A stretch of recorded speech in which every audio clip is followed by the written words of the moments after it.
Hi, welcome back guys. This is your friend, Lettuce Head Fanfics. Back with amazing fanfiction. This is the series of What If Deku Had Monochrome Glitch Quirk. Now before starting, please give this video a like and subscribe to the channel if you want more videos like this. Now let's get into the fanfic. Mommy. Yes, Izuku? Inko asked her 4-year-old son as she took a pause from making dinner. What's a color? In school, Kakin called me a Deku because I couldn't recognize the colors? Izuku asked her with his two large eyes almost sparkling with worry. Inko didn't know how to react, so she picked up an apple and presented it to her son. What color is this, Izuku?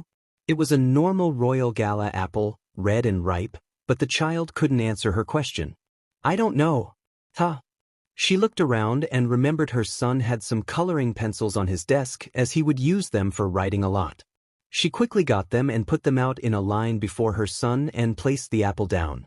Now Izuku, out of these coloring pencils, which one looks like the apple? Izuku's hand hovered uncertainly above all the crayons before picking up the navy blue one and gave it to Inko. She looked at him in concern before smiling. That's okay, I just need to make a quick call to the eye doctor, okay? Izuku nodded and Inko got up to hook an appointment. Now that I think about it, Izuku has never asked me about colors before and he has also never commented on it either. He always had just described the shape. She sighed as she booked the appointment. Maybe it was something to do with his quirk that hasn't come out yet? She'll book an appointment to the quirk doctor after if that was the case. Izuku was still looking around as he couldn't figure out what he was supposed to see. The lighter one is called white and the dark one is called black. The ones in between are shades of gray. Who's this? Well, it seems you finally hear me. Well, I'm you in a way. I guess I'm called a quirk. Oh, I see. So what is my quirk? Don't know. Well, I'll explain as I go along, I guess. I'm currently too weak for you to do anything. I'm just a voice for now, I guess. I see. The week passed with Izuku talking to Izuku, and by the time he had gotten friendly with his other self, he was already receiving results from the eye doctor. As you suspected, Mrs. Midoriya, your son can only see in monochrome. I understand. Inko nodded, not sure how to react. Mommy, it's okay, I don't mind. Izuku smiled as he patted his mother's arm. She returned the smile before giving her boy a hug and they left waving goodbye. Another week passed, but it was more rough than usual. His friend Katsuki Bakugu, Kakin, had found out about his eyesight and the teasing only got worse. The voice even offered to eliminate him, but Izuku told him it was okay, he was used to it already. Plus, with this Izuku, he didn't feel so lonely at school. Walking through the front door as he spoke to Izuku, Izuku noticed something as he saw Inko. Mommy, is that a color on you? Inko intuition immediately gave her son full attention. Where? Izuku pointed at the area. There's a leaf-shaped thing there that reminds me of autumn. Inko looked a little shocked as she put her hand over the area. That area has been hurting a while. She thought as she looked at her curious son. Then Mommy will go to the doctor to see why it's like that then, okay? Would you like to come with me? Izuku lit up. He liked the hospital because all the nurses were super nice to him. They said nice things like how his eyes were like a puppy's. He didn't get it, but he liked puppies, so it was fun. I want to go. She smiled and made sure everything was turned off before putting down the apron and held her son's hand before they walked to the local hospital. Hey, I know this is random, but you should eat the colored part. What? You mean cut Mommy open and eat the color? I can't do that. But I want to eat it. I don't know. But it's so pretty. That's called orange. Whoa, so that color is the same as the yummy fruit? Yeah. That's so cool. So, will I be able to eat it? No. Okay. They arrived at the hospital and when Inko explained what was going on, the doctor showed her away for an examination while Izuku sat on a nurse's lap getting his head patted. You shouldn't eat people. Villains do that. But I feel like if I did, I could do anything. Do you mean my quirk is eating people? It's more eating the colors because I don't find those other people tasty. But those colors are people? So, I'm hungry, I'll eat extra katsudon when we get home, okay, Izuku? Fine. The egg. A piercing scream rattled through the hospital ward and the nurse who Izuku sat on jumped and set him down before running to the sound. Izuku secretly followed out of curiosity, and before he knew it, he was looking into absolute chaos. The doctors who went to scan Inko were all dead on the floor, and Inko herself was on a surgery table with her stomach area cut open, exposing the liver.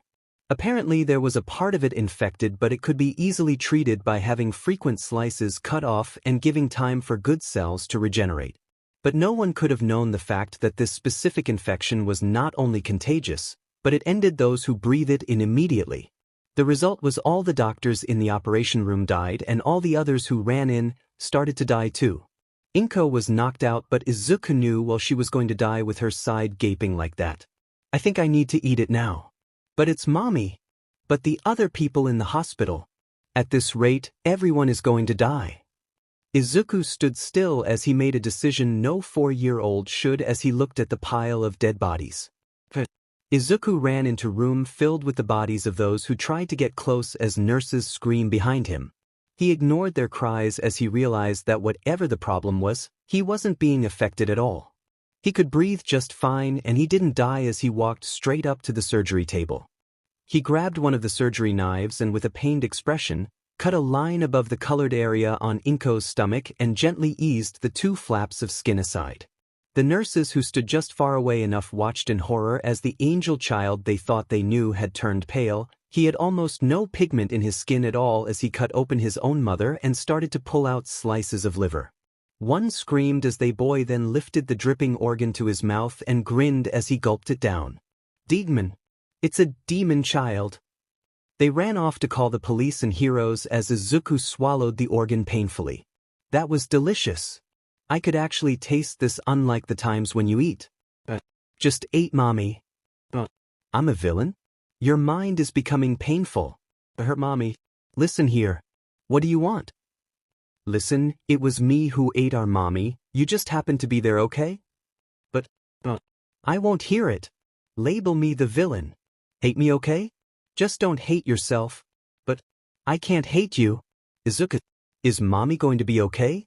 I mean, I had partial control near the end, so I stitched her up, but the other cut the doctors made. He looked at the gaping hole oozing blood still, and pain shot through Izuku. If we acted earlier, mommy could have probably lived. That's him. Izuku looked to see the nurses pointing at him with heroes and police who jumped forward and pinned him to the floor. What's going on? I don't know. I'm scared. No. Izuku screamed as he panicked under the police. It hurt as he was forced to the ground and his mind spun. Why are you doing this to me? Help. The policeman didn't know how to handle a crying child screaming in pain, and his grip loosened. For a moment, Izuku immediately wriggled out of his grip and bolted towards the door, but that ended as he got tangled in a scarf. Help! He struggled under the folds of fabric, and when he was forced to look into the eyes of a man with upstanding dark hair and glowing eyes. Help me, please. Izuku, where are you? As the hero's eyes dimmed, Izuku's voice came back. I don't know what's happening, but when that guy's hair rose up, I get locked up. Izuku became quiet and stopped wriggling as he looked at the hair, which stood up again. Okay, so you're gone because his hair is up?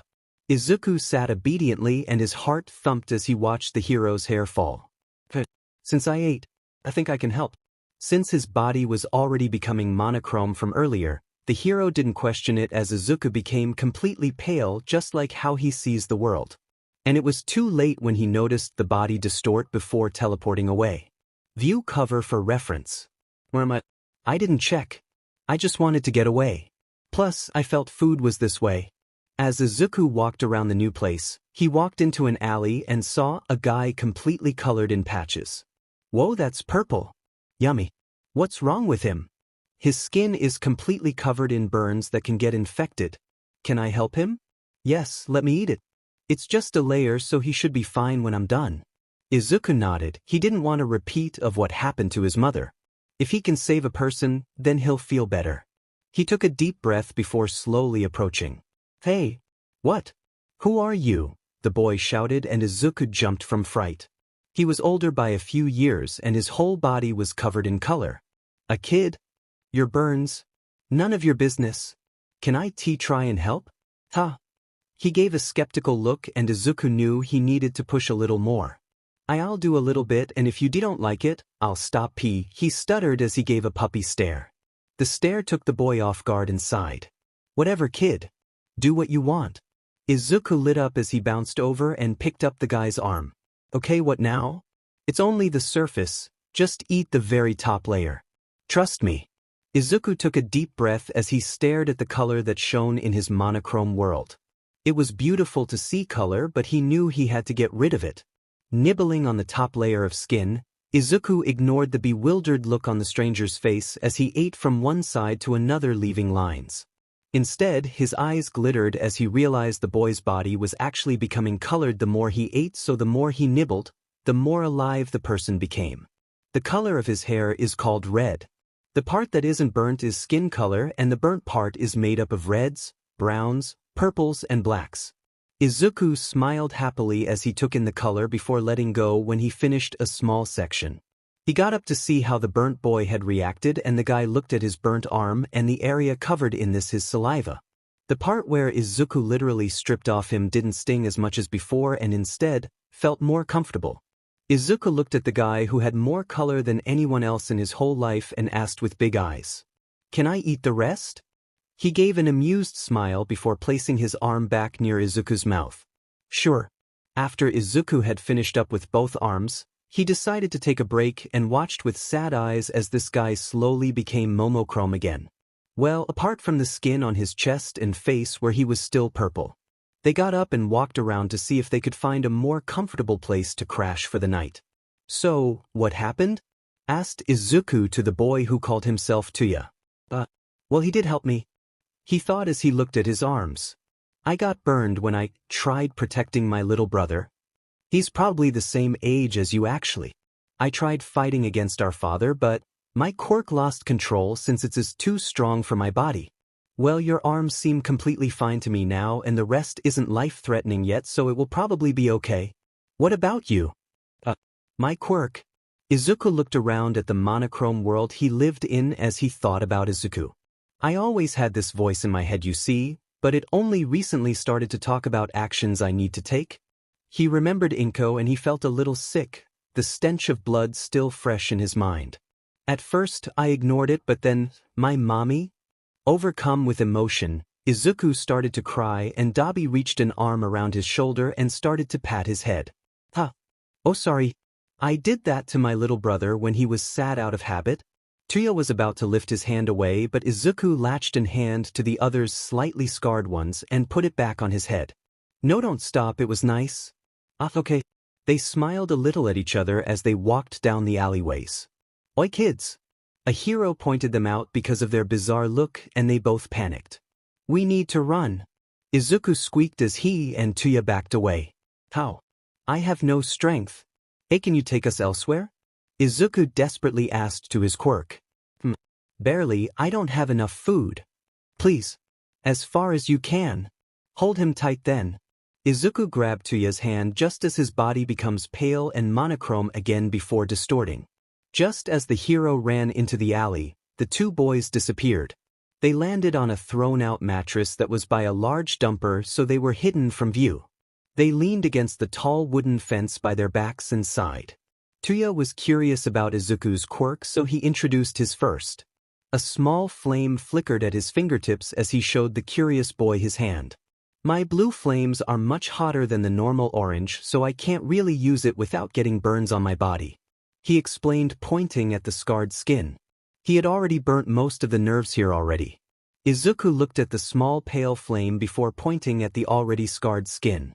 Then why don't you just use your quirk where your skin is already burnt? Tuya's eyes widened as he hadn't thought of that and instead let a small flame burn on his arm. It's not like you can feel anything there. And it was true as Tuya felt no pain. But the dead skin can affect my organs. He pointed at the dead skin on his chest and Izuku lit up. I'll keep an eye out for you then. How? My quirk is... He stopped as he didn't know how to answer. He never found out. What does it do? I thought it was teleporting? Didn't you say there's a voice? Tuya pressed, his own childlike curiosity peeking out. I can't see color most of the time, but when I do, It's because it's an infection or some deadly thing appearing. Izuku explained, trying to make it clear for himself too. You can be a doctor then? He asked. No. Why? To be honest, teleporting seems to a side effect of my quirk. My quirk is alive. It's the voice and it told me to eat the colored parts one find.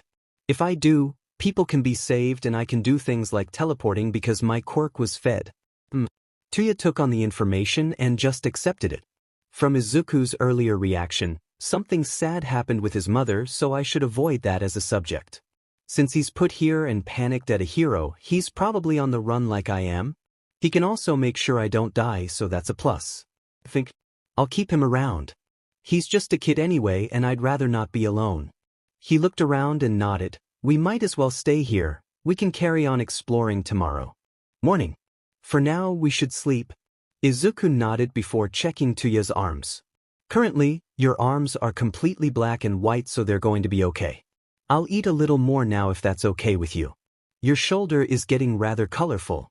Tuya welcomed Izuku with open arms and the kid immediately started to work on eating the colored area as the older one patted his head. Memories of the day had caught up again and Izuku's body felt like they were in pain, but with every pat, his nerves felt soothed. The slow process of the pain becoming numb and then gone was soothing and Tuya's eyelids felt heavy as he started to slump forward. Izuku was also feeling completely worn out from the day as he cuddled against Tuya. I wonder what happened at the hospital. They're probably all over the news right now with everything the way it is. That's true. Oh, would they file me as missing or dead? I'd probably guess missing for a few days because the heroes did see me, remember? The scarf guy especially, he was scary. He was. That's enough, let's sleep. It's warm against him even if it's scratchy. They giggle and Izuku snuggled against Tuya as his own eyelids felt heavy. Just like that, he drifted off into a dream. When morning came, Tuya was the first to wake up, and when he found that his heavyweight blanket was actually Izuku, he couldn't help but chuckle, waking the younger one up. Rise and shine, sleepyhead, he greeted, and Izuku pulled away in confusion before remembering what happened the previous day. Before we do anything, we should probably buy some clothes for both of us, you know? Tuya started as he looked at Izuku's blood-stained ones and his own burnt ones. Yeah, tattered casual clothes aren't exactly unnoticeable while we walk down the streets. I have some money, so it's on me. Let's go, Tuya started, but Izuku shook his head.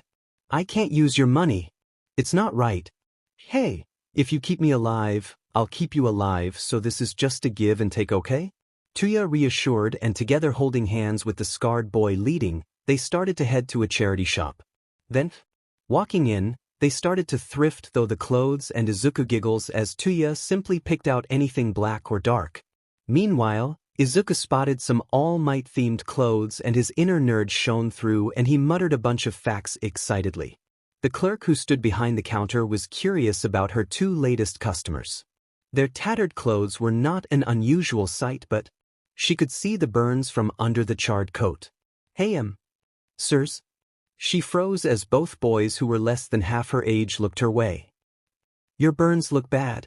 Tuya nodded before he continued to look through the pile of clothes. Part of a quirk accident? The clerk noted the short response and gave a bow. I hope you kids are all right, before turning around to return to her desk. Except Izuku held her sleeve and asked through big glittery eyes. Miss, I've never picked clothes before. Can you help? Please? She gave a warm smile before herding him to the kids section and let him try a bunch of adorable outfits. They eventually got to a not very flashy but All Might-themed shirt with dark bottoms, and Tuya walked over and nodded. Izuku gave the clerk a hug before he walked over to Tuya. Thank you, ma'am. He was so happy that when they had to pay, the clerk sold it to them for half the price. The one condition was that she got a picture of them to promote our store. They agreed, and Izuku smiled brightly as the shutter went off. They left the store thanking the lady, and she waved them off before Tuya spoke up again. I think we should at least change out hair color or something. We could be recognized otherwise. Izuku nodded, not really understanding. Everyone was pretty much black and white to him, but if Tuya said so, he might as well listen. They headed into a shop that was filled with pretty small boxes with weird items inside, and Tuya led him to a section filled with identical people on the packaging but just different shades of hair. Izuku picked the brightest one while Tuya picked the darkest, and when the older one saw their choices, he snorted a little. I took black and you just had to take white? We really are quite opposite in tastes. They paid before returning to their little campout where Tuya brought out a couple filled water bottles. This? Oh, recycled bottles are easy to find and the public washroom sink isn't that bad if you're just dyeing hair, he answered when Izuku gave him a questioning stare. Tuya made the younger one sit on the floor with a trash bag tucked on his shirt to keep him away from the dye as he started to wet his hair. Should I dye it all or just the green? He said as Tuya opened the white dye. Green? Izuku asked, what's that? The scarred boy ruffled the wet hair. I just realized you have black roots, that's pretty cool. Okay? Right, you can't see color? For now, concentrate on what I'm doing so you can dye mine after, okay? Izuku nodded and concentrated on the massaging feeling Tuya's fingers gave him as the dye was coated in. After he was done, Tuya wrapped the hair up before rinsing his hands and they swapped. It was harder than he thought, but the redhead said he wanted it completely black, so Izuku concentrated on getting all the lighter patches to be as dark as he could. He wasn't the best, but it was good enough so that no one could tell the original look. They then swapped again to rise the excess dye off, and Tuya ruffled his wet hair when they were done. Tuya? I'm still thinking of when you said my hair was green. Izuku started as they let their hair dry. It's a little sad to not know what I actually look like. Well, the taller on sat Izuku on his lap and hugged him for warmth. Before it's black and white, it was black and green. He started as they listened to the busy sound of people slow down. It reminded me of trees. And when you see it, you think about fluffy things like cotton? Cotton? That's a nice idea image, he said with a smile. He liked that idea. Tuya turned him around before cupping the smaller face with a grin. Your face is like a fruit and it's really fun to pinch. Oi! That hurts.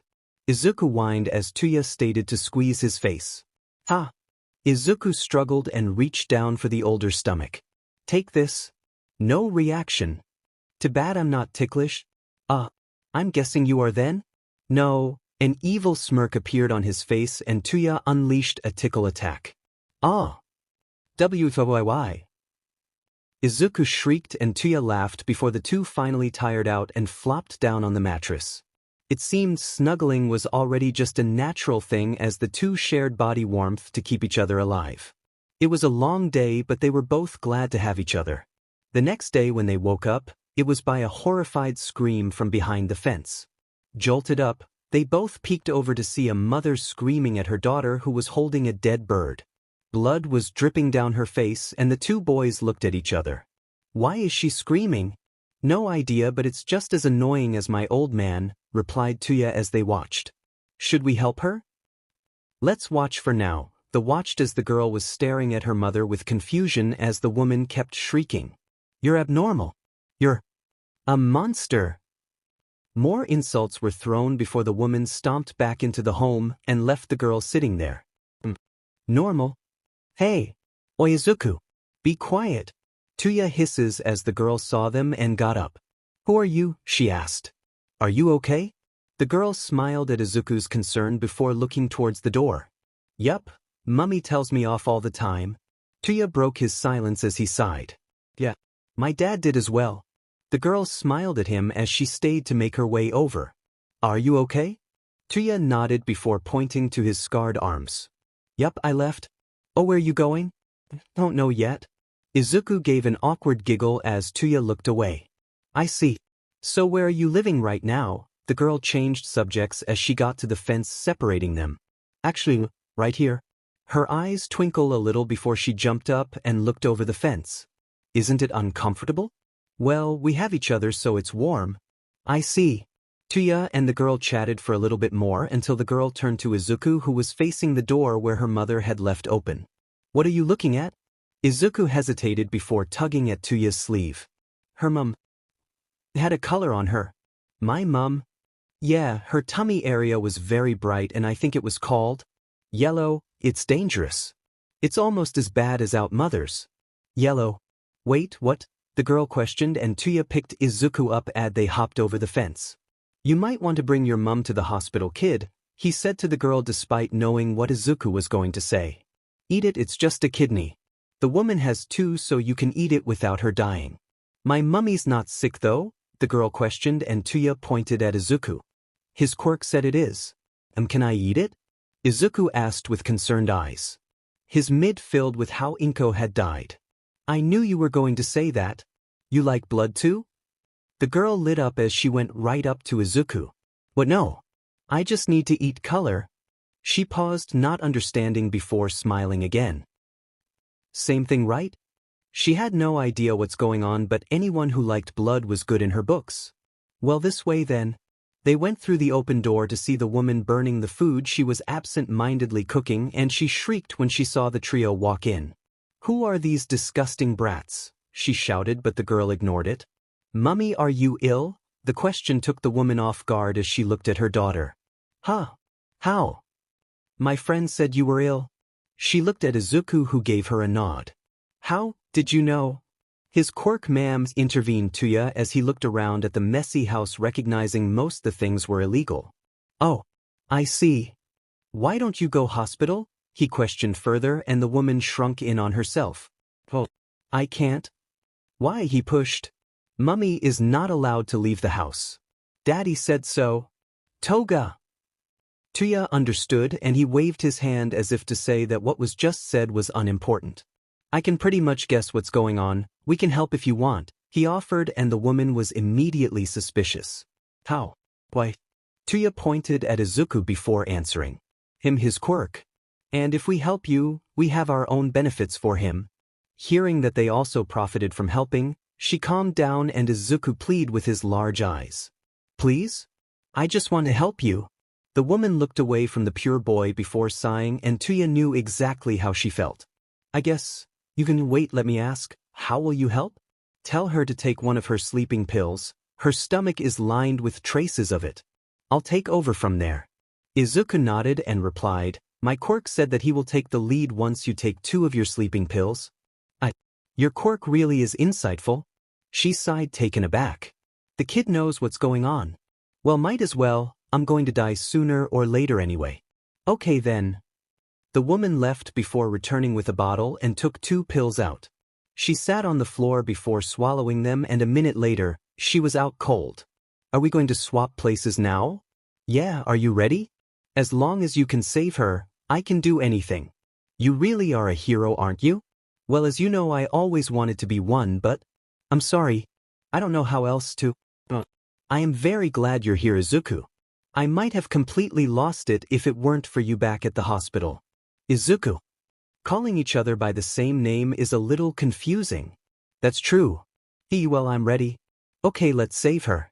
Izuku's rosy pink body that was littered with light brown freckles suddenly became pale and completely lost its color. Dabi watched as he was still not used to the change, and the other Izuku opened his eyes. Completely black and white with the air distorting around him, Izuku turned to the other 2, sending shivers down their spine. Toga shook as she watched the happy bubbly boy she saw a minute ago get replaced by a bone-chilling one with a smile that sent her knees weak. Tuya, can you lie her straight on the floor? He commanded, and the scarred boy nodded before he gently lay the woman down. Toga, right? Can you get me a knife? Weiss! She shrieked before running into the kitchen and returning with the sharpest knife they had. They watched as Izuku disinfected the knife in the flame before cooling it with ice and expertly sanitized and iced the area numb above the infected kidney. A small shiver ran up them as Izuku cut into the skin and precisely slit open a neat line, casually wiping the blood away as he put down the knife and with his clean hands, parted the flesh and exposed the kidney. He pulled and cut and sliced around the organ before removing it while blood dripped down his arm.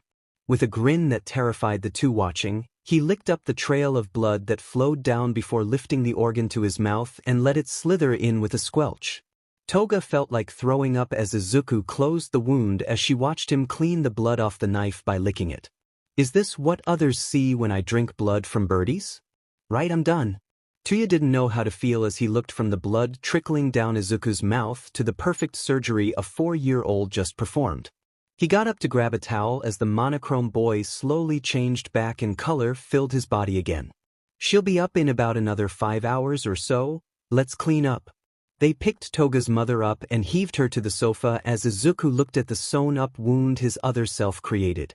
"Were you guys okay with Izuku?" he asked, and the other two looked a little weirded out. "We really need a name for you both or else we'll get confused super quickly." Toga started and Izuku nodded. "That's true. I'm used to calling my quirk Izuku though. Do you have another name for yourself?" Izuku thought about it before shrugging. "Well, I was called Deku before. My friend Kaken called me that." He thought about it before nodding. "Yeah, call me Deku." Tuya nodded before replying. "I should change mine too since I'm hiding." He thought for a moment before answering. "Just call me Dabi from now on." "Okay then." Toga giggled as she rose a hand. Introduction time. I'm Himiko Toga. I like drinking blood as a side effect of my quirk. My quirk is called Transform, so I can transform into anyone I want if I drink their blood. Whoa, so you're like super good at hiding then, Dabi nodded. Okay then, I'm Dabi. Just Dabi, and my quirk is cremation. Not really, but it's blue flames that can burn anything up. I'm changing the name or else I could be tracked. They nodded before turning to Deku. And I'm Deku. Quirk is called Monochrome Glitch. Oh, I like that. That's perfect, Deku. He nodded before continuing. I'm Deku and my quirk is called Monochrome Glitch, and he's a separate person from me. I can switch between us two, so just call him Izuku. He then switched with Izuku, who took over the explanation. I'm Izuku and I think I can do anything as long as it means I can eat colored organs because we only see in black and white. Wait, does that mean you can't see color? Toga asked and Izuku nodded. So far, I know I can perfectly perform surgery as well as teleport because those two skills helped me get colored organs. Because I seem to be able to do anything, I think I'm a glitch among quirks. Dabi nodded and Deku returned. They all smiled before Deku frowned at the house. I know this is weird, but can we clean? I hate messes. He didn't know what was illegal or not, but at this point, he just felt uncomfortable with the messy state because his memory of Inko saying, "A clean house is a happy one," was still in his mind. Toga didn't know what to say, so she just nodded, and just like that, the three of them started to clean the house. It was late afternoon when Toga's mother finally woke up, and her first reaction was to look down and immediately check her lower stomach. Her eyes widened as she felt the neat stitch, and she felt barely any pain at all. It was then when she looked around her surroundings and something in her stirred as she saw a much cleaner house than the one she fell asleep in. Sure, the illegal stuff her husband brought home was still there, but it was properly piled together in neat piles. Deku walked in at that moment with another bag of trash which consisted of takeout boxes and empty packets of other things. "Why?" she asked the young boy. "Oh, good afternoon. I just don't like mess, so I cleaned up while you were asleep." "I see." Deku threw out the bag into a pile of other bags outside before washing his hands. "Well, we have stayed here long enough. Dabi and I will not intrude any longer." He called Dabi, who was upstairs, as the mother got up shakily and stopped him. "Wait." She held onto Deku's arm and the boy turned to see what's wrong. "You kids, do you want to stay and eat?" "Huh."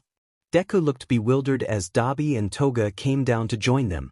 "My life will probably be longer because you removed that kidney. Take it as thanks, please." Her voice was crackly as if she hasn't spoken normally for a while, and Deku patted their hands soothingly. "Okay then, we'll stay." One way or another, Dabi and Deku ended up staying at the Himiko family's house more than they could have ever expected. Every Sunday evening, Toga's father would return and a new pile of illegal products would appear around the house. He made no comment about the cleaner house and completely ignored the family apart from making sure Toga went to school and that she was educated. Nothing was said when Himiko, as Dabi and Deku came to call her, requested more food each week, as he only nodded before he continued smoking. He would disappear off drunk for most of the night and return again before the morning smelling like perfume to make sure Toga was at school. So for a typical week, Dabi and Deku would go around doing odd jobs to save money and only return to the house for dinner. A typical day would go like this. Toga woke up and ate breakfast while her father watched her condescendingly until she left. She would secretly greet the boys behind the fence before running to school. The two boys would then go around with their work and collected enough money for their monthly dye and kept the rest aside. And when Toga came home from school, She would finish her homework before playing in the garden to try and catch a bird. Himiko had gotten used to her daughter's habit finally, and her wild shrieks came to a permanent end. When her husband would finally leave to whatever bar for the night, Himiko would start with cleaning up the mess he left, such as the piles of ash, and airing out the smoke by opening the windows. She stated to do the chores more regularly since this time, Deku and Dabi would come jumping over the fence to help out. Dabi would go over what Toga learnt in school to make sure her studies were good so her husband wouldn't complain, while Himiko taught Deku how to cook. After dinner was made, the four of them would sit together and ate while happy chatter filled the air. Although most of the chatter consisted of Dabi and Toga fighting over some problem that they found. The one topic that kept repeating was how Toga caught her birds. She liked sitting on the garden tree until one landed, and like a cat, she would pounce and grab onto the animal before sinking her teeth in. However, Dabi found preferred to set a trap and watch as the bird flies towards to food only to be caught and eaten. The topic was stupid and made no sense, yet the two seemed to not be able to drop it, and it appeared as a subject at the dinner table about twice a week. Himiko's diet was still trying to get used to healthy warm meals rather than cold junk food ordered the day before, but she was doing well since Izuku would make sure her body was okay. He was the reason she could accept Toga's odd habit, because once in a while, Izuku would come out to hunt down another person's colored organ and come home with blood down his face. Himiko would help wash their clothes and even taught Deku how to properly remove bloodstains, as well as other basics things such as when a vital organ was eaten, the dead body can be disposed in the garbage bins where Dabi and Deku slept at night during the week. They had blankets and pillows which Himiko found in the attic, however, so they weren't cold. When they were done eating, Himiko would insist on doing the dishes alone and said she felt better if he learnt school lessons from Toga instead.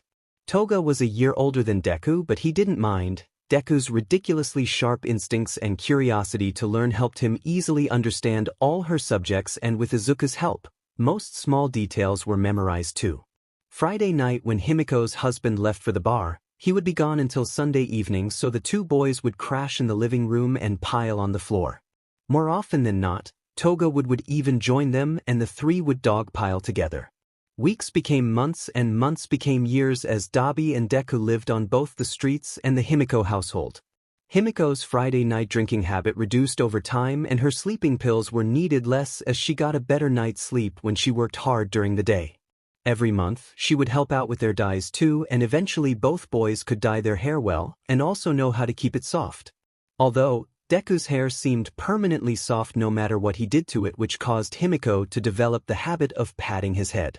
With the spare cash that Dabi and Deku worked to keep, they would use a little bit of it each year to buy each other presents when their birthdays came around, and the following weekend would consist of the kids eating a birthday cake Himiko made.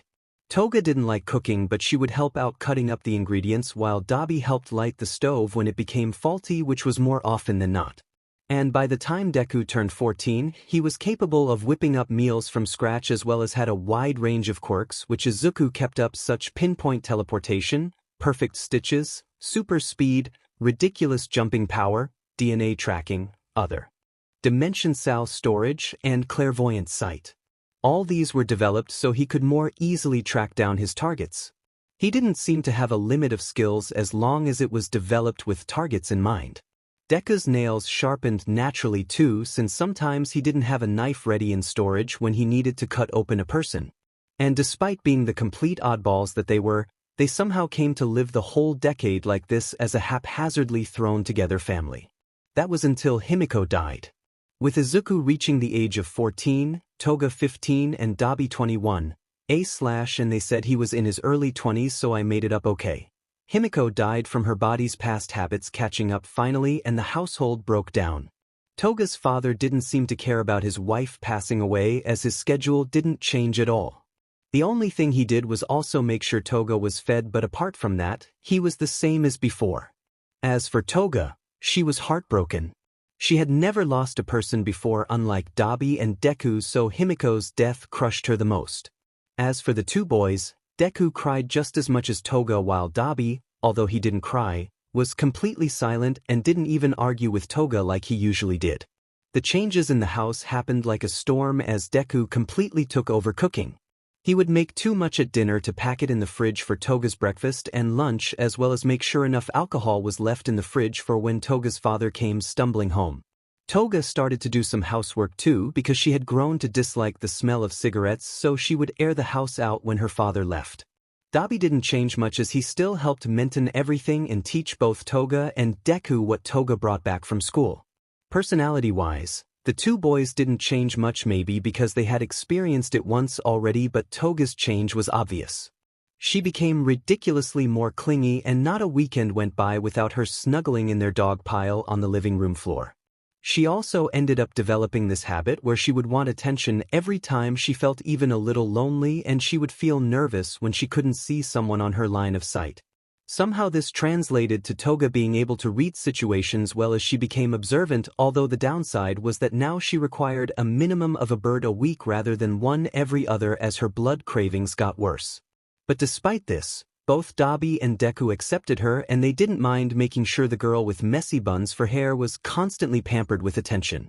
It took a while, but when a year had passed and Toga was a couple months into the age of 16, they had settled down again. "I think your roots are showing," Deku pointed out as he and Dabi started walking back with their earnings for the day. Dabi wiped sweat from his forehead as the job he worked on that day was at a construction site and groaned. "Already?" He then ruffled Deku's head and peered into the fluffy locks. "Well, you're still black and white. No green." Deku giggled, and the two headed to the shop and walked in to buy the black dye. "Come on. Any later and Toga is going to latch onto me too hard for me to cook." Deku laughed as he tugged at the slow-moving Dabi. The scarred man thought about the consequence of peeling Toga off Deku and sighed before picking up the pace. There was no way he wanted to try and detach the blonde girl from Deku again. Last time he did, she stuck herself like a koala to his leg for 8 whole hours before her grip loosened. They arrived on time when the father would have left already, and Toga had been at home for no longer than 15 minutes as they hopped over the fence. The door was left open, which was weird, but they didn't take it to mind until they walked inside the house. No blonde girl had come flinging herself at the two. "Toga?" Deku called as he put down the small bag of coins. "Hey Bitey, where are you?" Dabi yelled, but no response came back. "Izuku, do you know where she is? Check her room, I can trace blood there."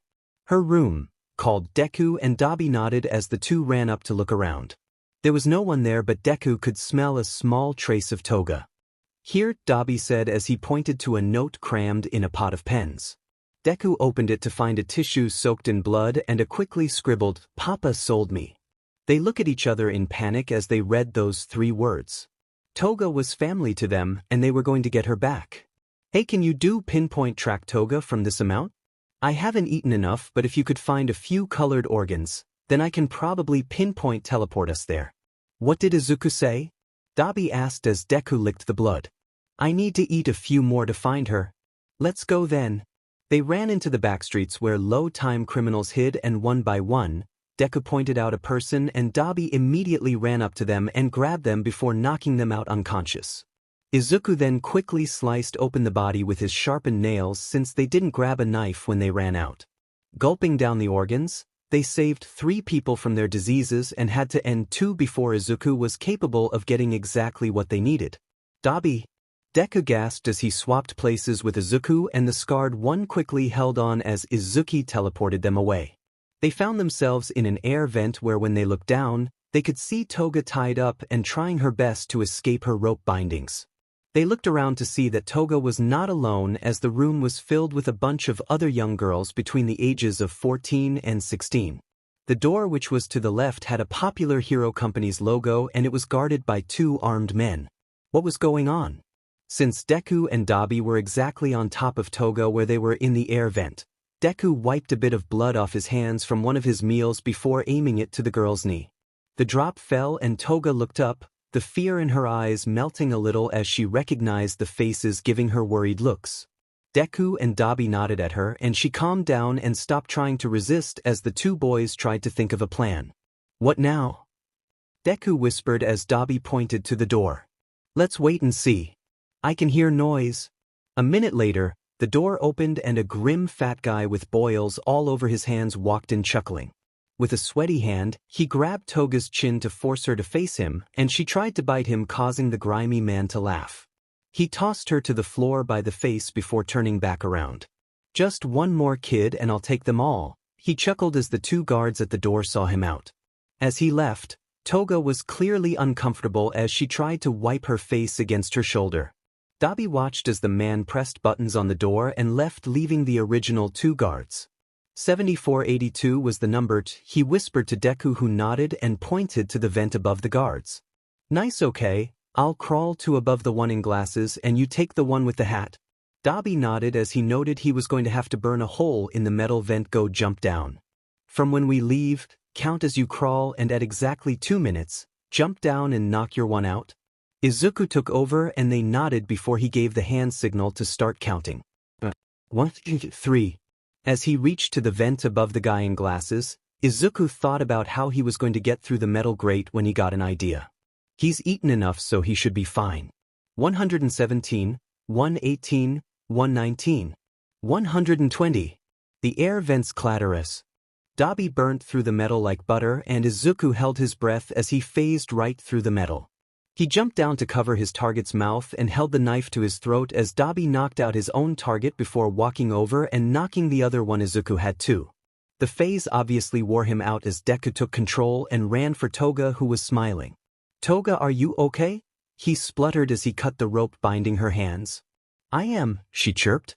"That guy was gross and smelled like fish though." They freed her along with the other girls as Dabi entered the password and quietly opened the door. "PSSSD. Coast is clear." The group silently walked through the door that was decorated with a hero company's logo, and as they left, they realized they were in the basement. Deku almost threw up when he realized this, and his mind felt pain. That basement was supposed to be one of the safest places to be. It's supposed to be a place where innocent people hide during attacks. The fact that it's being used like this? Disgusting. They heard shouting up ahead and the group froze as a guy completely covered in knives and a crazy billowing costume zipped past. "Catch him!" cried the heroes who were chasing him down. Long whips came crashing down from the heroes, who ran down the hallway with only eyes for the villain. As the man on the run landed near them, he glared at the kids before frowning and running past. Seconds later, one of the whips crashed where he stood and Deku blinked to see the man already near the end of the hall behind them. "Ah well." One of the girls had made contact with the whip and Deku quickly went over to check on her. It wasn't serious, but the friction would leave a small scar. Aren't heroes supposed to save? What's going on? She just got hurt from a hero's attack. Most of the heroes that were chasing the villain didn't even notice the kids as they ran past, but one saw them and asked where they came from. "Hey kids. It's dangerous with the hero Ender stain around. What are you doing here?" Izuku recognized the hero from the news and Deku nodded, knowing to stay calm. "I think that's Kamui Woods. He's quite popular. He was the one that saved a kid from a sludge monster about a month ago. So we can hand him the girls?" "We were locked in the basement just a few minutes ago," Deku cried, and the hero's eyes widened. "And we just escaped from there. There was a horrible fat man with boils on his hands who locked us all up." Kamui looked even more shocked as he heard this, and Deku nodded to Dabi and Toga, who whispered to the other girls. They immediately showed the hero their arms, which had the tight rope markings, and the hero was convinced. "Okay, you kids to stay put for now while we apprehend the villain. I'll take care of everything once I'm done." Deku nodded and Kamui disappeared down the corridor, so the group sighed with relief. As Deku tended to girl who got hurt, a sudden chilling voice appeared behind Deku and the whole group shivered. They turned around to see the hero Ender stain behind Deku, who had an odd look to his face. "Are you hurt?" He pointed to the scar, and the girl, although frightened, nodded. Stain sighed in relief before looking at Deku's hands. They were monochrome because Izuku was using his strength to ice the area. It was a side effect of his perfect stitches. He gave a nod of approval before disappearing again, and Toga sighed. "Wow, he's so cool." Dabi nodded in agreement and Deku finished treatment. "Yeah, he was." They rounded the girls into a safer area before Dabi nods to Toga and Deku. These girls should still be part of society because they got dragged from their homes. They had legal identities, so the heroes will definitely home them. That was until the two boys came to a realization. Dabi took Deku aside to talk about it. Miss Birdsucker would be fine too. She's still in the records as a live legal citizen since she went to school and all. Deku nodded as Dabi continued. But us too? We can't. We don't exist anymore in that world. Both of us are deemed dead by now. When they realized Toga would be better off not coming with them, it hurt but they nodded. It was for her sake. After making sure the girls were all unhurt and Deku giving them all a color checkup, Dabi nodded and the two started to retreat. Where are you two going? An upset shrill voice then called them out and the two boys looked at the annoyed blonde. Toga? We stay together no matter where we go. She huffed before tears start to swell in her eyes and she hugged them both. Because we're family, An. We stay together, right? Deku also starts to sniffle a little, which caused Toga to full out cry, and Deku joined her as Dabi groaned but patted their heads soothingly. Okay, we stay together. It would have been weird without the need to catch a bird every week. With a trap. Toga wiped her face with a sleeve before giving the scarred boy a playful punch to the stomach. I catch them by my hands, you burnt idiot. They smile before waving goodbye to the other girls who thanked them for saving them. Keep us a secret, okay? Deku winked and the girls nod as they watched the trio disappear when Izuku teleported them away. Well, we can't go home anymore. Dabi stated as they landed on the mattress behind the fence. That's okay. Deku said as he turned to the blonde who was holding his hand. Toga, you're the only one who needs to adapt since me and Dabi live on the streets every week anyway, and she nodded, clutching his hand tighter. She's never slept outside her house before and it scared her a little, but she was fine as long as she had the others. It's not bad once you're used to it, Dabi added, and they started to walk around. Izuku stored the mattress, pillows and blankets into his other dimensional storage where he kept the money Dabi and Deku earned for the past few years. The quirk was useful because he also stored knives, although his current knife collection had gotten blunt. I really like the hero ender, Toga commented as they walked down yet another alleyway what was too exposed to flop a mattress down. He was so nice. I want to be like him. I want to be him. She then gave a giggle before lifting her skirt to reveal a knife. I want to end him. Whoa, psycho side out. Shut up. Burnt nugget. Hey no. Wait, if you had a knife, why couldn't you get out? My hands. Guess you burnt your brain too. Nothing but ashes up there, says the dumb blonde. They continue to bicker as Deku giggled, and before they weaved into the next alley, he looked up at the news board and the other looked too. Hey, look at the news, the hero school? UA just got attacked by some league of villains. Whoa, that's cool, muttered Dabi as he listened to the report. It's pretty cool how he broke in like that, added Deku as he watched teachers apologize. Actually, it seemed that only 2 teachers were present then, so there wasn't much protection. Dabi commented as he read the side information. I heard they were responsible for the press breaking in about a week ago. And that was full security. Staney is cooler. Toga pipped in, not interested. For now, let's go find another comfortable alleyway to rest. Dabi sighed as they turned into another side street. Okay. When they walked down the dark twists, they found a dead end after a left turn which was out of sight. This is pretty good, nodded Dabi and Deku before Izuku threw down the mattress along with the other items. It was only then that they looked around and discovered that they were in the Hosu district. Although it didn't really matter, Hosu was a busy area, but that also meant there were plenty of places for people to hide. But for now, Izuku looked at Toga, who was still in her uniform from school. I don't think you can sleep in that. Deku's mothering habits came through, and before his other habit of muttering a solution could start, Dabi slapped a hand around the boy's mouth. Nope. Not having you do that right now, too much has happened. He then took off the shirt he was wearing and threw it at the blonde. You're tiny, wear this? She complied, and despite it fitting perfectly on Dabi, it went almost to the blood-loving girl's knees. Deku laughed before taking off his own top.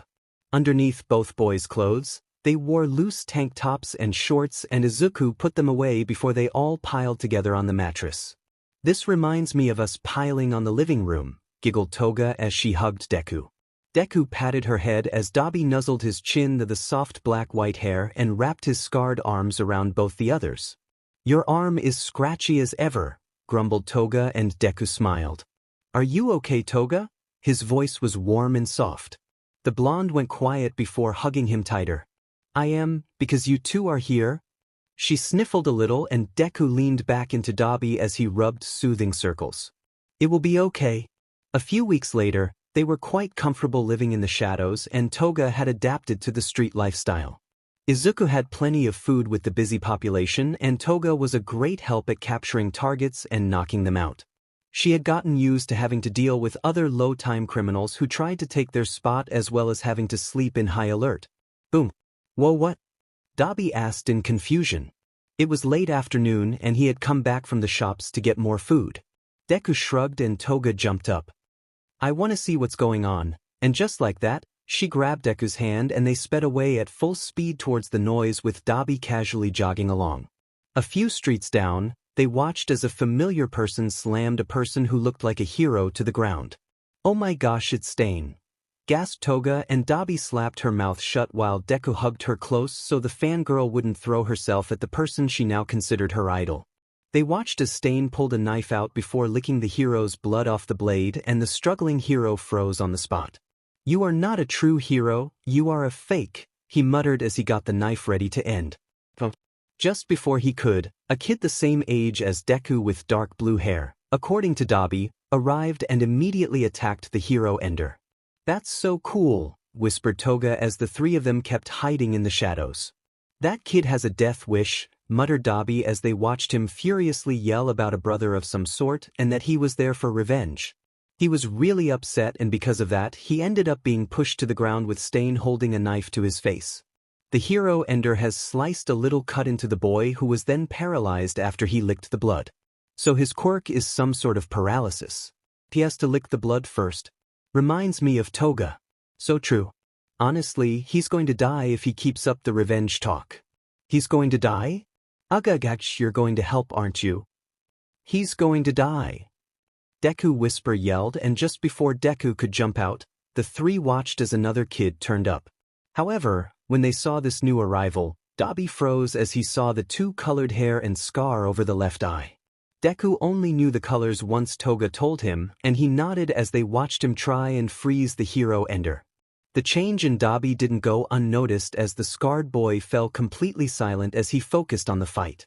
His eyes filled with worry as he saw the new boy get hit in the stomach and thrown to the wall. I don't think Dabi wants to see the new boy hurt. To be honest, I don't want to see anyone hurt. You want to be a hero? Now that I've ended, even if I still wanted to be a hero, I can't. I see. Doesn't mean I can't help. Oh God. Here we go again. Hey Toga. Deku whispered so that Dabi couldn't hear. Whatever you do, make sure you and Dabi do not move, okay? Why? I'll give you anything you want if you do. With an offer that tempting, Toga agreed before giving him a hug. I want you to pet my head later. I want lots of cuddles. Deal. She then let go and Deku braced himself before jumping out of their hidden spot and raced forward. Don't hurt them, he yelled as he used all his weight to land on the hero Ender who jumped out the way. They started to fight in a weird game of tag as they seemed to take turns to attack and dodge, either side unable to land a single hit. Once he was used to the speed, he called over his shoulder at the kids who turned up. Are you guys okay? He dodged yet another blade before aiming a kick at the Ender's stomach who also dodged. I can't move, shouted the one in supposed blue hair and the hero that Stain was targeting said the same. I can, groaned the one Dabi was worried about and Deku tried to think quickly. Okay. He jumped backwards to dodge another knife before picking up one of the many trash bags that scattered the alley and flung it at Stain. Immediately after, he jumped over to the others and picked up the wounded hero, before yelling at the one who could move. Hey Ice Boy. Get the fast one and get him out of here. He jumped towards the end of the alley and dropped the injured guy by the sidewalk before spinning around to face Stain one-on-one. The kids had joined with the injured hero and were calling out to other heroes who were on patrol nearby. I recognize you, muttered Stain as he set eyes on Deku and the boy felt a little joy for being remembered. Huh. Well, that's surprising since we only met once, he smiled before giving a polite bow. Yes, you were that kid tending to the girl the hero's injured? Was she okay? Deku nodded before taking a fighting stance when he saw the knife was still out. She was fine. I see. Are you a hero? I wish. Nope. He smiled as Stain ran forward and they started their attack and dodge game again. But that doesn't mean I can't help. Huh. They exchanged a few more attacks when the sounds of heroes could be heard at the entrance of the alleyway. The sound took Deku off guard and Stain shot forward to grab Deku's face. Good eyes. He muttered before giving a smile. I'm glad people like you still exist. The boy with two colored hair was the one who called most of the heroes over, and when he came back to see Deku being held by the face, he immediately sent a wave of ice to separate them. Stain let go of Deku, who lost his footing and slipped on the ice. But before he could fall, the boy who sent the ice caught him and against his feeble protests, carried him away. You're really cold. Deku shivered as the ice-cold skin sent chills down his spine. The boy looked awkward for a moment, and the second layer, Deku felt warm again. Huh. Don't tell anyone, okay? The boy said as he looked at him with begging eyes. I'd rather not use my fire side. Okay? Deku agreed, but his mind spun at the logic. If you had fire, then why didn't you use it? Why? Innocent curiosity and large begging eyes made the other halt before replying with some mumbling. Yes, don't like it that much. It belongs to someone, so I hate it. What? Deku exclaimed, confused. That's so dumb. You won't understand, he replied through gritted teeth. Yeah, I really don't. It's your quirk, so your power, isn't it? He stated. If it belongs to someone else, then you wouldn't have it, would you? His voice got more and more sarcastic as he got annoyed. Gosh, that's so stupid. He crossed his arms as all he did was literally say the obvious. He huffed as he was set down, and the two-color-haired boy had a really dumb look on his face as the blue-head kid bowed an apology to him. The other hero thanked him too from his stretcher, and Deku gave a bow replying that he was just happened to pass by, so he helped. Like these two. The two kids then scratched their heads and corrected him. Your heroes in training?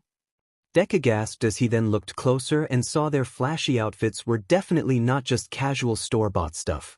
But in Hosu, with its crazy number of weird shops, their costumes weren't out of the normal. But that only ticked Deku off as his mother instinct pulled through and he started to lecture the two students. Okay then, what? You, Mr. Engines for Legs. The student stood up straight as he wasn't prepared to receive a lecture. Let alone one that sounded like it came right out of a mother's mouth. All you did was yell about revenge and completely ignored the fact an injured person was nearby when you entered the fight. That was stupid and you can't do that. The boy nodded and Deku sighed.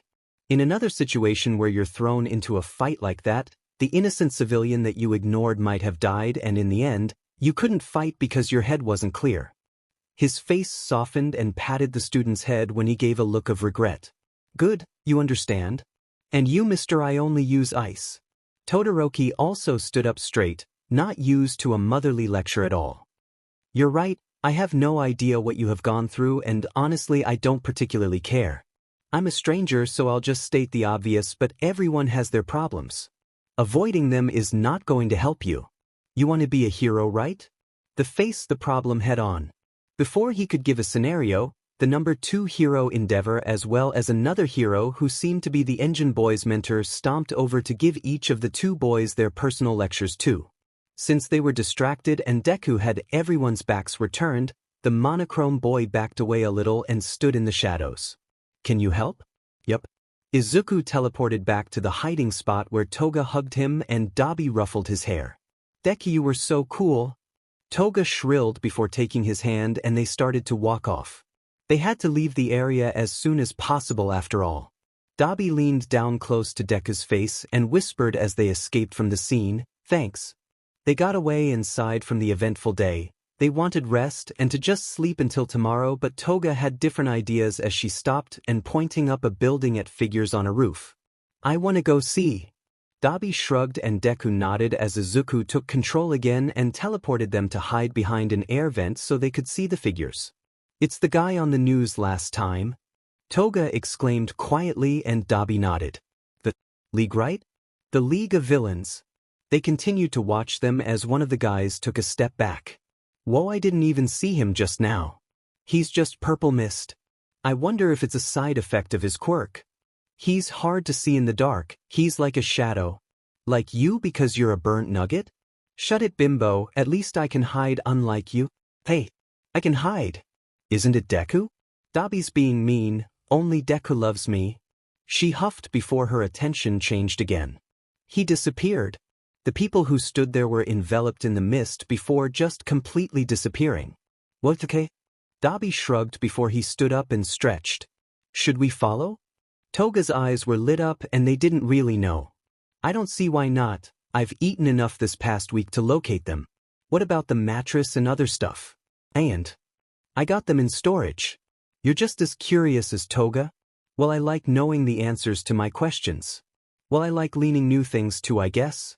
So, let's go. With Dabi's hand in his right and Toga's in his left, Izuku gave a little giggle as he concentrated on tracking. We are so following them.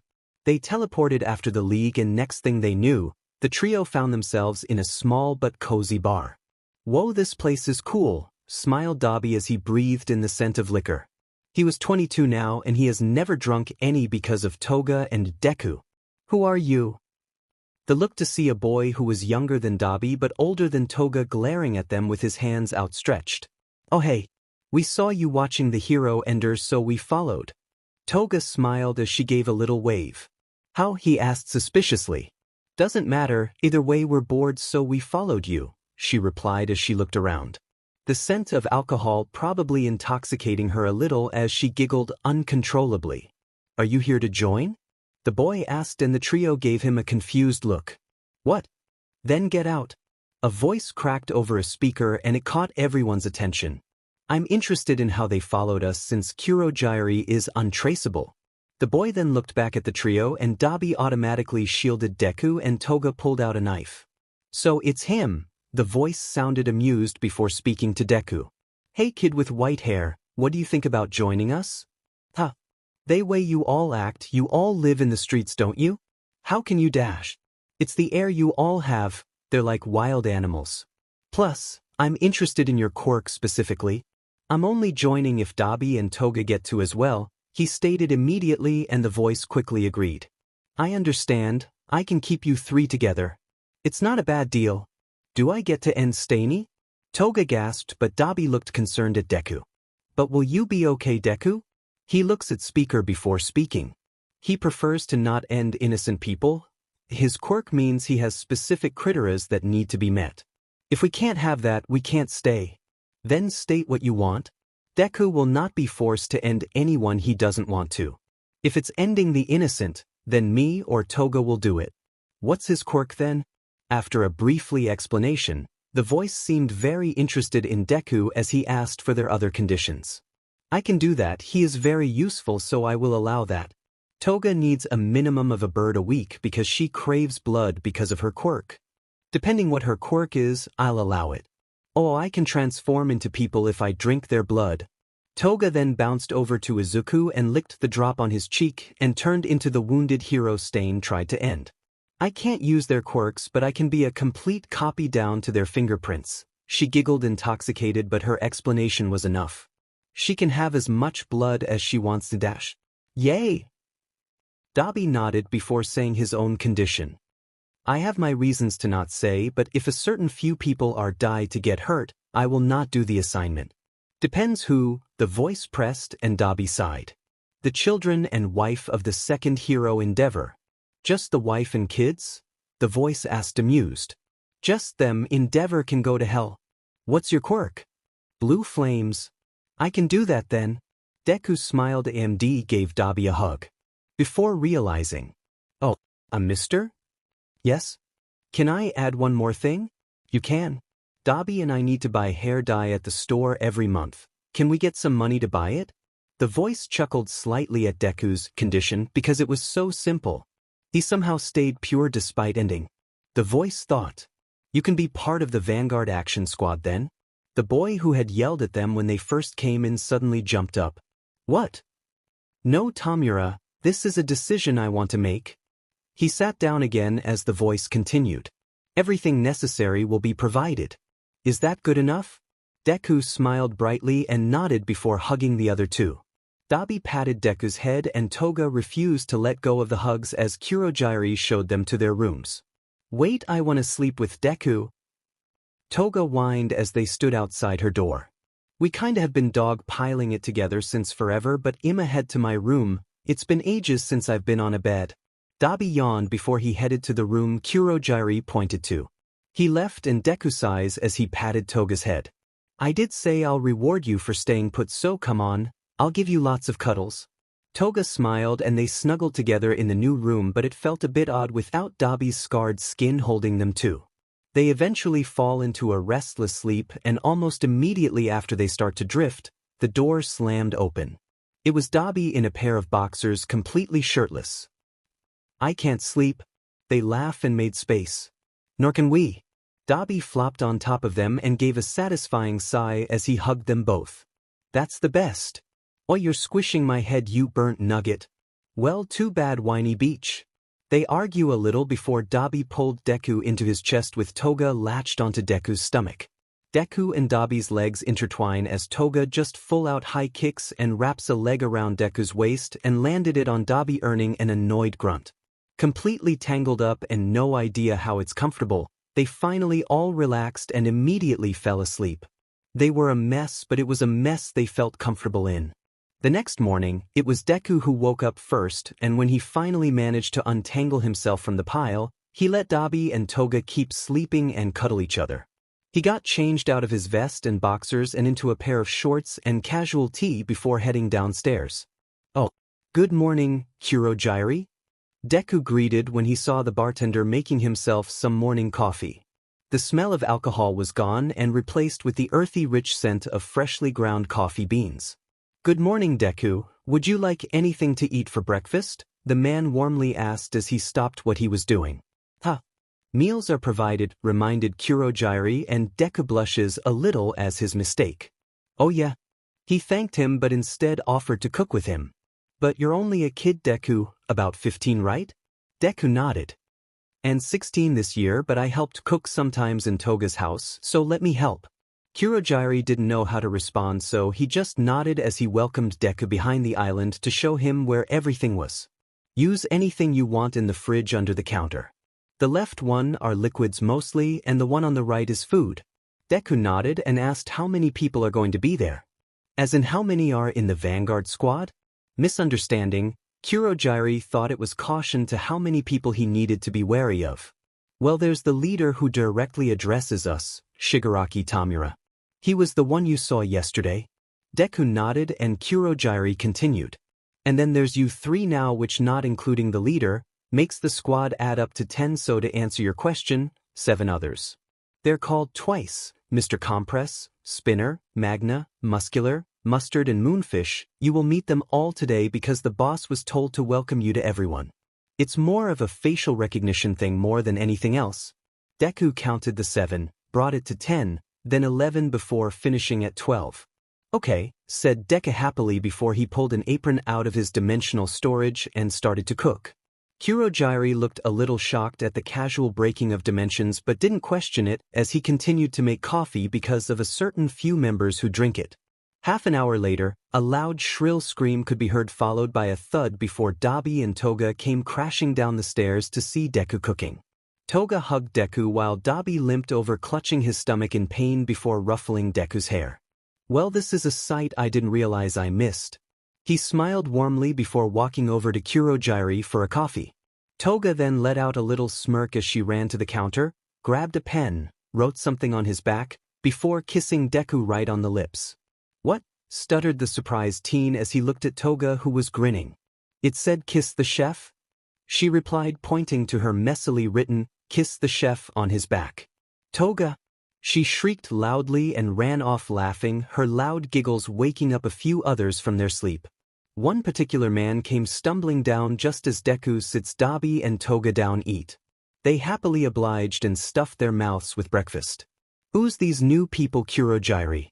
"I don't care," he asked, then yelled as he saw the 3 new faces. "Right, these are the new recruits, Deku, Dabi and Toga. You 3, this is Twice." Kurogyari introduced and Deku immediately walks over as Twice gave 2 answers. "Hi. Nice to meet you. I hate you already, goodbye.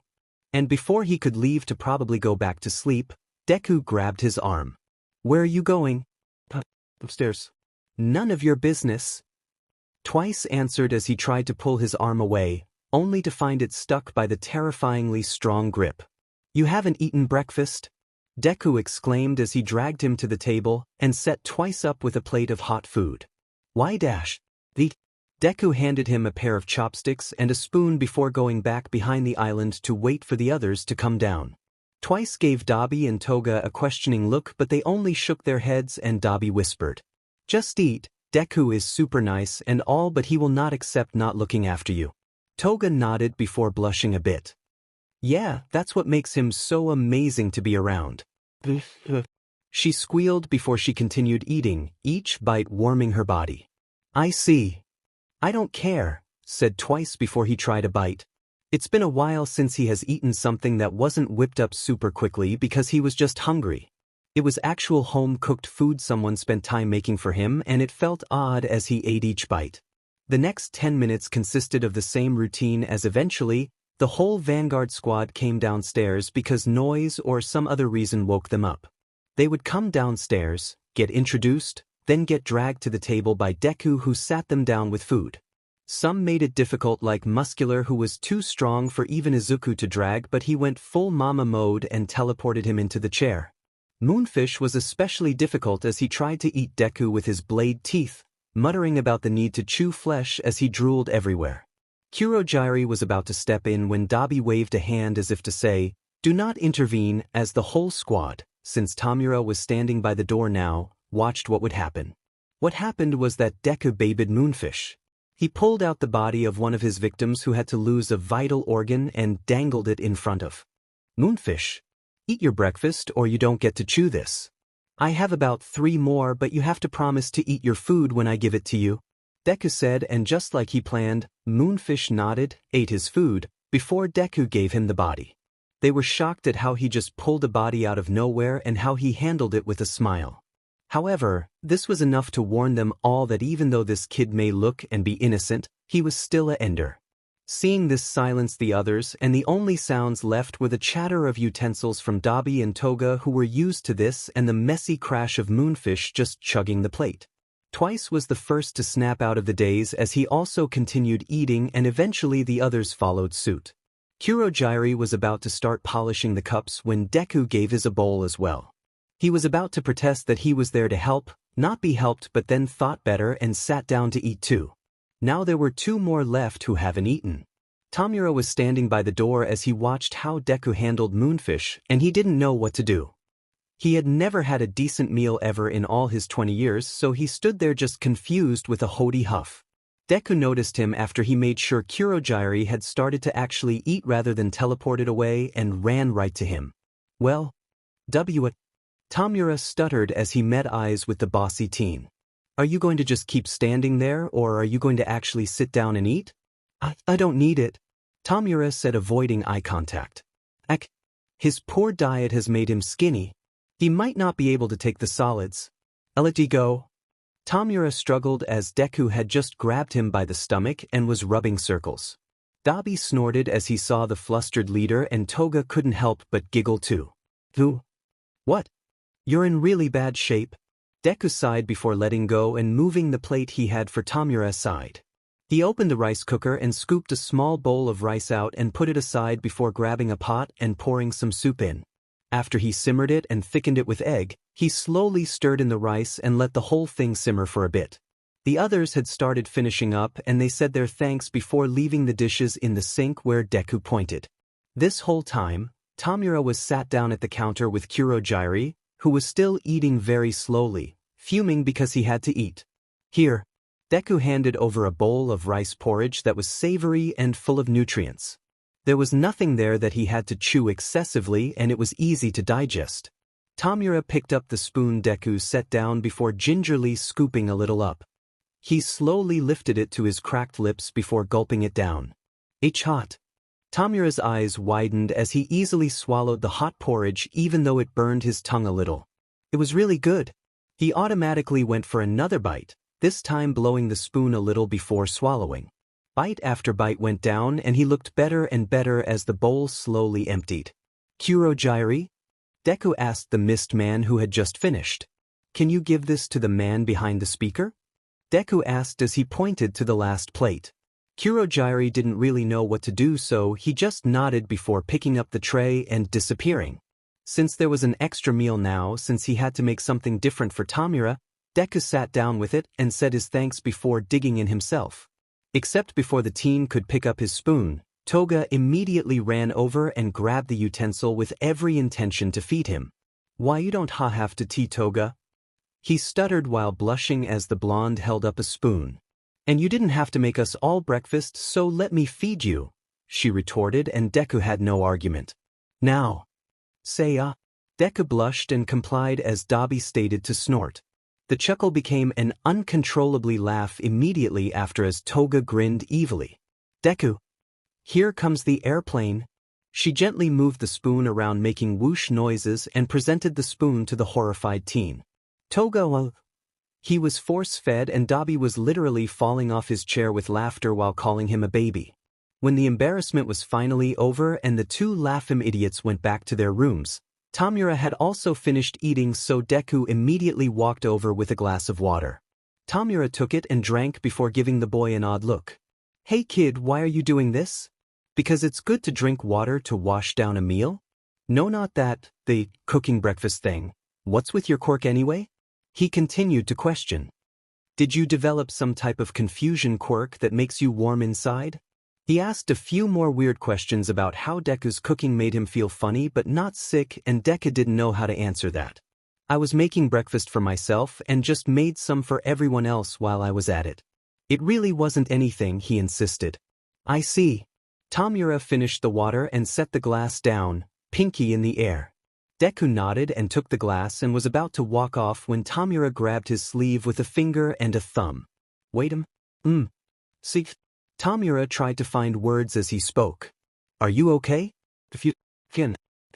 Deku smiled, realizing what he meant, and patted the hand, startling the older boy from the contact.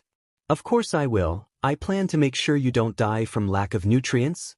Tamura nodded before letting go and getting up to return to his room as Deku put the glass in the sink before going back to grab Tamura's bowl and spoon. He felt rather proud of himself as he started to wash up the dishes that got piled from the others. It felt nice. Dabi came jogging down the stairs before joining Deku with washing up. This is unusual, Deku stated, and the scarred boy shrugged. I'm bored, no more odd jobs for money needs to get done. I see. I didn't know Izuku kept the bodies, he said nonchalantly, and Deku knew where this was going. Oh yeah, I didn't want to risk dumping the bodies because of unreliability of the bins. Who knows who digs through them? Dabi nodded as he explained. Izuku can keep them super fresh in the other space, so it's like they just died by me. If Moonfish cuts it up, I can dispose it easier. Him eating was just a plus. That makes sense. Dabi sighed as he looked at Deku happily washing a cup. How can someone be so innocent and twisted at the same time? He then looks at clock before drying his hands. I'm going to head out for about an hour. He gave Deku a kiss on the forehead before he nodded and slunk out the door. Okay? Bye. Deku waved him off, and just as the door closed, Kurogyri tapped his shoulder. The leader wants to talk to you. Deku nodded and followed Kurogyri into the mist and was brought to see man in a dark office. Deku, first let me thank you for the breakfast you made. Oh, it's the speaker guy. Oh, it's nothing. I hoped you liked it. The man nodded and Kurogyri shifted as he thought to himself. The master doesn't even need to eat, and he still did. I can't tell if this kid is pure or downright terrifying. I won't keep you for long, just a few questions. Deku nodded before answering everything that was asked, and at the end, the man nodded gently and sent him back. Can I make you anything for later? A strong tea with 2 sugars, please. Deku nodded before he got teleported back, and just as he walking into the lounge, a loud scream tore down the stairs. Burnt piece of unwanted toast. Toga came screaming down and Deku jumped at her chaotic howl. What's wrong? Toga huffed before lifting a dead bird up to show him. So I just came back from my bird hunt, and what do I find? A bird in a trap. She threw the dead bird to the floor and pouted. His traps pre-end the birds for me and I don't like it. She then showed him a live bird that sat in her hand. I want to drink blood from a live bird. It dies while I do so, but that's just a thing it does. Deku picked up the dead bird before tossing it in the bin, and Toga calmed down after having her rant. She then hugged Deku from behind because she wanted attention but not enough to ask for it. Deku finished washing the last plate and dried his hands before turning around to hug her back. Are you okay? His voice was soft as he patted the blonde's messy hair. Yeah. Just thinking a little about Mom. Yeah, the reason why Dabi lays traps was actually because it would disgust Himiko less when she was still against her behavior. Although, I think she just wanted to accept her daughter no matter what her personality was in the end. I'm sure Himiko was happy to be with you until the very end. I'm just sorry I couldn't do more for her. You did more than anyone deserves, Deku. Toga cut him off and flicked his forehead. And I love you for that. She squeezed him tighter and Deku patted her head as thanks. A cute EWWW contact. They turned to see Twice downstairs again and Toga stuck her tongue out at him. He sat by the bar and got himself a coffee and they watched as he once again just unzips his mask a little to expose him mouth to drink. He did that at breakfast too. Why are you always wearing a mask? Toga asked, curious. My past. It's the future. Twice contradicted and Deku sat down next to him. Do you want to talk about it? Not really. I'm dead. What? Arg? Yeah, I'm not sure if I'm me. I'm me. They looked confused, so Twice activated his quirk and an identical copy of Toga appeared. My quirk can make copies of people. Why did I make you? That's cool. Deku murmured as he looked at the Toga copy. That's really realistic. Twice then pointed at himself. I used to make copies of myself to help around the house. No, they were my copies. And we got confused who was the real body. Deku got a bad feeling in his stomach and leaned closer. So we got angry at each other for not knowing who the real one is and we ended each other until only one was left. They were both horrified but nodded and Deku patted Twice's arm as Toga gave him a hug. Unless I cover my head, I feel like I'll split apart. I don't even know if I'm actually alive or a fake. It's so confusing. That's okay, the one here is you. Toga whispered and Twice gazed at her. Deku also hugged him and reassured him too. Yeah, you're Twice and look, we're giving you a hug. Twice went silent as he took the embrace and just nodded. Dabi came back at that moment to see them around Twice. What's this? He asked, wiping sweat off his brow. It was pretty warm outside. We're giving Twice affection, Deku answered. Wanna join? He walked over and patted Deku's head before dropping a bag onto his lap. Nah. For now, I'ma change cause it's too hot. It's cookies by the way, the Oreos are mine, Dabi said before heading towards the stairs. Well, you are wearing all black. I'm not changing the black, I'm just taking off the top. He disappeared up the steps before Toga came to a realization. Wait, you mean he's going shirtless but still wearing that massive black jacket? They thought about it and laughed at the idea. Gosh. He would be an idiot, laughed Toga as she clutched over. When she finally calmed down, she opened the bag and deliberately brought out the one bag Dabi said not to and ate the Oreos. That's payback for ending the bird before I could. She mumbled as through her stuffed cheeks. She shared one with Twice who ate it nervously as Deku opened a bag of custard creams and nibbled on that as they waited for their scarred idiot to come back. She's going to be yelled at? She asked for it. When Dabi came back, he really did only take off the white tank top. You really are an idiot, laughed Toga and Deku couldn't help but giggle as Dabi was clearly sweating still. You should take off the jacket, not the top, silly. Giggled the monochrome teen and Dabi sighed before complying. Now I look like a pervert? He complained as he stood in only his trousers. You always have though. Toga added and Dabi clicked his tongue again. Deku just sat back eating his biscuits watching this unfold. Shut up blondie. Dabi is a perverted old man. And you're a horny dumb beach? Excuse me. Toga stood up knocking over the biscuit bag as she marched over. Says the charred nincompoop. Oh, big words now? So scary. Are you sure those words aren't too big for your small mouth? My mouth is not small. I will bite your head off as proof. She lunged forward and Dabi dodged aside before running behind Deku. "Oh yeah, it's not that your mouth is small, it's just you. How dare you?" Dabi grabbed the biscuit bag before bolting to the stairs and he patted Deku's head as he ran for it. "I'll go get my top then." He left Toga and she brought out the last few Oreos from behind the counter where she hid them and started to eat. A loud clatter came from upstairs and Dabi came running back down. Toga fell off the chair laughing as she saw the burnt boy stomp his feet with his shirt not on properly. "Okay, you're not a pervert. Just an absolute moron. It was you, wasn't it?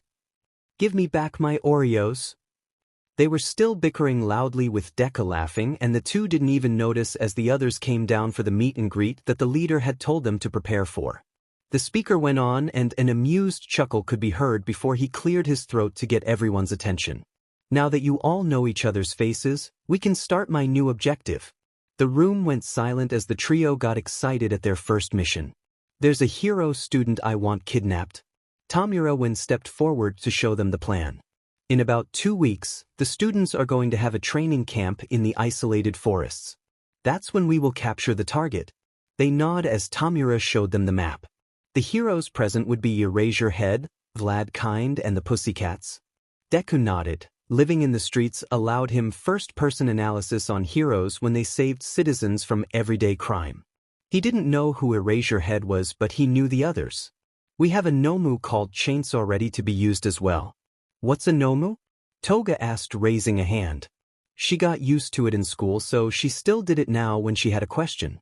"They're a great help against pros," Tamura answered, and a bulky creature stumbled in. "This is a Nomu." Deku looked at the greenish Nomu with multiple limbs and tools for hands. Its exposed brain made him uncomfortable, but it really did seem strong. "It's this one for those who don't know what I'm on about. It has multiple quirks and completely brain dead. Give it an instruction and unless you say otherwise, we'll go at it till it dies," Tamura said, looking at the creature. The trio nodded, scared but mostly fascinated. "Now for your jobs." The voice over the speaker spoke and everyone was ready. "Tamura, my successor, this isn't a large operation, so I want you to just observe this time. Use this time to see the skills of your squad so you can better command them next time." He nodded and sat back. "So the leader of this operation will be Dabi." "What?" "From what I can see and have heard, you are organized, patient, resourceful, and have good judgment. Where did Yo dash?" "Oh, I told him." "When?" "Just after you left to buy Oreos and the other biscuits." "Oh yeah, my or dash." "Ehem. Anyway, I'm sure you'll be fine." "Next is Toga. I want you to collect as much blood as you can from as many students or even heroes if you can. I have equipment that will help compensate for your weakness." "My weakness?" "I have one." "Yes, the downside is that even if you do land a small cut, if you can't get the blood into your mouth or collect it, you can't use your quirk." Deku nodded as he was the one who figured it out. "This will allow you to suck blood out and into a container the second the skin is pierced." Toga nodded as she understood her role. "Muscular, you are with Deku." "What? Why?" the muscle man exclaimed with a hint of annoyance. "Because he's valuable both for his quirk and his sharp mind, but he lacks experience, so he will only watch the fight. You're just to protect him as he watches." Deku and Muscular nodded as the man continued. "Mustard, when time is right you will use your poison gas to cause disturbance and confusion of the left side of the forest. Make sure you keep it up as long as you can. The confusion and sudden fainting of as many students as we can get is vital. If we are lucky, then our target will be one of those. Moonfish, you will take the right and do the same and get any stragglers that just escape the poison. Magna and Spinner will flank the back and deal with the heroes who will try and intervene. Twice, you will be by Dabi and use your clones to relay information because we'll cut telephone lines. You'll also be by the teacher's lounge, so take care that they don't interfere. And Mr. Compress, you're tasked with containing the target once he's located by the others." They all nodded and the man finished up this plan. "It's in 2 weeks. Use this time to prepare yourselves."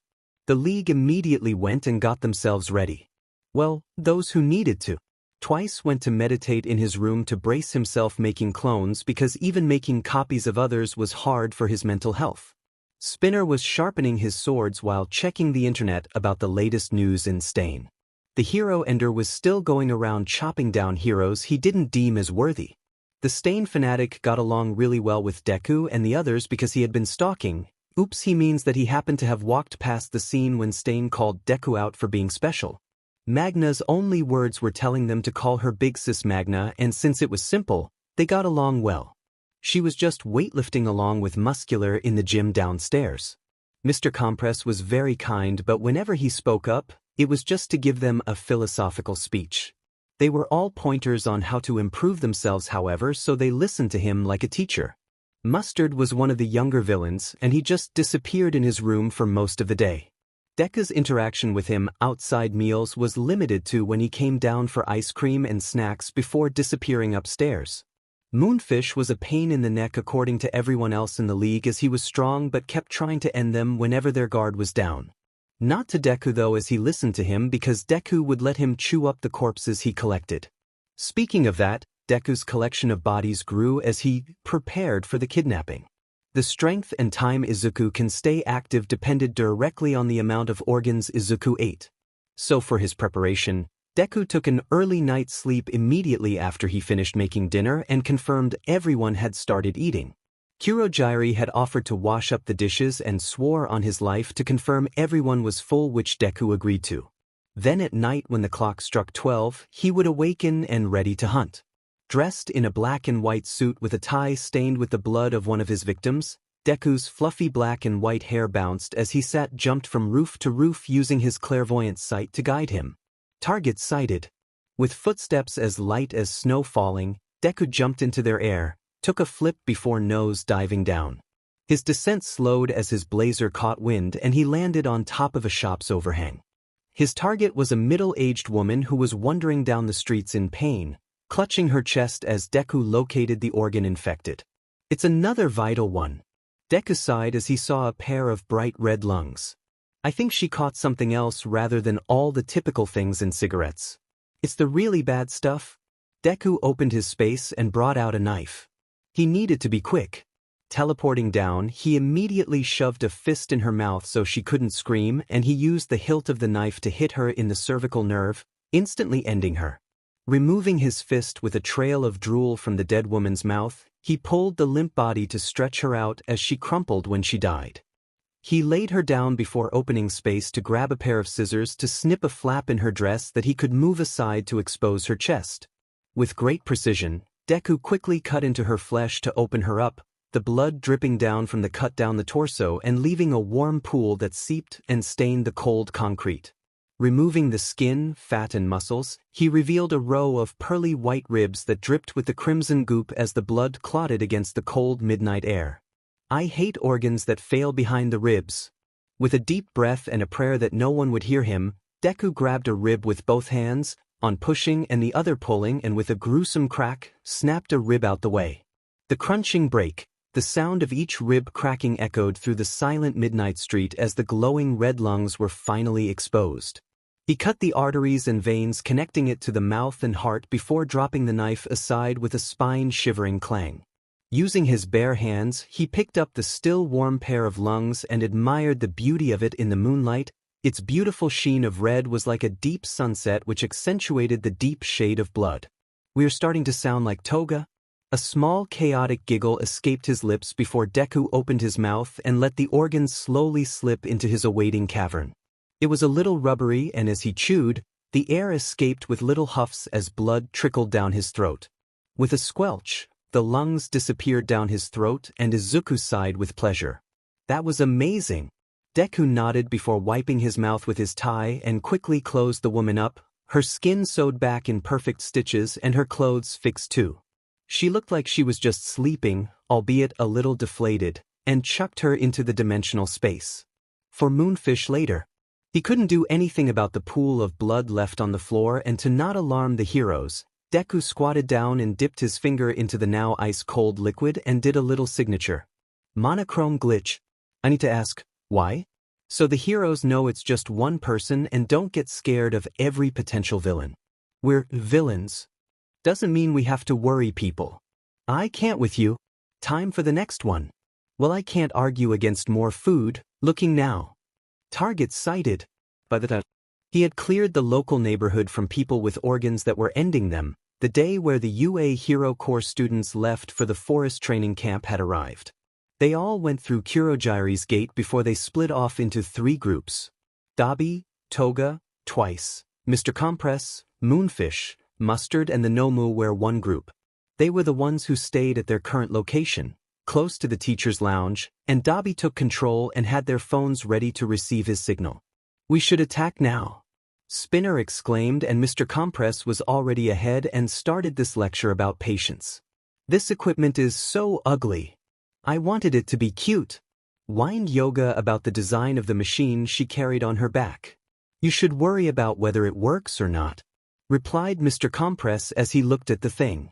The only thing that matters is if it functions properly and completes its purpose. Spinner was still restless and desired action, causing Dabi to order him to be quiet and that they will only attack when all of them are confirmed ready and in their correct location. Dabi informed everyone that the success rate of their job depended on their experience, which they all have. I've done my research on all of you, but it's not enough to guarantee a victory.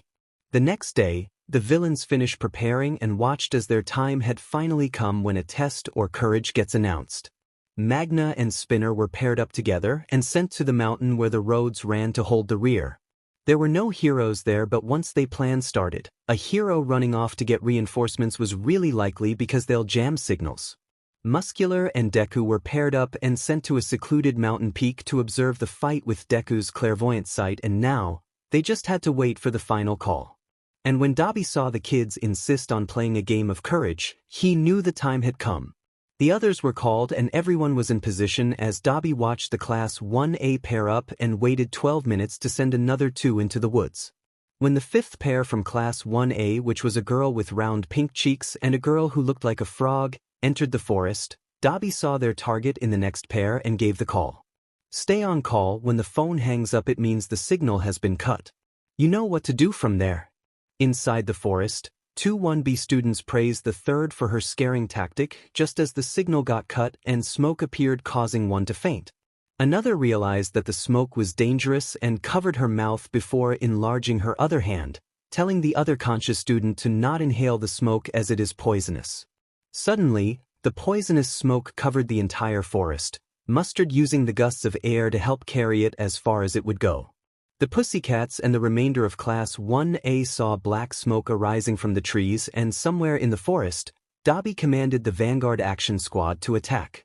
Toga's eyes were already stalking the pair of girls who left before the target in the forest, and she crept after them, hiding in the bushes. Magna and Spinner immediately attack and knock out Pixie Bob, who was closest, before the Pussycats could prepare to take action. Backing up a little to when the test just started, but on a ledge at the mountainside. A young boy with black hair and a red cap with little horns hats sat at the edge of the mountain close to where Deku and Muscular walked out from the portal. Muscular's exasperated sigh about babysitting caught the boy's attention, and he peeked over the rock only to squeak in fear. Muscular didn't miss the sound and immediately became aware that they weren't alone, and he chuckled as he stomped over. He clicked his tongue when he saw it was only a kid, but the kid pointed at him while shaking. I know you. You ended my parents. He cried, and Muscular gave him a look of confusion. Boo! Deku overheard what the kid said and felt a little hurt as he remembered all the parents in his life. Wait, I'm a villain now. This is normal. I've done it before. All my victims had family at some point. The boy was tearing up now, and he pointed an arm at Muscular before a small stream of water spluttered out. The sight of the water and the boy's eyes triggered Muscular, and he balled his hands into fists. Oh, I remember now. Of course, they were the ones who took out my eye. He pointed at the red covering that was built into his face over a missing eye. Those damn water hoses.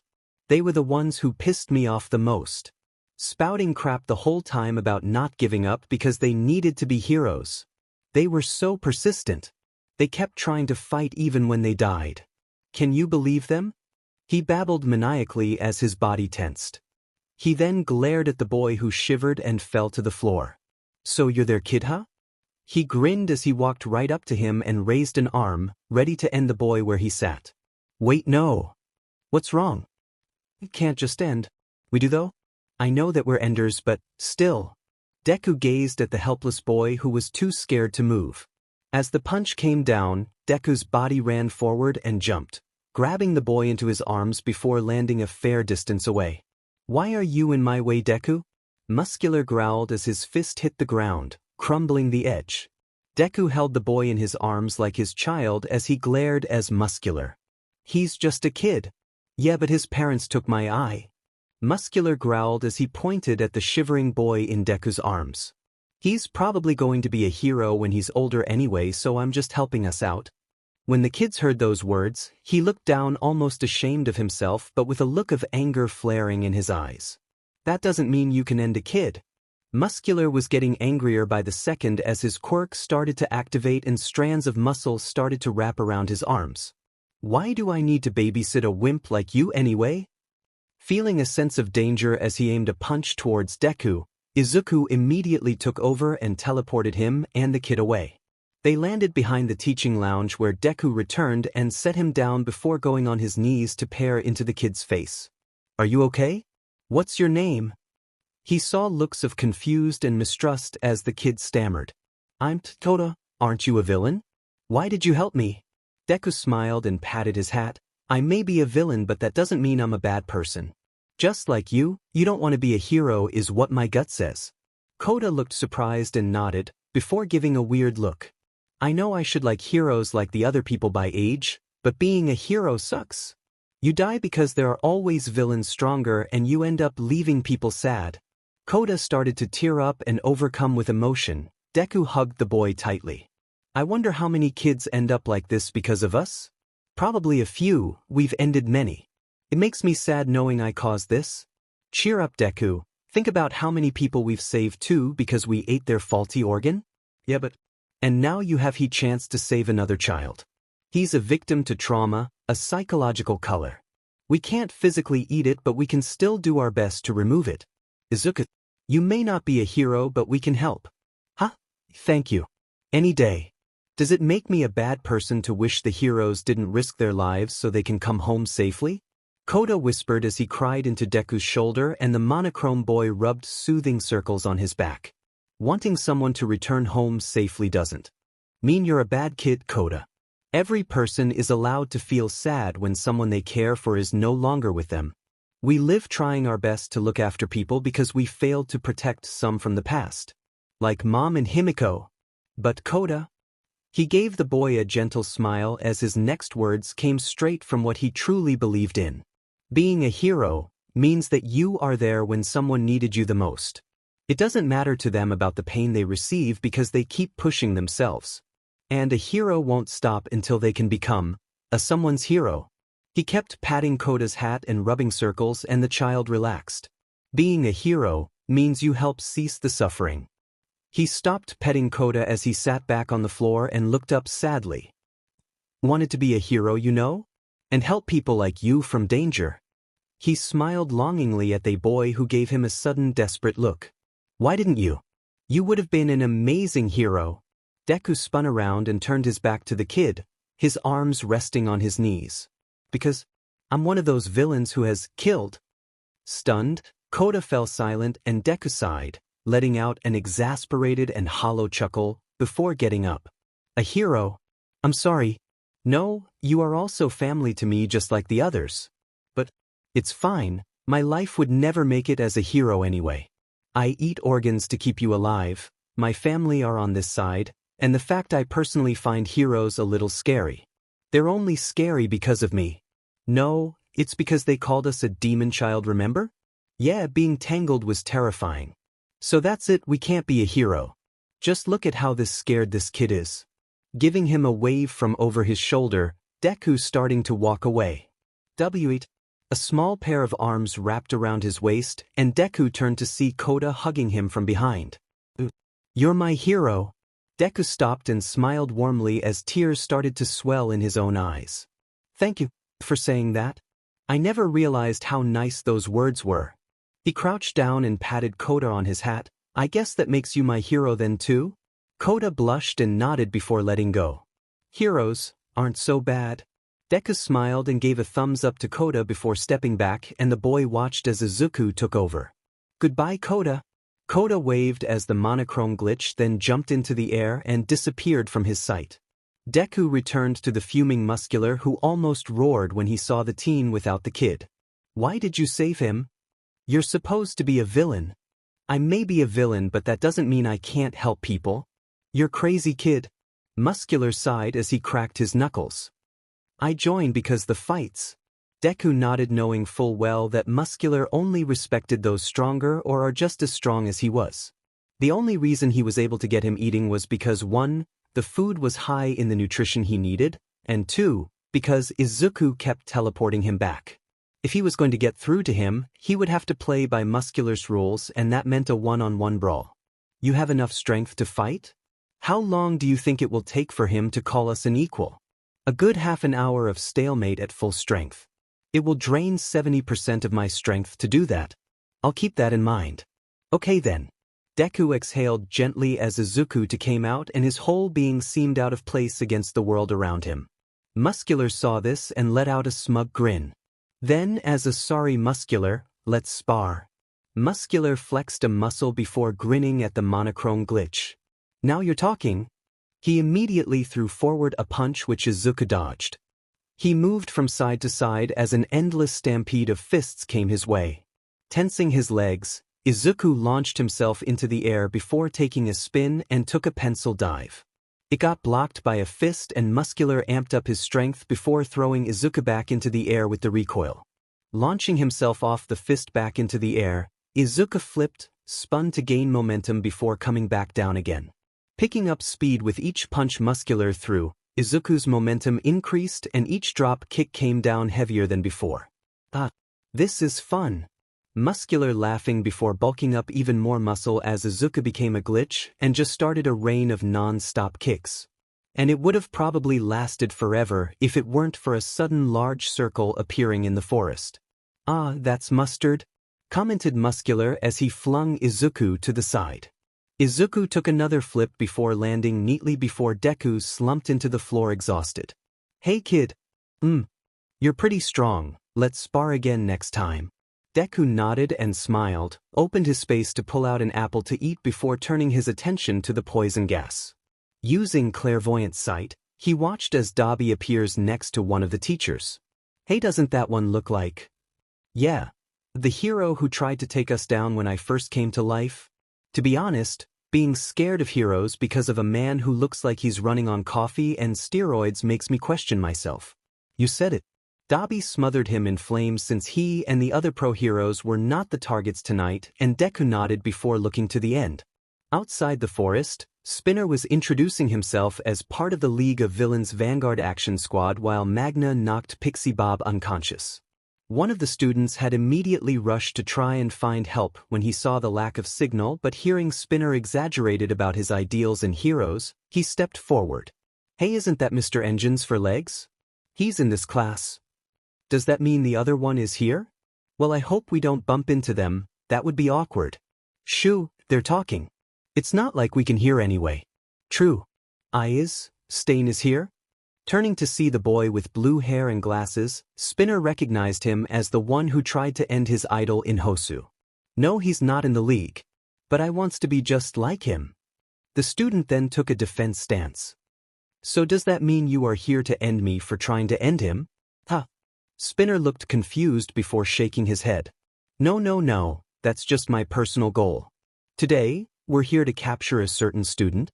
What Deku couldn't hear through his sight was actually Spinner's big mouth telling the student their plan. "We're here for Katsuki Bakugo?" If Deku could hear, then they would have rushed down to shut him up and knock out those who heard, but that wasn't the case, so Deku continued to look around. Back in the smoke-covered forest, he saw a girl with large hands carry 2 other students, trying to find a safe place. They ran into metal-looking boy and a girl with vines for hair who are wearing masks. "They're talking again. It sucks we can't hear. We should develop that next time we have the chance." The metal boy gave them masks, and after they put them on, he watched as the metal boy refused to flee and decided to instead try and locate Mustard. Deku continued to look around and stopped when he came onto 2 faces he recognized. Quick location check. Imagine a kite shape. At the top corner is the teacher's lounge where Dabi, Toga, Twice and the Nomu is. The left corner is where Mustard is with his poison smoke. The right has Moonfish and Mr. Compress is somewhere around there on the lookout for the target. And at the bottom is Magna and Moonfish as lookout. Deku and Muscular are on the fair left on the mountain, so they are off the kite shape. Meanwhile, in a different direction from where Deku was looking, Dabi was attacked by Erasure Head. However, he easily dodges Dabi's attack and counterattacks, easily overwhelming Dabi using his capturing weapon and melee combat. Having apprehended the villain, the teacher demanded information, but Dabi refused, and when he saw the wildfires starting even though he got the one who produced them, he wondered what was going on. At that moment, 4 students arrive at the facility. Suddenly, Dabi broke free of the teacher's grasp, but with his capturing weapon around Dabi, the villain begins disintegrating into nothing and disappears. That was because the Dabi Erasure Head was fighting was a clone, courtesy of Twice with his duplicating quirk. The real Dabi asked Twice to make another double of him when he heard the first one broke so that he can resume his fight with the teacher. During the momentary break between the 2 clones, one student told the teacher what Spinner said, and he immediately runs to find Mandalay, one of the pussycats. She wasn't far because she was running towards him while in combat with Spinner. Tiger had joined them and was fighting Magna back at the mountain, and Magna's quirk had sent them both flying. Aizawa jumped in and pulled the sword from his loose, unexpected grip and pulled Mandalay away. Mandalay used her telepathy to inform all students in her range they can use their quirks, and to Katsuki Bakugu, "They're targeting you." It felt odd as Deku laid eyes on the 2 faces he recognized as he muttered, "It's Mr. I only use ice and Kaken. It's Mr. I only use ice and Kaken." Deku watched as the boy who only used his ice engaged in combat with Moonfish, using his ice to block the villain's teeth enlarging quirk. Moonfish was highly skilled, however, being able to break through the ice and nearly hit the target with one of his teeth. However, it was only to be intercepted by another wave of ice from the bicolored boy. The ice boy yelled something at Bakugu, and it must have been annoying as the explosive one started getting more pissed than he already was. Moonfish continued to break through the ice defenses with his teeth while also using his teeth to maneuver himself around. Moonfish was in the advantage, so Deku turned his sight away from them and looked back for Mustard. The metal boy had continued walking through the forest, wandering at first but eventually reached the source of the poisonous gas. They found Mustard. Deku gasped as he waved a hand at Muscular, who immediately stood up. The young villain was aware of their presence and took out his gun, firing it at the metal boy only for it to deflect. Deku panicked as he watched Mustard get punched and knocked out. They took him out. Muscular frowned and picked up Deku and sat him on his shoulder. "Point me where?" "Down there." They jumped right down towards where Deku pointed. "Please be okay, Mustard. You're an essential part of our plan and we need you." "I don't think he's too bad, just unconscious." As they ran through, Muscular pointed at a massive shadow that appeared out of nowhere and stood tall, looming over the trees, and Deku gave it a horrified look. The massive dark shadow was rampaging around, and Deku cried as his clairvoyant sight saw it completely crush Moonfish. "Moonfish, no." "Hey, what's wrong, kid? They got Moonfish." He set Deku onto the floor before placing both large hands on Deku's shoulders and gave a deep exhale. He gave a warm, reassuring smile to the panicked teen, who calmed down quickly. "You go for Mustard, I'll get Moonfish." Deku nodded and immediately jumped off towards his unconscious friend before teleporting right by his side. He arrived and saw Mustard on the floor with his face badly damaged and the gas mask broken. He immediately removed the broken pieces and exhaled as he concentrated. Running his fingers over the cuts and blood, perfect stitches appeared, and Mustard's face quickly looked the same as it did before, just with a few lines where the cuts were. Deku then knelt down and picked him up before staggering and feeling really tired. "Izuku, are you okay?" "Yeah, I'm running low though, so I don't have much left. I'll take a small break for now." But carrying Mustard on his back, Deku looked around to confirm his bearings before he running towards Muscular. Reaching there, he stifled a cry as he saw both Moonfish and Muscular knocked unconscious, crushed, looking by probably the dark shadow. Deku placed Mustard with the other 2 before hiding them. He needed to inform the others what happened. He ran down the path of pushed-apart trees knowing the students with that shadow must be at the end. Kakin was their target, so the other league members would be there too. A few moments earlier, Toga found the two girls and immediately engaged in combat. She managed to slightly wound the one with round cheeks' arm, and thanks to her machine, it immediately started to drain blood from the tiny wound. Toga kept attacking, to which the frog girl responded by flinging the girl with round cheeks away with her tongue. She then yelled at the other to run back to the facility as Toga strode over and struck Frog Girl's tongue with her knife and held her against a tree. However, the pink cheeks girl ran back to help her friend and used martial arts to apprehend Toga. Tsu!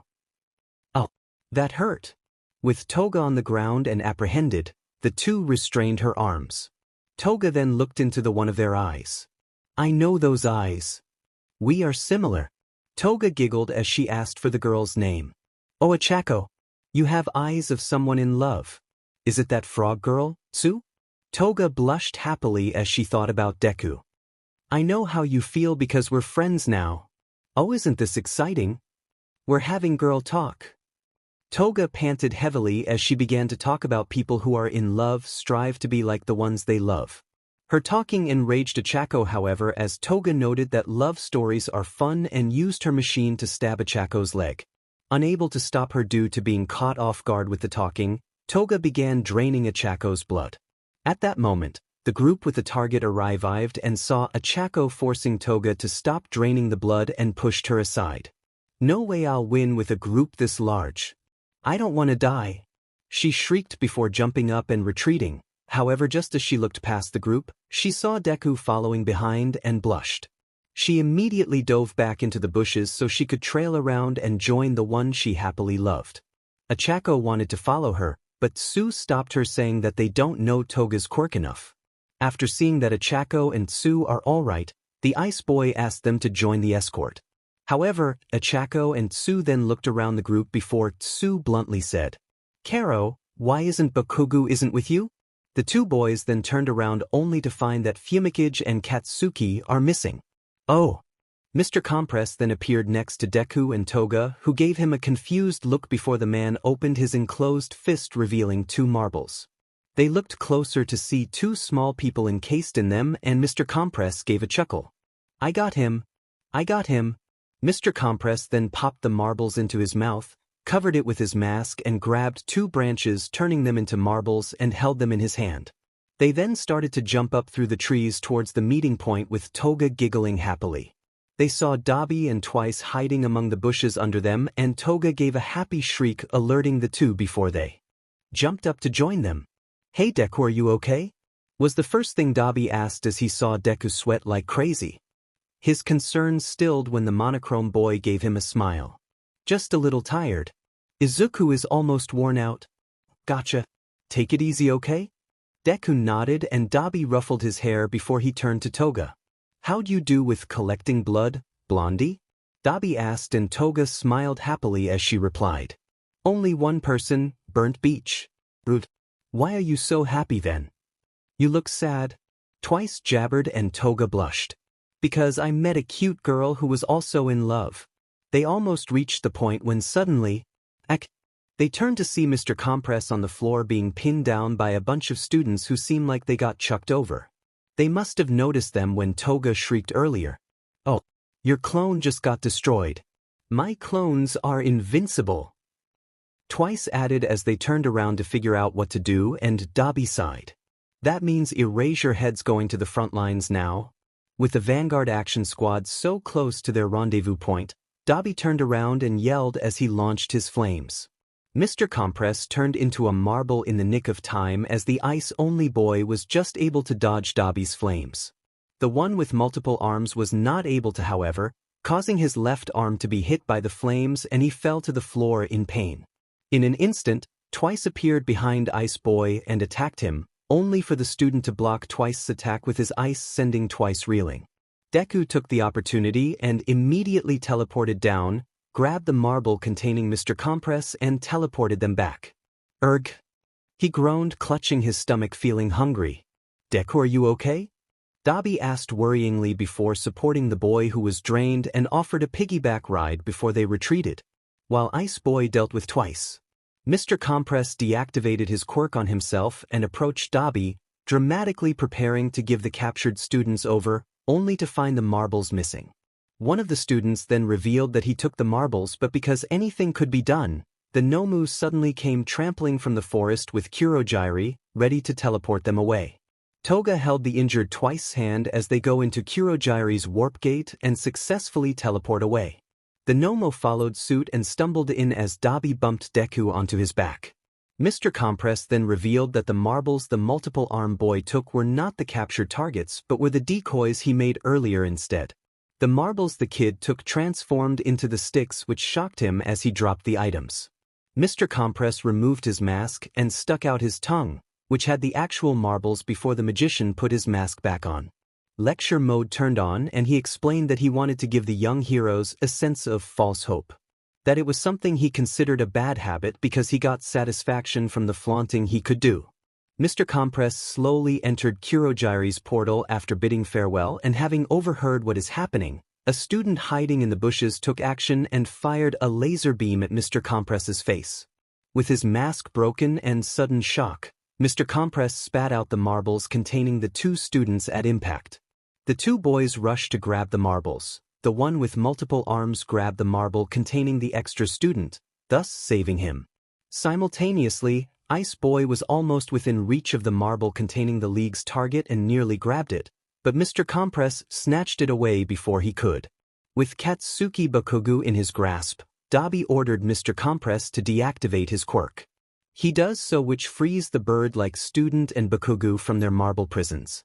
With a hand on Bakugu's throat, Mr. Compress pulled their target into the gate and began teleporting away along with Deku on Dabi's back. He waved just as they disappeared, smiling through the mask. "Goodbye, heroes." When they reached base, Tamura saw their low numbers and asked, "So who is still here?" Deku looked around and counted Dabi, Toga, Twice, Spinner, Magna, Mr. Compress, Tamura, Kurogiri, and the Nomu. 3 were missing? And they were the ones he left behind even though he could have saved them. They'll get arrested and interrogated, but I'm sure they won't talk, so everything is fine. When Deku heard this, he felt so depressed since he could have done something that he staggered forward. "Yeah, but..." Dabi ran back over to him and immediately covered Deku's eyes with one of his large hands as he started to cry. Toga held both of Deku's hands in her own and rubbed circles on the back as Twice walked over and patted his head. Mr. Compress sighed and pulled out a handkerchief from his breast pocket and gently wiped the tears that escaped. They stood like that for a few moments as Deku's sad sobs hiccuped and echoed before he finally calmed down. He apologized for his behavior and the League all replied the same, to not worry about it and that it's okay to cry. "It's nice since we could hardly find time to cry anymore." Mr. Compress smiled and Deku nodded before Dabi led him to the stairs. "Let's get you changed to something more comfy." They had achieved what they wanted. They got their target and Magna also managed to bring yet an extra unconscious hero. The mission was a success. The mission was a success. After Bakugu was captured by the Vanguard Action Squad, the training camp for the UA students came to an end and they had to deal with the ramifications of its failure as the pro heroes had to attend lots of meetings with different presses. Meanwhile, inside the hideout, Bakugu was strapped and restrained on a chair by Kurogiri and Tamura before the leader asked the explosive one to become his ally. However, the only answer he got was, "Drop the small talk and go die." The small TV was showing the broadcast of UA's public apology and Tamura sighed as he said he understood why society is criticizing UA for their failure. That is because the current hero society is not truly just. Spinner, who was in the room watching TV, agreed with him, saying that the current hero society isn't just since the modern heroes are only doing their job for compensation and not out of selflessness. Tamura explained that the League of Villains are fighting for a just, equal society and intended to win this battle. Dabi walks downstairs at that moment and Tamura ordered him to remove Bakugu's restraints. "You sure? Since this ticking time bomb might attack. We have to treat Bakugu as an equal." "I am well aware of that." Knows he had no possibility of winning against them all, Dabi has twice removed the restraints. As Twice removes the restraints, Mr. Compress apologized for forcibly kidnapping him and explained that the League of Villains is not just a group of hoodlums perpetuating crimes, nor did they casually abduct him. He goes on by saying that everyone in the League of Villains is shackled by the current society and hoped that Bakugo would understand their discrimination. The restraints are removed, and as Tamura approaches Bakugo, he attacks the leader with his explosions. "It is pointless to try and make me change my mind," Bakugo screamed as he jumped out the way of Tamura's outstretched hand. "I will be the one to beat All Might," he announced, standing tall. By being a better hero than he is. He glared at everyone in the room and snarled. "Nothing they say will change that." The smoke from Katsuki's explosions cleared and Tamura looked to see that. The hand on his face has been blown off as a result of the attack, and Twice, with his already beaten-up body from the Ice Boy earlier, was now whimpering on the floor. Bakugo, who had been watching to Yue's public apology after he was released from his restraints, continued to taunt the Vanguard Action Squad and Tamura, telling them that his combat authorizations have not been revoked. However, Dabi, Toga, Magna, and Mr. Compress, who were in the room, were not intimidated. Kurogyari attempted to help Tamura, but he was silenced when his young master glared fiercely. Kurogyari stopped and Katsuki tensed as they watched Tamura pick up his hand and put it on his face. "It looks like just talking will not convince you? Sensei, please give me the force to help me convince him." The voice on the speaker commended him for his wise decision, and a second later, a shrill yell could be heard. "Twice!" Deku came running down in comfy extra-large t-shirt with the words, "criminal," written across it. He had gotten a warning from the speaker in his room that someone was badly injured, and he panicked as he rushed to the injured villain. His hands were a little dirty with soil, so he washed his hands really quickly before putting down the apple he held and crouched down next to Twice. They weren't anything life-threatening, but Twice's mask was a little burnt away and he had a small burn on his cheek. Twice was whimpering a little, clutching his head. His mask wasn't completely gone, but his eye was exposed and he felt pain. Deku hushed the scared villain and buried his face into the folds of his shirt to calm him down. Toga had left the room and came back with a black handkerchief. She ran with a sewing kit and the two immediately started to fix Twice's mask. Deku was hugging Twice the whole time as Toga stitched the fabrics together. He sat on Twice's lap so the crying man had his face buried in Deku's shoulder. With one hand on his head to help keep the villain feeling whole, Deku ran his other arm up and down the firm back to soothe him. The whole time, Bakugo had silenced as he watched this unfold. The new villain that ran down didn't give off the same aura as the others. In fact, the bubbly aura that did flower out was very similar to someone he bullied as a kid. Someone who died without him ever apologizing. It's not possible. He's supposed to be dead. He died along with the hundreds of others who tried to contain an illness in the hospital. "Done," panted Toga as she tied the last knot in the sewing, and Deku patted Twice's back. The shivering didn't stop as he slowly turned his head to see the fixed mask in his line of sight and immediately made a grab for it and put it on. It was then that his shivering finally stopped and he sat up to pat Toga's head. "Thanks, Toga. Your sewing is really well done," he thanked the blonde girl before turning to Deku. "Thanks, Deku. I really needed that."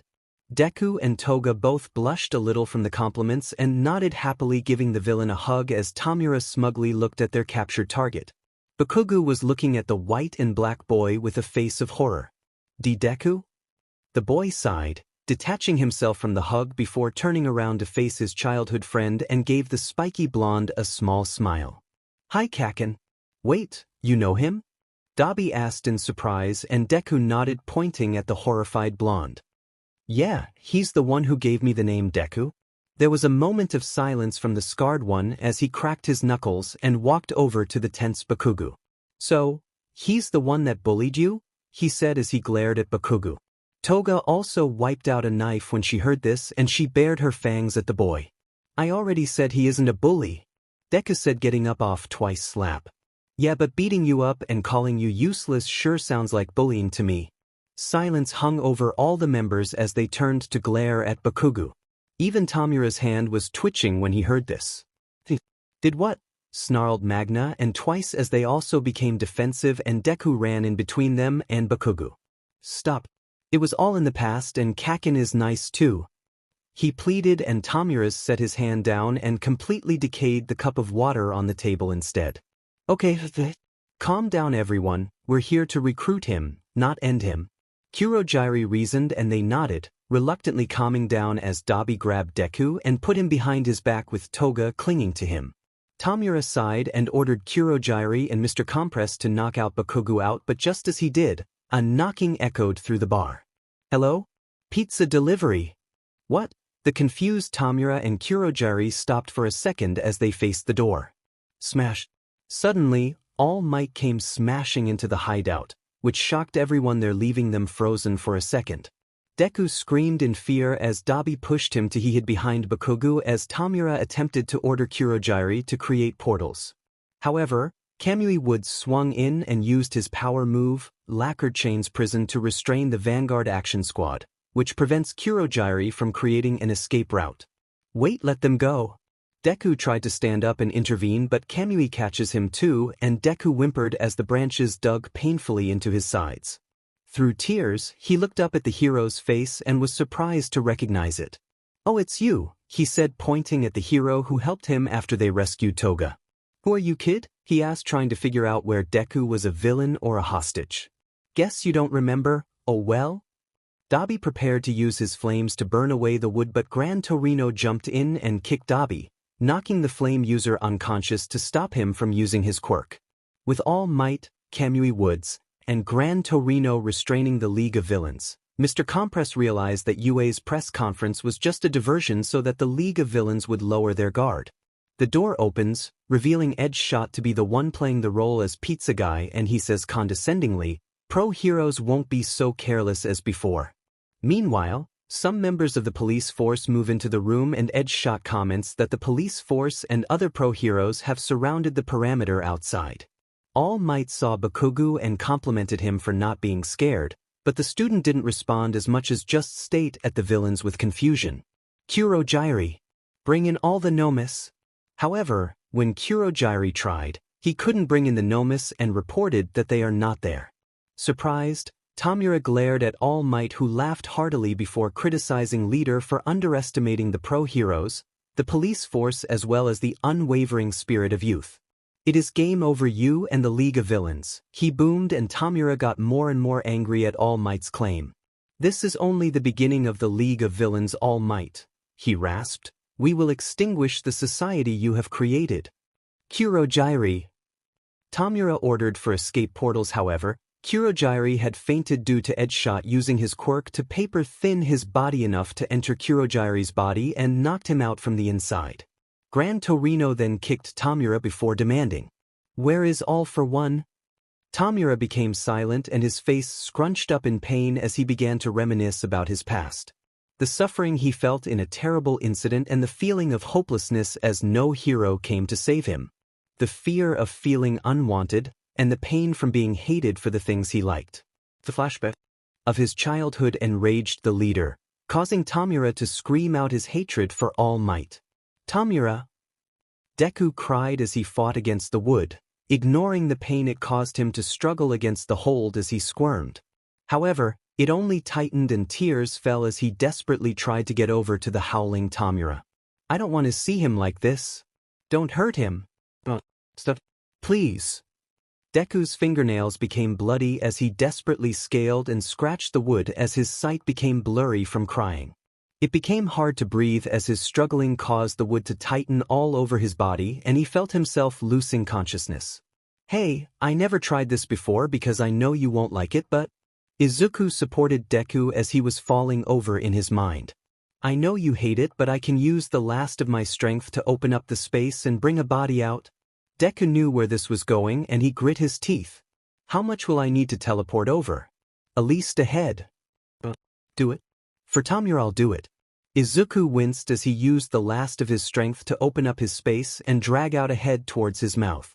The heroes watched in horror as the crying boy who became silent suddenly had a decapitated head appear in front of him. The sound of a skull crunching chilled them as they watched it get swallowed down, and without a warning, Deku had teleported over to the Tamura and was trying to soothe him, hugging the howling boy as he rubbed circles. "It's okay, it's all okay." It's okay, it's all okay. The heroes couldn't react to what they saw as Deku got Tamura to stop howling and gently patted the rough hair. Tamura stabilized and accidentally disintegrated a bit of Deku's criminal shirt as his fingers brushed over the folds, but Deku didn't even flinch as he kept hushing him. Suddenly, a mysterious black liquid appeared out of thin air as Nomus jumped out, surprising everyone, both villains and heroes. Edgeshot notices that the black liquid was not Kurojire's doing since he was unconscious as more Nomus began appearing from the masses of liquid. All Might attempted to grab Bakugo as the liquid poured from his mouth but missed and the boy dissolved into the black liquid and disappeared. Tamura realized that what was transpiring was the work of his teacher and stopped struggling as the liquid encased him too.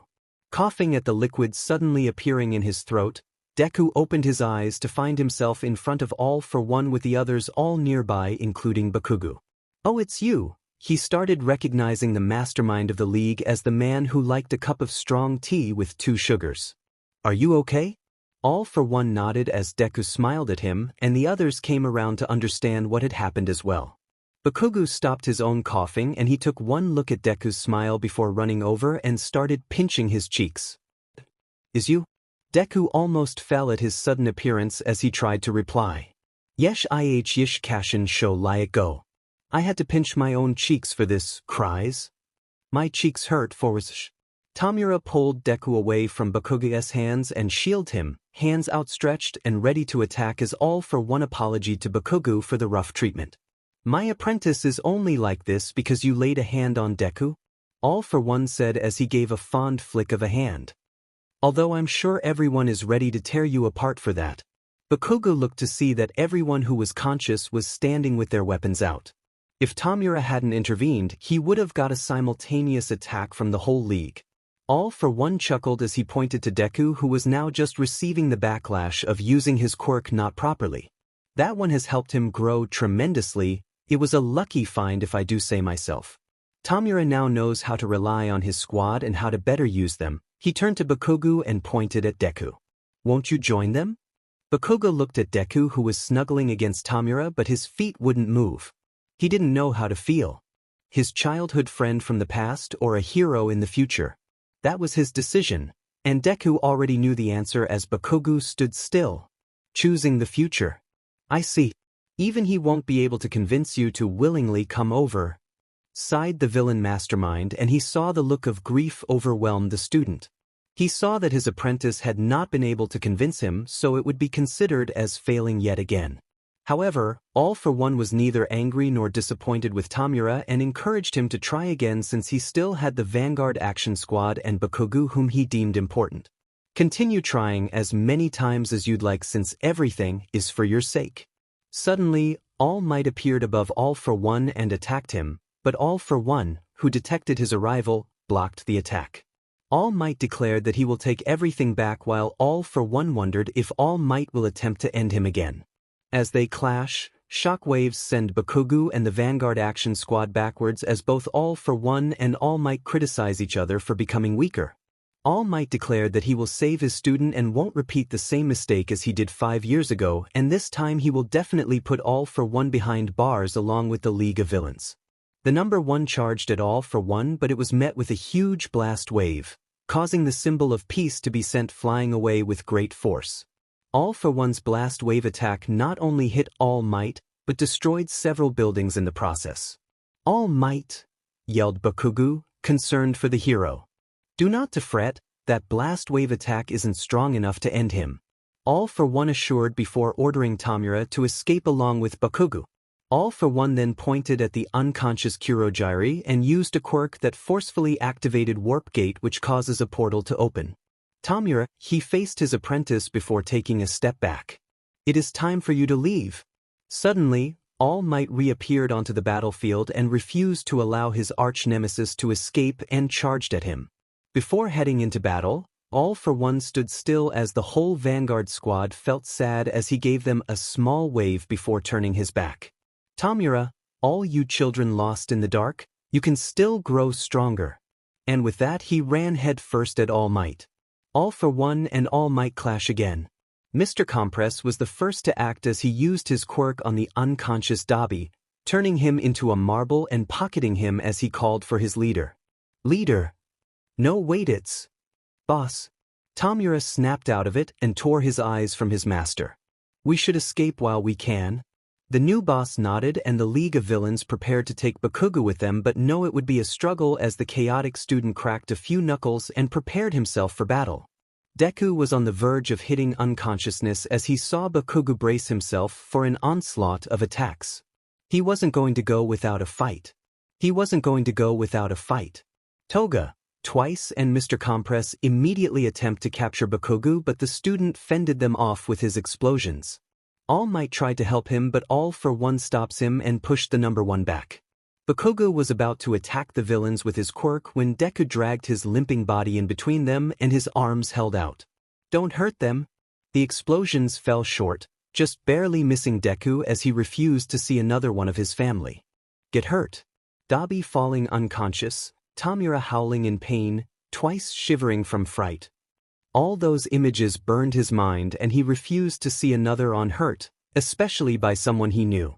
Seeing Deku shielding the villains with his arms spread out as if he was going to attack, All Might rushed forward to punch Deku out the way, but Bakugo panicked and stepped in between the oncoming fist and Deku. But even before the hand hit the blonde, All for One stopped All Might and held him back. Suddenly out of nowhere, an ice ramp suddenly appeared high in the air and Bakugo looked up to see two of his classmates, his best friend Kirishima holding onto the class rep's back with a hand out. All for One saw the duo and was about to throw an attack at them when All Might intervenes by punching his arch-nemesis.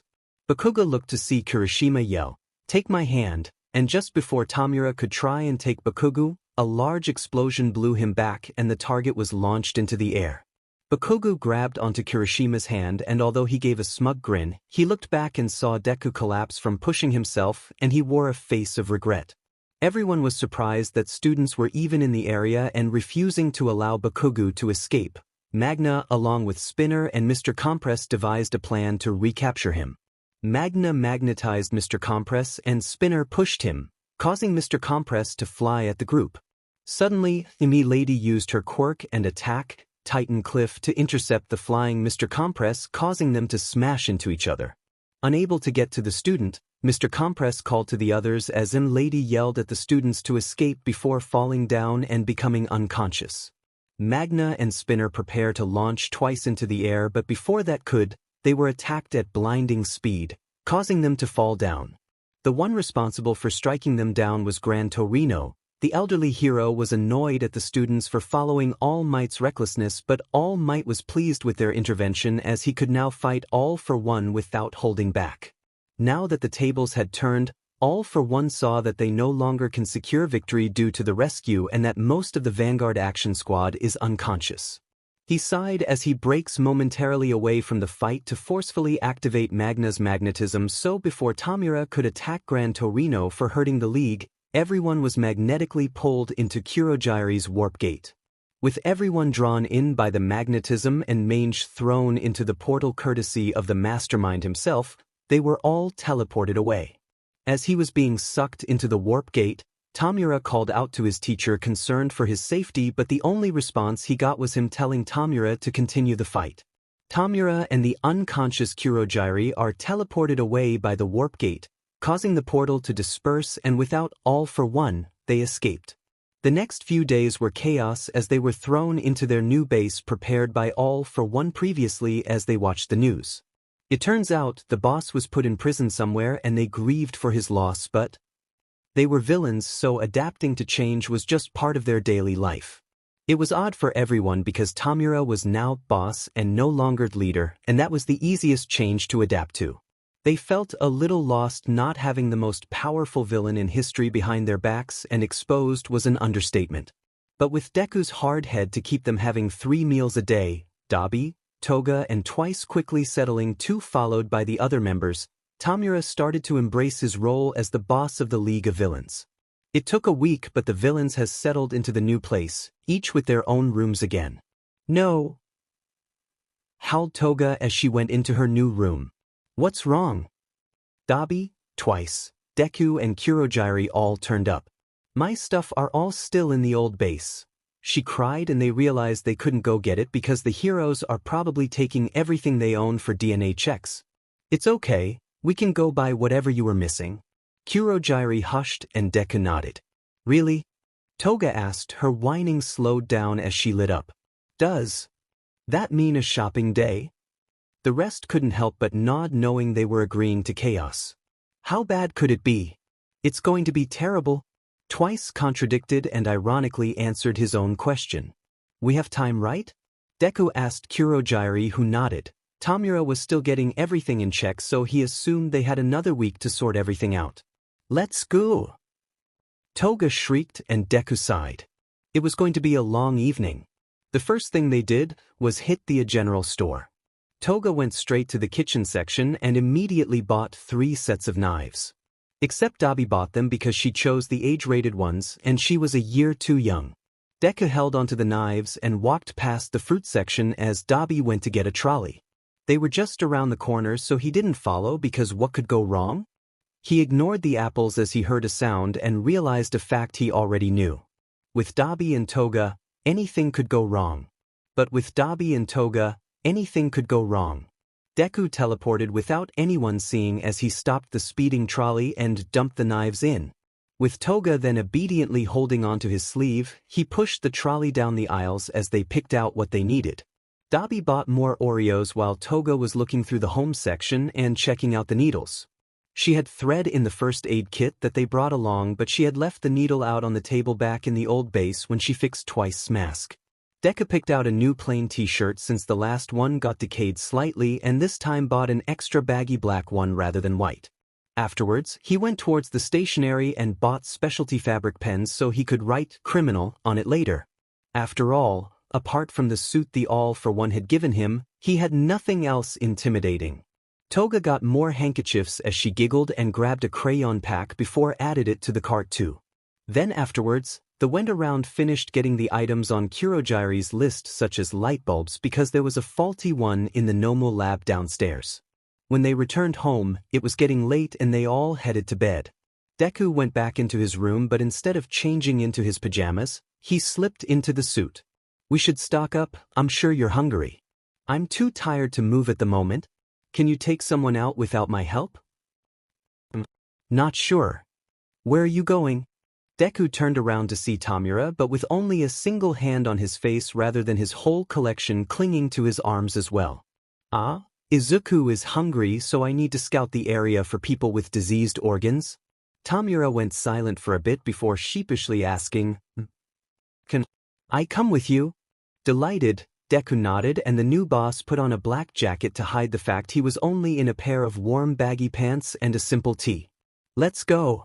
Deku giggled and the two ran out and started to casually walk in the dark. How do you find your targets? Asked Tamura, starting the conversation, and Deku was more than happy to answer. I can only see in monochrome, remember? Oh yeah, you act like you can see normally, so I never really thought about it. Yeah, I know, it's because I can see color but only while I'm eating an organ and I just memorize it. Deku explained how he knew, and also the fact Dabi and Toga would tell him after he remembered what a color looked like. Anyway, the other time I see color is because of my quirk. It makes infections and diseases colored so I can track my targets. The more I eat, the more powerful Izuku is. And if it helps you get the organs, your quirk has no limits, am I right? I also learned recently that I can use power without eating infected organs too. Tamura nodded as he vaguely remembered the sound of crunching as he was drowning in his memories. If I had to reword my quirk, eat humans. To gain power. The idea made him want to throw up, and Tamura used 4 fingers to pat Deku's head. It's not very effective as much as just the organs, however. An infected organ can teleport me 3 to 5 times, but eating the same size not colored flesh can only grant me 1, so it's not something I would do unless it's an emergency. Tamura nodded as he kept petting the soft hair. The texture was fluffy against his dry skin. Who is Izuku anyway? Tamura asked, and Deku laughed awkwardly. Izuku is my actual name. But Katsuki Bakugu, called me Deku for being weak and stupid for not seeing color. Tamura's hand twitched, but he calmed down and just kept walking. I see. Why did you change your name rather than your quirk? Deku clutched his fist as he replied, because I'm useless without my queer dash. And I'll shut you up there. Tamura interrupted as he placed a finger on Deku's soft lips. You are not useless. He avoided eye contact as he looked up into the air. I came with you today to thank you. Thank me. Yeah. For dragging me out of my memories when the heroes broke in. Deku shook his head. No, I was doing what I wanted. It was nothing much. Tamura stopped and faced him, his red eyes piercing as he showed sincerity. It was significant to me. I really needed it, so I'm thanking you. Deku nodded, a little stunned before Tamura gave another sheepish look. And sorry for turning part of your shirt into dust? Deku laughed, saying he got a replacement already earlier, and Tamura nodded, ruffling his hair again as Deku spotted a target. Need some help? Take it as the thanks. Deku nodded, and together, they caught the man, and Tamura watched firsthand as Deku ate the man's large intestine after instantly ending him when Tamura's held him still. The body was chucked into Izuku's space, and by the time the night was over, Izuku was full and teleported them all back to their new place they'll eventually call home. The next morning, after Deku whipped up breakfast for everyone, he watched as Toga was doodling with her new crayon. She whispered to Dabi while giggling, and the scarred boy gave her a skeptical smile as Tamura walked in. Morning, Deku, he greeted. Dabi and Toga snorted as the boss greeted them, and by the time Deku turned around, the two were already dying. Pee! Deku snorted, and it took Kurogyari to walk in from the laughter noises before Tamura found out. Toga shrieked before running off, and Dabi ditched his breakfast and joined her as Tamura took off the hand and saw the smile. I will end you, dipshits. I will end you, dipshits. When Tamura rubbed out the crayon smile off the hand, Kurogyari sighed as he reminded them that there was still a faulty light and he couldn't reach it because of the ridiculously high ceiling accommodated for Nomus. Dipshits! Tamura called, and both Dabi and Toga popped their heads out from the side stairs. You called? Toga giggled but frowned as she saw the clean hand. Yeah, I did. You're helping me fix a light? Dabi groaned, and the three of them headed down. Who knows how to fix it first of? Tamura asked, and Toga raised her hand. I don't. Okay then, Dabi crouched down. The scarred boy complied, and Tamura immediately sat on his shoulders. Toga then shrieked with happiness as she jumped onto Tamura's shoulders, and Dabi groaned as he tries to stand straight. Toga giggled as they wobbled forward before shutting up. Didn't I say I can't do this? And that's exactly why I'm making you do this. Tamura huffed, and Dabi groaned from the weight. Well, this punishment isn't so bad. Tiga sighed as she fiddled with the bulb. I'll also have you know that from my height exactly at this moment, I can see Deku's reflection on the mirror on the stairs. Tamura added, and the blinds blew up. What? I want to see Deku. Tamura smirked. So if you want to see him, then hurry it up. Wah! Tiga cried, and Dabi's legs quivered as Tamura relaxed. That's what you get. Deku hummed to himself as he started prepping lunch. He had memorized everyone's tastes, and since he had nothing better to do during the day, he set about making individual lunches for each member.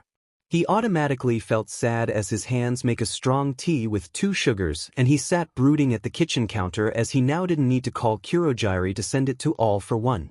The mist man saw Deku sad and immediately went downstairs to see how the others were, and Toga jumped off Tamura's shoulders, almost hit the ceiling, as she landed and sprinted towards her beloved. Deku! She flung herself at the sad teen, who immediately put on a smile. What's wrong, Toga? He asked, and Toga growled.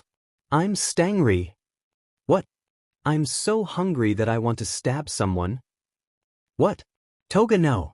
Plus, didn't you just eat? Toga, yes, and I want cake. Deku sighed and let out a more genuine small smile as he nodded and got out ingredients to make a cake. Flavor? Something super sweet. Chocolate with chocolate and extra chocolate. She gave such an excited squeal that Deku chuckled, and Dabu came up from the stairs. Sup?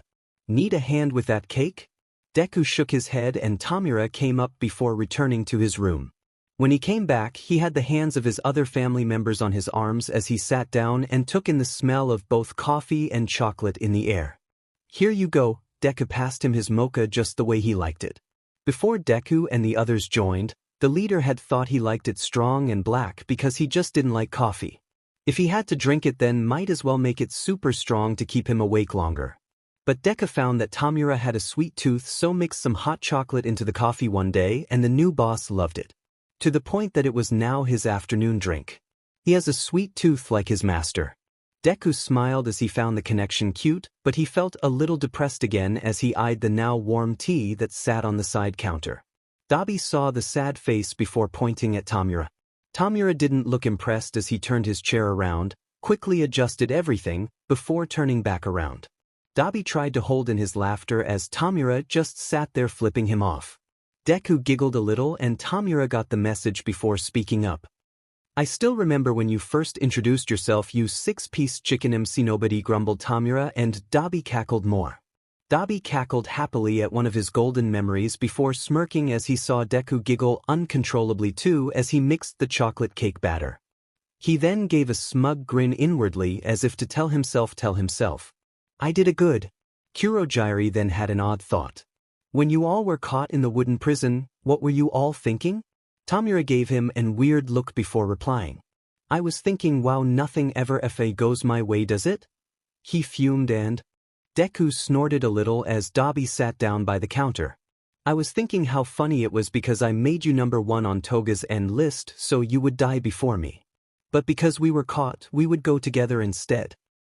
Fing burnt twat. I was thinking how I haven't been able to give Deku my doll for Valentine yet, made of actual people so he can eat it. You beach, that's gross. Dabi said, and Kurogyari had a face of regret of ever asking.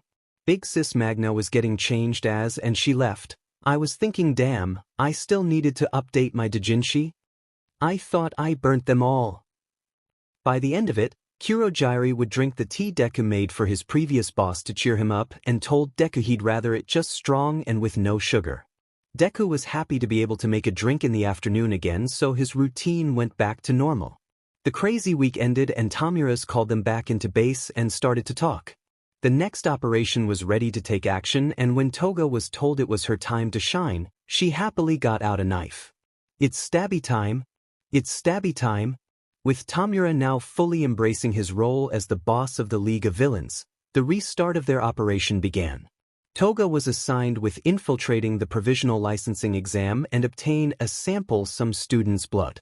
It was going to be useful if they could have the blood of the UA students. The next day when Toga woke up, she yawned as she came downstairs with her white blanket that was now pink from trying to wash off blood too many times. Morning, Deku.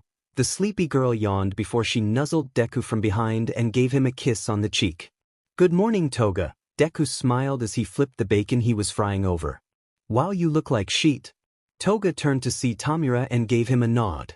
Just like you then, yay, we match. After giving Deku another morning kiss, she went back into her room to change and came back still in the school uniform she wore when she was kidnapped by her own father. Mr. Compress came down and had a brush in hand as he liked helping Deku by brushing Toga's hair up. He wasn't very good but good enough to put her hair up into messy buns. Thanks, Mr. Compress. Deku smiled as he put a plate in front of the now partially awake Toga, who started eating immediately. No problem, one must look presentable before a show after all. Sup hoes, Dabi greeted as he strutted down half-naked again, and Deku immediately reached under the counter for one of Dabi's shirts. The scarred boy never remembered to put on a shirt in the mornings, so Deku developed a habit to just keep them under the counter. I'm about to start my mission, Mr. McBurnt Nugget, Toga said in a muffled voice as she chewed. I'm going to get in by drugging a student. Nice, I'm just going around listening for information for today. Dabi nodded as he dressed before starting breakfast too. When Toga finished eating, she waved goodbye before heading over to the hero's training exam area. Her victim was Kami Utsushimi and she posed as the second-year Shiketsu high school student for the test. Now to a new point of view, the heroes. After Bakugo was rescued, he explained to the teachers about what happened when he was still a kid. Information about a presumably dead child called Izuku Midoriya was then uncovered, and the heroes found that it was a child who was only called dead because the police gave up looking for him. Mr. Aizawa was one of the teachers who lead the investigation after seeing a picture of the child from Bakugo's mother. It really was the demon child he tried capturing during the instant death incident at the hospital. The child had no registered quirks, so all they had to go on were the eyewitnesses at the scene. Mr. Izawa flipped through the pages he filled out himself a decade ago when he was just a few years into being an official hero. Izuku Midoriya, 4 years old, almost 5, only child of Inko Midoriya, single parent. Tangled green hair with black roots and matching eyes. Tests say he cannot see color. Ended his own mother that day. Information of him was given to all the top pro heroes as he was affiliated with the league, and a report from Kamui Woods revealed that although the hair color was different from the picture provided, he had met the said villain once before. It was the sponsor incident a few months ago where 2 guards were found unconscious. Knocked out? More was revealed when 2 of his students admitted to already meeting the villain. It became alarming to find out that this villain, although the same age as the first years, was on equal footing to the hero Ender that no hero had been able to walk away properly from. They had finally caught the hero Ender, but that was only after All Might himself came and took him down after a month of searching. Was this kid almost as strong as All Might? And finally, with the updated information of his recent looks, the other pro heroes found the child's street identity. The kid goes by multiple names such as Organ Taker, Inhuman Glitch, or Death Eater. But his official street name seems to be Monochrome Glitch. How was Monochrome Glitch chosen again? Asked Izawa, and the police looked a bit sick. Whenever a person goes missing, sometimes there is a pool of blood, although it doesn't happen often. This pool always has a signature written in it, and the 4th known blood case was a bad one. The blood had some sort of disease in it which ended an extra 28 people who were on cleaning duty. Erasure Head nodded. It's not a coincidence that the same happened all those years ago with his mother, was it? And why Death Eater? That one's a bit odd. Personal name is now Deku, reasons unknown, but Bakugo seemed perfectly fine calling him that. And estimated death count? Izawa looked confused at the number. Only 15? Considering the others in the league and his record, I honestly expected more. Either way, since the fight between All Might and All for One had knocked the hero out of his title as number 1, to boost strength, the first years now also participated in the yearly provisional licensing exam. Class 1A chattered about the recent events during homeroom as Mr. Izawa attended a meeting.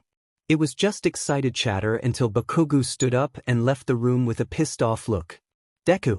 Why is he in the league? Was it my fault? Herg, why didn't I think he was still alive? I knew there was no body, but I just assumed that weak-ass nobody just died.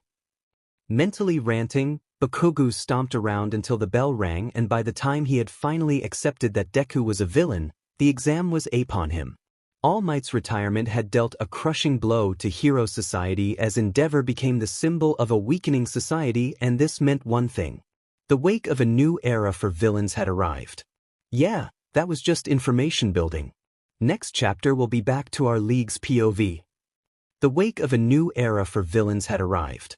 Having accomplished her mission, Toga dropped out of the exam's final phase and escaped without anyone ever becoming the wiser. Her phone went off, and with a swift click, she was escaping down dark corridor with the phone to her ears. "Hiiwa?" she asked, and when Mr. Compress answered, her face fell with disappointment. Is Deku there? No, he's out information hunting with Dabi. Be careful with what you say, Toga, don't get caught. Toga laughed at this. As if I would ever lose my disguise. That would mean I fail, and that will be negative on. And happily let out a heated sigh. I got the blood of the cute Uraraka and her crushed Sue. Oh, and some from this disgusting boy called Mineta. He was just bleeding everywhere. It was gross. She has also memorized all the names of everyone now so she could teach Deku. He only seemed to learn through verbal communication after all, since he tended to recognize people through voices rather than face. She pocketed the blood and she pranced home. I'm back. Toga chirped as she came home through Kurogyri's portal naked. Her quirk overlapped clothes, so when she deactivates it or it ran out of time, the clothes she wore disappeared too. Welcome home, Toga, Deku greeted her as he held up her clothes, all neatly folded and ready to be worn. The bloodsucker then latched onto the one she loved and hugged him completely naked, nuzzling her face into his chest. You're back. Tamura nodded before pointing to the staircase that lead downstairs. Go put them in the blood holder so you can drink it later. She nodded before running down and returning fully changed too. Deku, she shrilled, and the monochrome boy who had finished making snacks for those who get hungry before dinner, wiped his hands and took off the apron. Dabi also came and joined them, as when it came to teaching things, the three had the habit to study together. It was a bittersweet feeling when they did. A memory of Himiko? The next hour consisted of Deku learning all the names of everyone in the class of 1A with the help of Toga's descriptions, and by the end he could now recognize the whole class. As time went by, the League of Villains spread out to conceal themselves from the police and recruited new allies. Depending on who was home at base, they would help teach Deku every piece of information they had collected. The boy had exceptional memory and had an eye for details, and by constantly updating Deku, he ultimately also became a walking encyclopedia for heroes with strengths and weaknesses in mind. Deku was sad that his villain family were almost constantly out, but he was happy to have Kurojire's company, and together, they would dig the internet for information. By the time Tamura wanted everyone to meet again, Dabi, who out looking for recruits, had refused to take in low-end criminals and cremated hundreds of them instead, his death count finally passing the 1,000 mark. It wasn't really a good thing, but crime did go down considerably because of it. Plus, Deku would sometimes join him to stock up on more organs. Izuku's power didn't fade over time, so the more he ate, the more power he just put in reserve. Deku sighed as Izuku put another body into his space. Are you okay? Kurojire asked as they stepped through the portal, and the monochrome boy just smiled. I'm okay, it's just my death count is now in the 700s. Kurojire looked a little concerned. When did it get that high? Well, there seems to be a lot of dying people in the streets of this certain area. Deku explained as he thought about the weird place just filled with the dying. It's good for Izuku and it makes hunting easier, but they're all vital organs. He sighed as he sat at the counter. So lately, I've ended more often than I have saved. Kurojire went silent as he didn't know what to do, but then remembered the boy's fascination with heroes. But how many people have you saved, Deku? Kurojire asked to try and cheer up the sad boy. The boy immediately lit up and Izuku calculated for him. 1,734, but if you want a more estimated number, about 680. That's less? Million-ish people. Wait, Deku looked as the number in confusion. Why is that so high? Izuku then looked a little awkward as he tried explaining. Well, the bigger number is if we didn't eat those red organs. Those are the ones that can end instantly, so. You know, our mother's liver was one of the ones. They're those few that could cause a widespread disaster before anyone could do anything. Wanting to avoid bringing up Inko was inevitable, as she only died because they didn't act fast enough. But then again, that opened Deku's eyes to He World. Heroes aren't always going to help you, and villains aren't always bad. Many are just born under unfortunate circumstances and lead the life of crime for survival. Like Deku, who was on the run and wanted, Dabi, who was gravely injured by his father's lifestyle for him and announced dead, and Toga, who had no other family but those who lived in the life of crime. Even if we are villains, it's nice to know we save. Kurojire smiled and went to make a coffee for himself as Deku stopped tearing up and smiled. That's right. We've spent our whole life adapting to the changes, and we can always save someone. Yeah. In our own way, like how our family, Stain, and that kid Koda from the mountains said. We may be a ender, but we can still be a hero. We can still be a hero. Toga heard the murmur from Deku but didn't say anything, as she technically still hadn't walked into the room. Her exceptional hearing was the reason she just happened to catch it, but the mutter shook her to the core. Deku wouldn't leave me and Dabi and our villain family. Right? Instead of running to her love for hugs and cuddles, she turned back around to focus on her mission at hand. She had only returned for a cuddle anyway. Magna was looking around by meeting with her friends, and Spinner disguised himself in plain sight as the two dug up information. There seemed to be no one who the League wanted to add until Twice told them the news. It was a big catch, as he had encountered someone called Overhaul. Who? Asked Toga as she didn't remember this person, and Deku smiled. He's part of the Mafia. Deku explained from Tamura's lap. He then opened the vast knowledge in his mind before reciting the information. His followers are a group of rambunctious thieves. He might actually be the perfect kind of crazy to be recruited. The others nodded in agreement, and the next day, Twice talked with Overhaul and the latter agreed to meet with the League. The League of Villains, except for Dabi and Spinner and Deku, then left and met at an unmarked warehouse where Twice introduced Overhaul to the others. Impressed, Tamura congratulated Twice for finding such a good recruit, but the statement was met with mockery. Magna, who wasn't there when Deku explained who Overhaul was, questioned the mafia leader with venom in her voice. She didn't like how Overhaul made fun of Tamura, but her leader revealed that All for One had once showed him a picture of the young Yakuza captain of the Shai Hasaikai. "What's a Yakuza?" Toga asked, tilting her head to the side and letting her buns floof a bit. "They are relics from a time before the Age of Heroes," Mr. Compress explained, and Magna asked if Overhaul was riding the high after All Might's retirement. Their potential recruit then changed his tone of voice as he explained that the fall of All for One is more significant.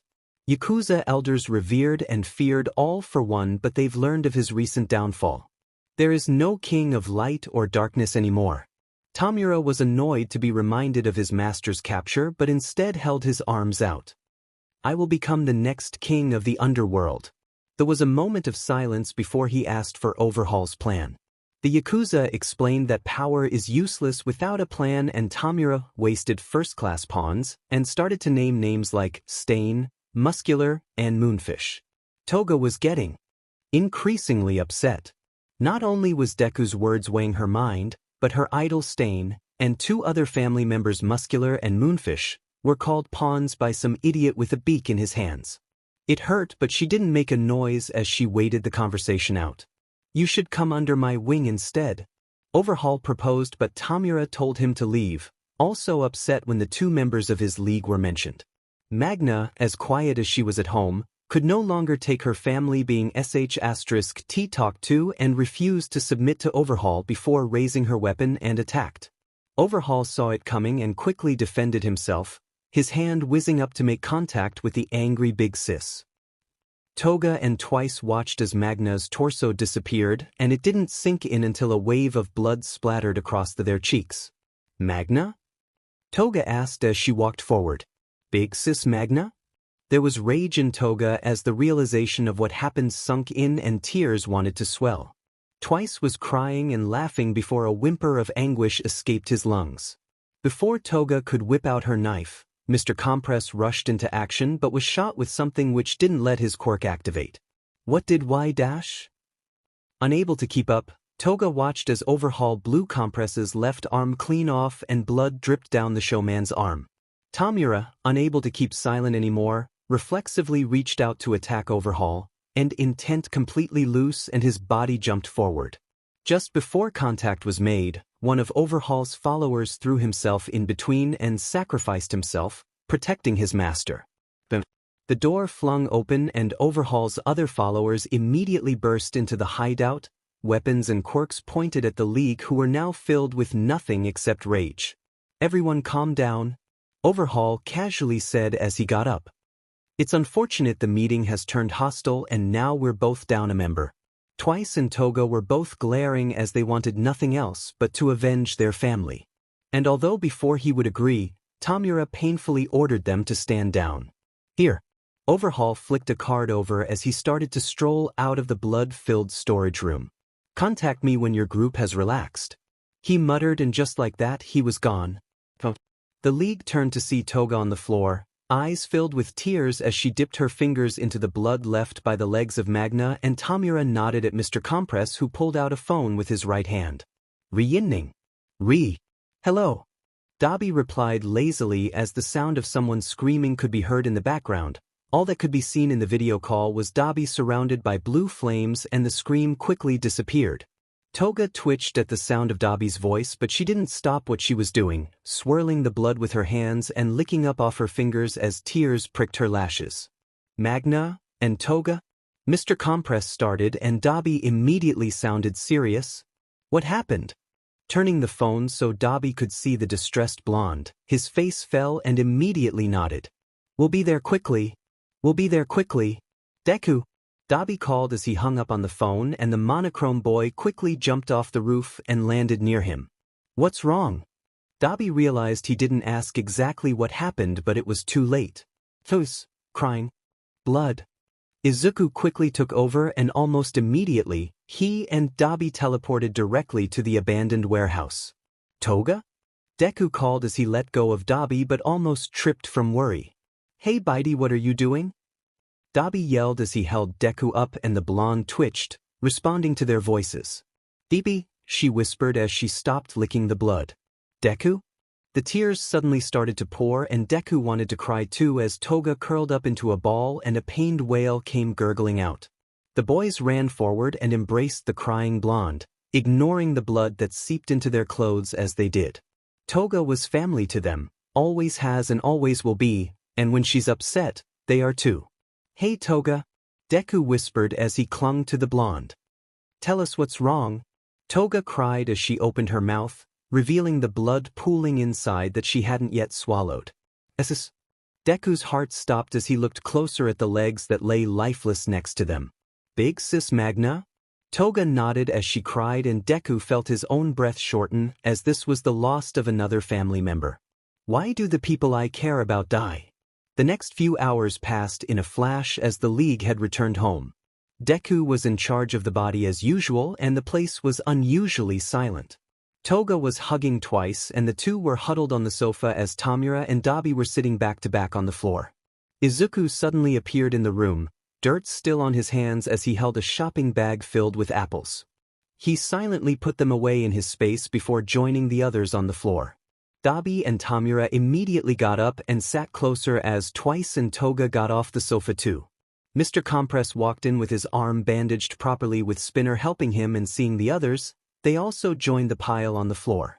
There were no exchanges of words as they remembered the first time they did this. It was after Moonfish, Mustard and Muscular's arrest. But at that time, Magna was still with them. "What did you do to her body?" Toga whispered. Her eyes wanted to cry again as the only other female in the League was now dead. Deku smiled before sighing. "She's with Mom and Himiko? I ended up burying them together." Toga teared up and she scrambled to her feet, dragging Dobby up too as she did. I want to see their graves." Toga had refused to go see their graves beforehand as she would cry by the mention of Himiko, but now, she really wanted to go see them. Tamura and the rest of the League nodded, and Deku smiled before Izuku teleported them all.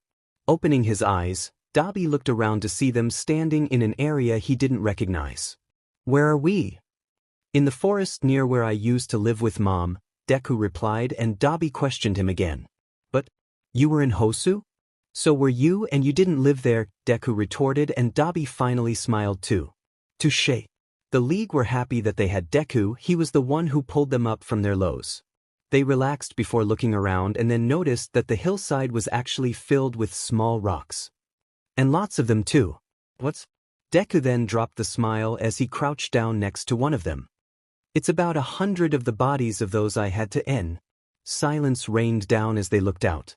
The rocks were evenly spaced out, so Deku had given them all a proper burial. Deku then sat by one of the 3 proper gravestones and pointed at the oldest-looking one. "This one is Mom." Dobby watched as Deku introduced the others to Inko, and Toga cried as she introduced Himiko. Magna was now there too, and the League all paid their respects before sitting down by the apple tree that stood nearby. It was actually at the very top of the hill they stood on, and it was decorated with beautiful shining red apples. There was something unnerving about sitting by the graves of the 2 mothers, and Dobby felt his airways tighten as memory of his own mother entered his head. Maybe she'll die like Inko and Himiko. Aruk. Deku and Toga immediately went on high alert as Dobby collapsed to the floor, clutching his face so the staples pulled against his living flesh. A pained whimpering escaped his throat as he writhed on the floor, the world spinning as he couldn't breathe. "Dobby?" Toga shrieked as she rushed to the scarred boy's side, and Deku wiped her tears away as he joined them. "They've lost their whole family too." Tamura prodded Dobby on the forehead out of concern. "Oi dipshit. What about the rest?" Mr. Compress waved a hand in front of his face. "One cannot space out during a show. The show must go on."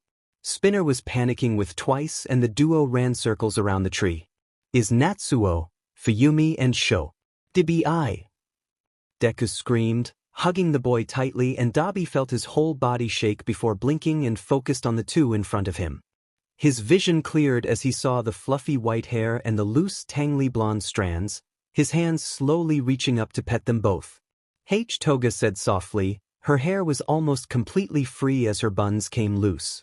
Hey, was the slow reply, and Toga smiled.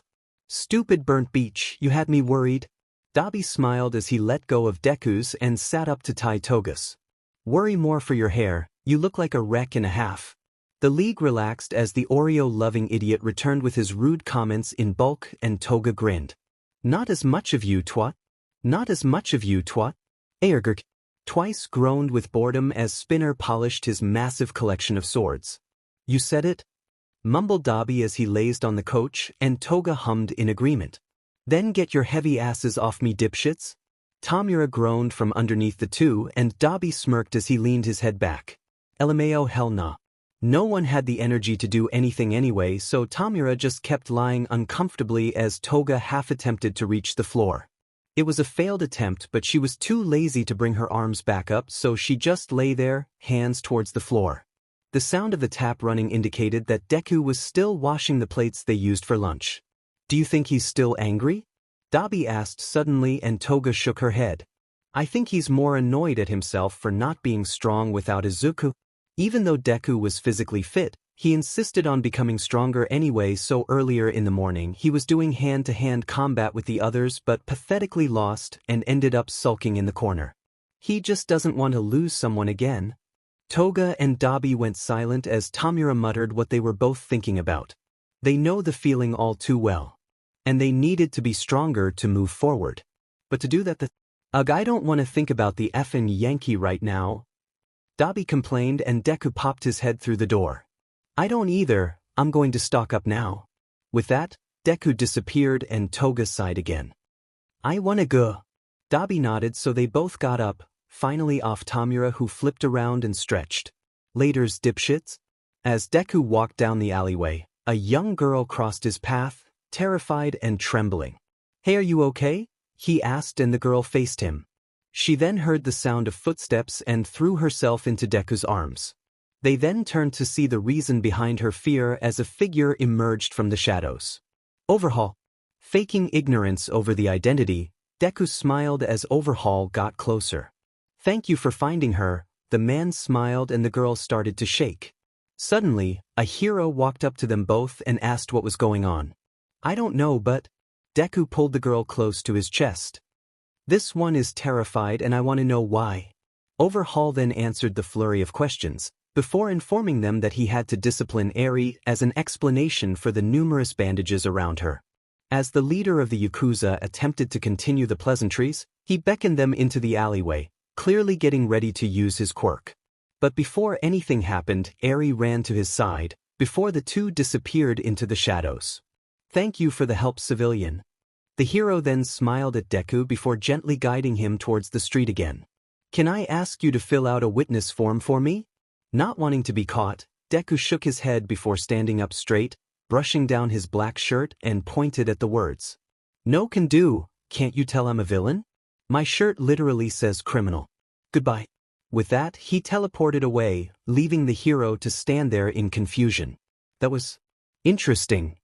Sure was. Overhaul has a daughter? Not that we were aware of. This is complicated. Well, we can think about it later, it's our next victim. Demon. The man screamed as Deku ended him, ignoring the pink smoke coming from the dead person's body as he ate another vital organ. A few meters away, Dabi immediately flared up and Toga gave a smile when they heard the scream of demon. Toga immediately ran to the source of the sound and dissipating pink smoke, ready to attack when she was greeted with a body on the floor, blood not yet cleaned, and a signature. Is that? And next to the signature, sat a baby Deku with fluffy green hair. She picked up the emotional support of the family and cradled him in her arms as Dabi caught up, stepping away from the last wisps of smoke.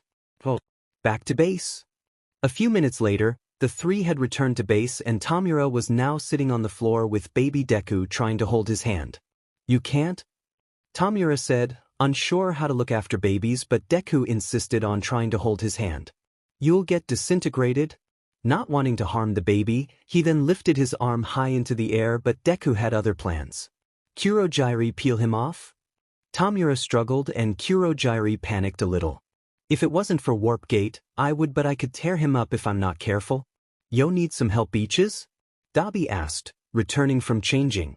By the time Toga joined, sipping her lemonade, Dabi was now looking after the baby Deku.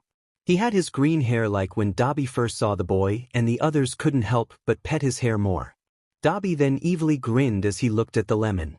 "Dabi?" Toga asked, and the scarred boy, and he shrugged. "What? If I had a normal family, I would be doing this to my little brother." His face then softened as he gave the lemon to Deku. "And you guys are my family now. I can't trust you two dipshits." Tamura grumbled as Dabi tried his best to not laugh. Toga was in a good mood since Dabi called them family, so she just ignored the third bun on her head. Deku was still trying to hold his hand, so Tamura ended up asking twice to replicate his hands. "Huh, you seem to be growing up." The effect was obviously not long as Deku was no longer a baby but now a few years older, but Twice didn't mind. He made the hands a bit smaller anyway so Deku could hold them better. Twice then left to call Tamura, who came in confused. "Where is he?" Seeing a moving shape under the blanket, Tamura just died when he lifted it up. "Huh. He's out. Huh. He's out."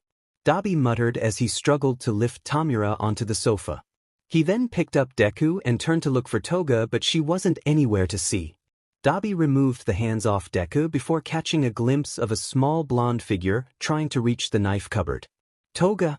A few seconds later, Dabi found himself successfully holding Deku's hand as the rope from under the counter was made onto a harness to hold still the tiny Toga. This was probably the smoke. She was about the age when they first met, and seeing Deku's hair becoming an ever brighter green made Dabi smile. Except as he stood there, with Deku still scared of him from the lemon earlier and his grip on Toga strengthening as he was unable to get her to let go of the knife she had, he wore a blank stare. "You know what, I'd actually rather deal with Yakuza Beaches." The mini incident wore off by the time night arrived and the two had returned to their normal bodies.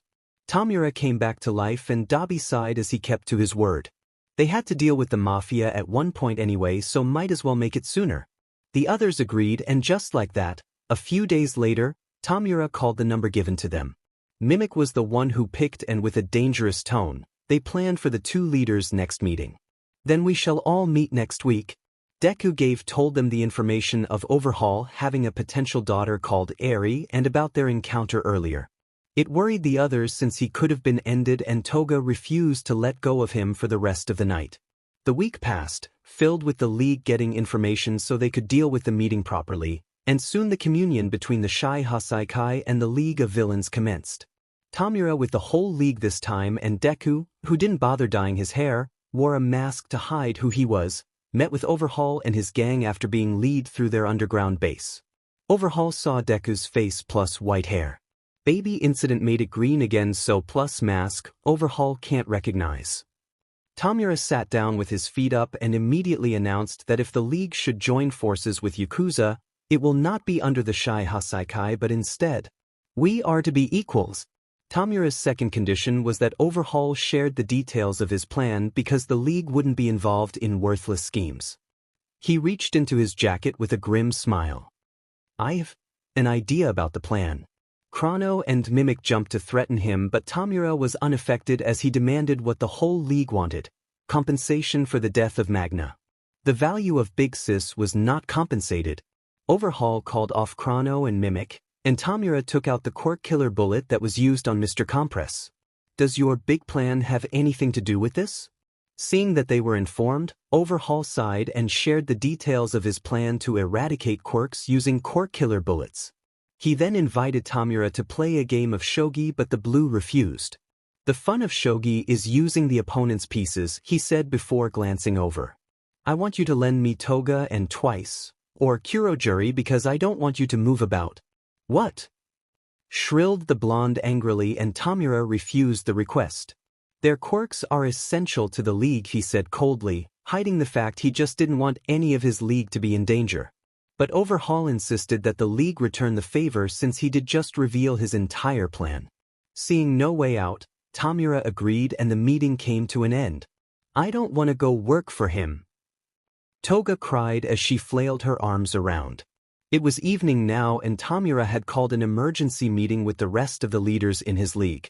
Toga was too busy whining to care and Deku already knew, as Dabi whistled as he realized how many people were actually in the league. They had just been part of the elite, so he never realized that there were others. Twice was blaming himself for getting Magna ended because he felt that the woman had only attacked because Twice was crying as Overhaul talked shit about the league. Yeah. I joined the league to feel good, be like Stain and to make the world easier to live in for us.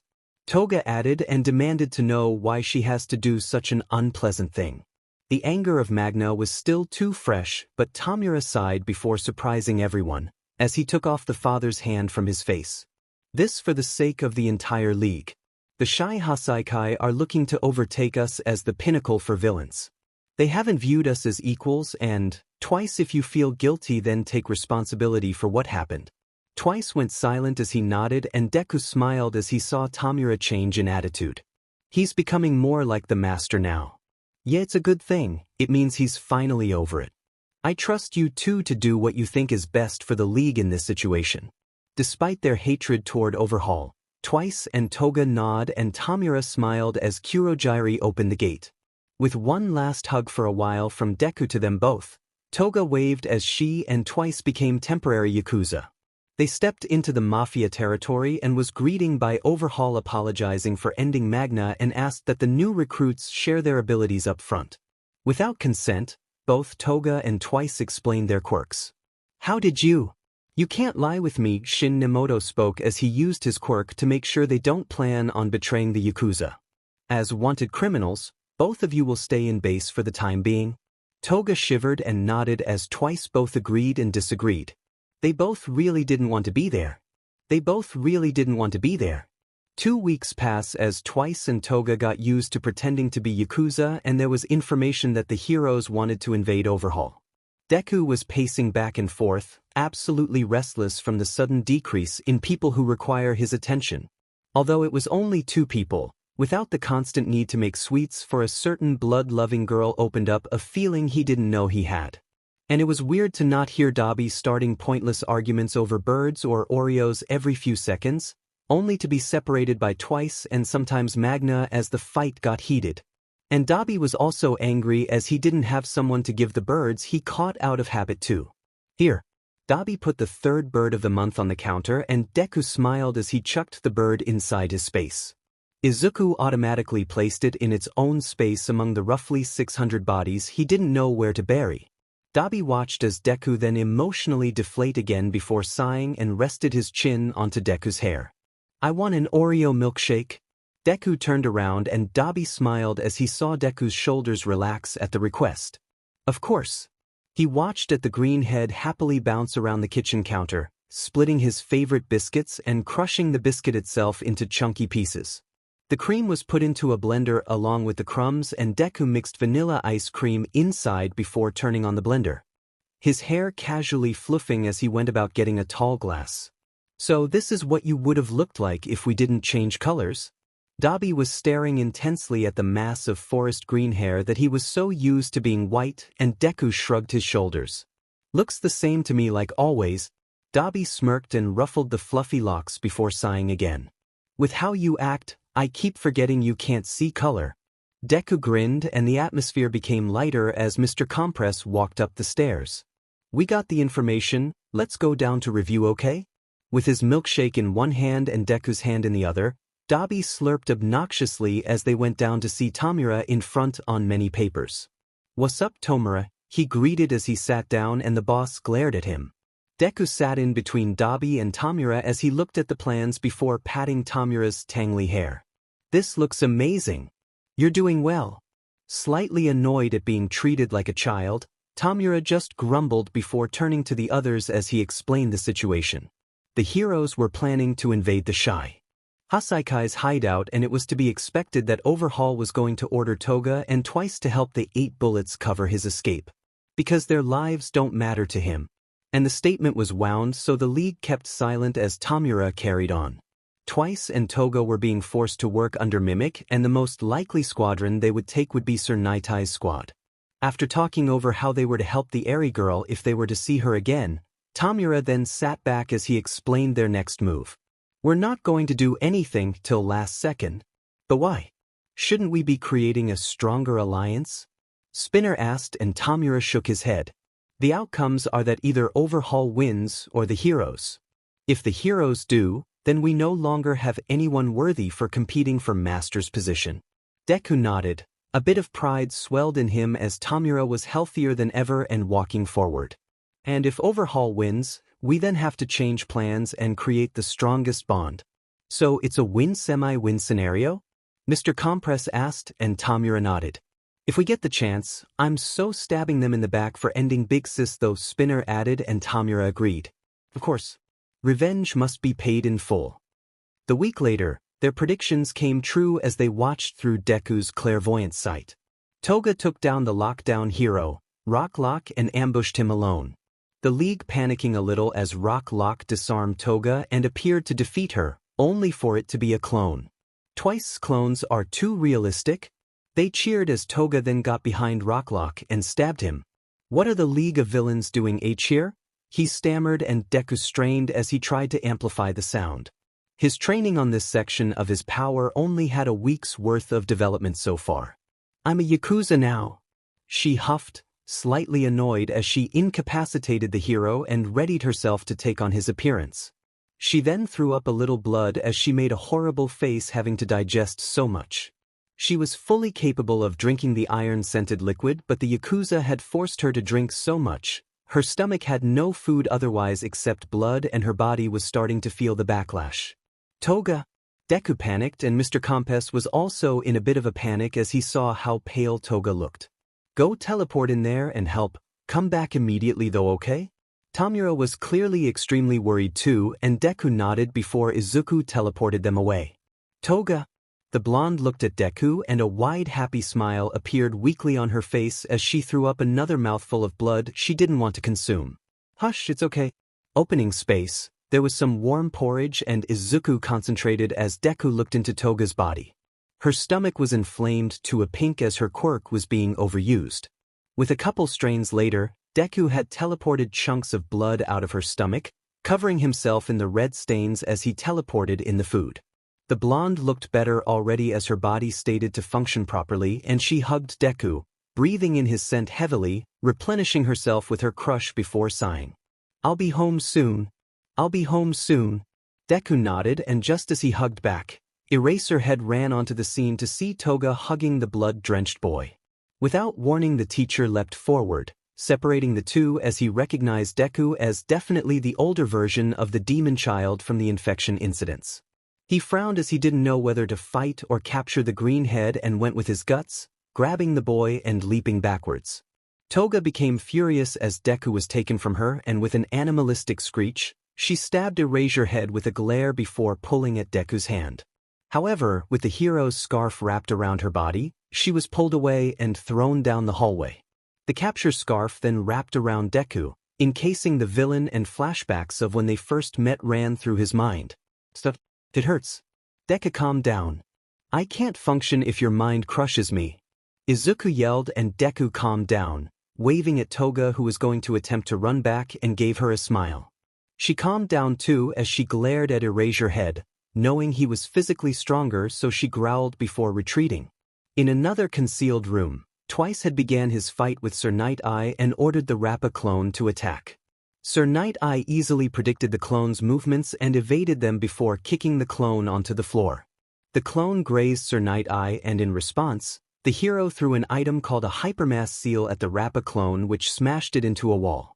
Surprising Twice along with the police force members, Sir Night-Eye explained slightly sarcastically to the others that when it came to close combat and prediction, he is quite fast. However, he said, his sarcasm dropping as he looked at Twice. I did not predict the League of Villains teaming up with the Shy Hasaikai. As the Rappa clone dissolved, Twice blamed the Yakuza for being useless and ranted to himself for being useless. As he did, Sir Night Eye threw another hypermass seal at Twice, which ripped off a part of Twice's mask. Panicking, he ran down a corridor as Mimic formed a wall between the villain and the hero. "You almost crushed me," Twice complained, but once realizing his face was in the open, he began struggling with splitting apart. At that moment, Toga had retreated to the same corridor and saw Twice in a panic attack, so she quickly approached him and hugged him close. "Hey, it's okay," she mumbled, trying to remember how Deku did it for her and the others. It was harder than she thought as she pulled out one of the pink handkerchiefs she bought with Magna when they went on a girls' day out shopping. Twice stammered as he calmed down, realizing he was staying together. "No need, we're just doing our best to help the Yakuza," she smiled. "Even if they're mean," she whispered and giggled a little. "Do you remember what Tamura said?" Twice nodded as he tried to push his worries down and smiled weakly. "Yeah, because in the end it's all for our league. See? It's all for the Famileague." Toga giggled at her new word and Twice smiled, loving it. "From what I've seen, the heroes are going to win," Toga continued, tone changing, and Twice agreed. "Well, I guess we should do what we feel is best and go with what we wanted in the first place?" he asked, and the other villain nodded. "For revenge of Big Sis Magna, let's destroy the Yakuza from the inside." Twice cheered up before an angry look overcame Toga again. "But first dash." Her ears picked out a sound that she learnt to remember, and it was Mimic hiding in the walls. She had a lot of practice over the week after all, and this meant he was overpowered by the heroes. As if on cue, the Yakuza spoke up immediately as he saw the two hugging. "Bleg, your friendship is just disgusting." Toga growled but calmed herself down as Deku's smile from earlier told her she had to move forward. She felt sympathetic towards Twice for trying his hardest in correcting his mistakes, understanding his pain in prompting Magna's death, and trying to take responsibility. After all, just like the bipolar man, she also felt guilty. If she had controlled her emotions better and not wanted to end Overhaul the second he started to say mean things, then maybe Magna wouldn't have gotten as worked up as she did, and then maybe Magna wouldn't have had to die. But she had to keep strong because as long as she kept Magna alive in her memories, the Big Sis would never truly be gone. And now there was another person insulting her family as her favorite was being held captured by Erasure Head. She smiled with full intent to end as she coldly spoke. "Well, it's the Shy Hasaikai's fault for making Twice work too hard. You guys are all meanies." She made sure to use childish language because she had thought of a plan. Always correcting the tiny mistakes and unrewarding us by being a terrible ally. Mimic went silent and Toga took the opportunity to explain how Deku was being held hostage by Erasure Head, and they looked into the hallway Toga had used to retreat. It was blocked as Mimic had changed the hallway again, and Toga said her dangerous idea in how to get out of this situation. "We should to kidnap Eri," she whispered, knowing the girl was the centerpiece of Overhaul's plans. "I want to end Overhaul myself, but instead..." She looked at the glass vials of hero blood on her. "We can to use the heroes to get what we want. Hopefully they will destroy each other." After explaining what to expect, Toga took out the Rocklock hero's blood vial and gave Twice a parting hug before standing up. She hoped her plan would work. Back to Deku, who was stuck in Aizawa's scarf, a suddenly enraged Mimic was distorting the labyrinth in a frenzy. Toga had noted that Mimic was easily thrown into a temper tantrum and knew it didn't take much more than childish insults to get the Yakuza furious. Deku immediately heard the voice, and despite not trusting Aizawa, he turned to the hero and pointed out the sound. Aizawa didn't believe him at first but went silent until he was also convinced that the voice belonged to Mimic. He sighed as he let the villain go, with still a scarf around Deku's waist as he blinked. Hair falling, Izuku's voice returned and they tried to pick up the location of Mimic, pinpointing after the sound as it echoed throughout the halls. "You're just a wimp who doesn't want to admit that he is weak." Toga insulted, openly having a good time as not only did it remind her of her and the League squabbles, she also felt refreshed from insulting the Yakuza. "You're so lame for concealing yourself in the ceiling. Is it so that you can look down on people to try and be tough?" A furious Mimic started to howl in rage, which allowed Deku to pinpoint the target's location. Izuku then jumped toward the ceiling, flipped around, landed on his hands before pushing himself feet first into the target-locked area with an enhanced kick. Revealing the real Mimic, Aizawa immediately activated his erasure, which disabled Mimic's quirk and caused the labyrinth to finally stop moving. Having the floor no longer moving in all directions, Sir Night-Eye ran in to join them and had seen Mimic fall to the ground. The Yakuza had been looking up as he did and saw Toga and Twice tell him that they do as they please before waving him goodbye. "Argarg, you insolent villains!" Mimic raged and Sir Night-Eye threw his hypermass seal into Mimic's face, which knocked him out. Deku caught the unconscious Mimic and placed him on the ground as Sir Night-Eye remarked that Toga and Twice made them do the dirty work of defeating Mimic. He then turned to Deku with an equally threatening look. "And you're one of them?" Deku desperately shook his head and to his surprise, Aizawa held up an arm. "He helped me capture him and has taken no offensive action toward me." Deku nodded and held his hands up. "I'm not here to get in your way." The heroes remained unconvinced and desperately, Deku closed his eyes. Using the skill he developed earlier that week, like he had used in the base with the others, a screen appeared and his clairvoyant sight was now in display with sound for others to see. To the heroes' horror, they watched as the hero Mirio was with the girl Eri and he was covered in blood. "Mirio," Sir Night-Eye whispered, and accepting Deku was neutral, he ran past and started heading to the scene. Toga drank the vial and took on Rocklock's appearance before heading upwards towards the surface. She was going to help the heroes because it would benefit the League and also save Deku was what she thought as she sat back and waited for her time to run on scene. 2 minutes after Mirio had went and gone off on his own, the hero had managed to find Overhaul and one of his underlings, Chronostasis. Mirio had asked if he can talk with Overhaul a bit more, but the Yakuza recognized him as one of the people who he had bumped into on the streets when Eri ran off. By the time Sir Night-Eye had seen him there, Deku's clairvoyant sight, an Overhaul underling, Shin, had grabbed the case of Quirk destroying bullets as Overhaul ordered him to fire. Shin knew the value of the Quirk destroying bullets, and the fact that he couldn't waste a single shot made him desperately seek out a way to make Mirio deactivate his quirk. When he realized that Mirio would do whatever it took to protect Eri, he aimed his gun at Eri. Mirio immediately jumped towards the frightened girl who wouldn't scream or cry whenever End's intent was directed at her. She would simply close her eyes, be silent and grit her teeth, a habit that was engraved in her after living in pain and fear for a long time, and Mirio wanted nothing else than to save her, with a smile. Just like he promised, the hero reached Eri as the quirk-destroying bullet was fired and Eri opened her eyes to see a smiling Mirio. Time seemed to stop as the bullet hit the hero and Mirio smiled before pulling off his cape, covering Eri as his body lost his permeation. A haunting laugh chuckled from Overhaul's throat and Eri turned to see the man she feared start dusting himself off. "It's because of quirks that people are entitled to dream," he started as he explained his philosophy. "And that was when we began thinking that anyone can become a person that matters."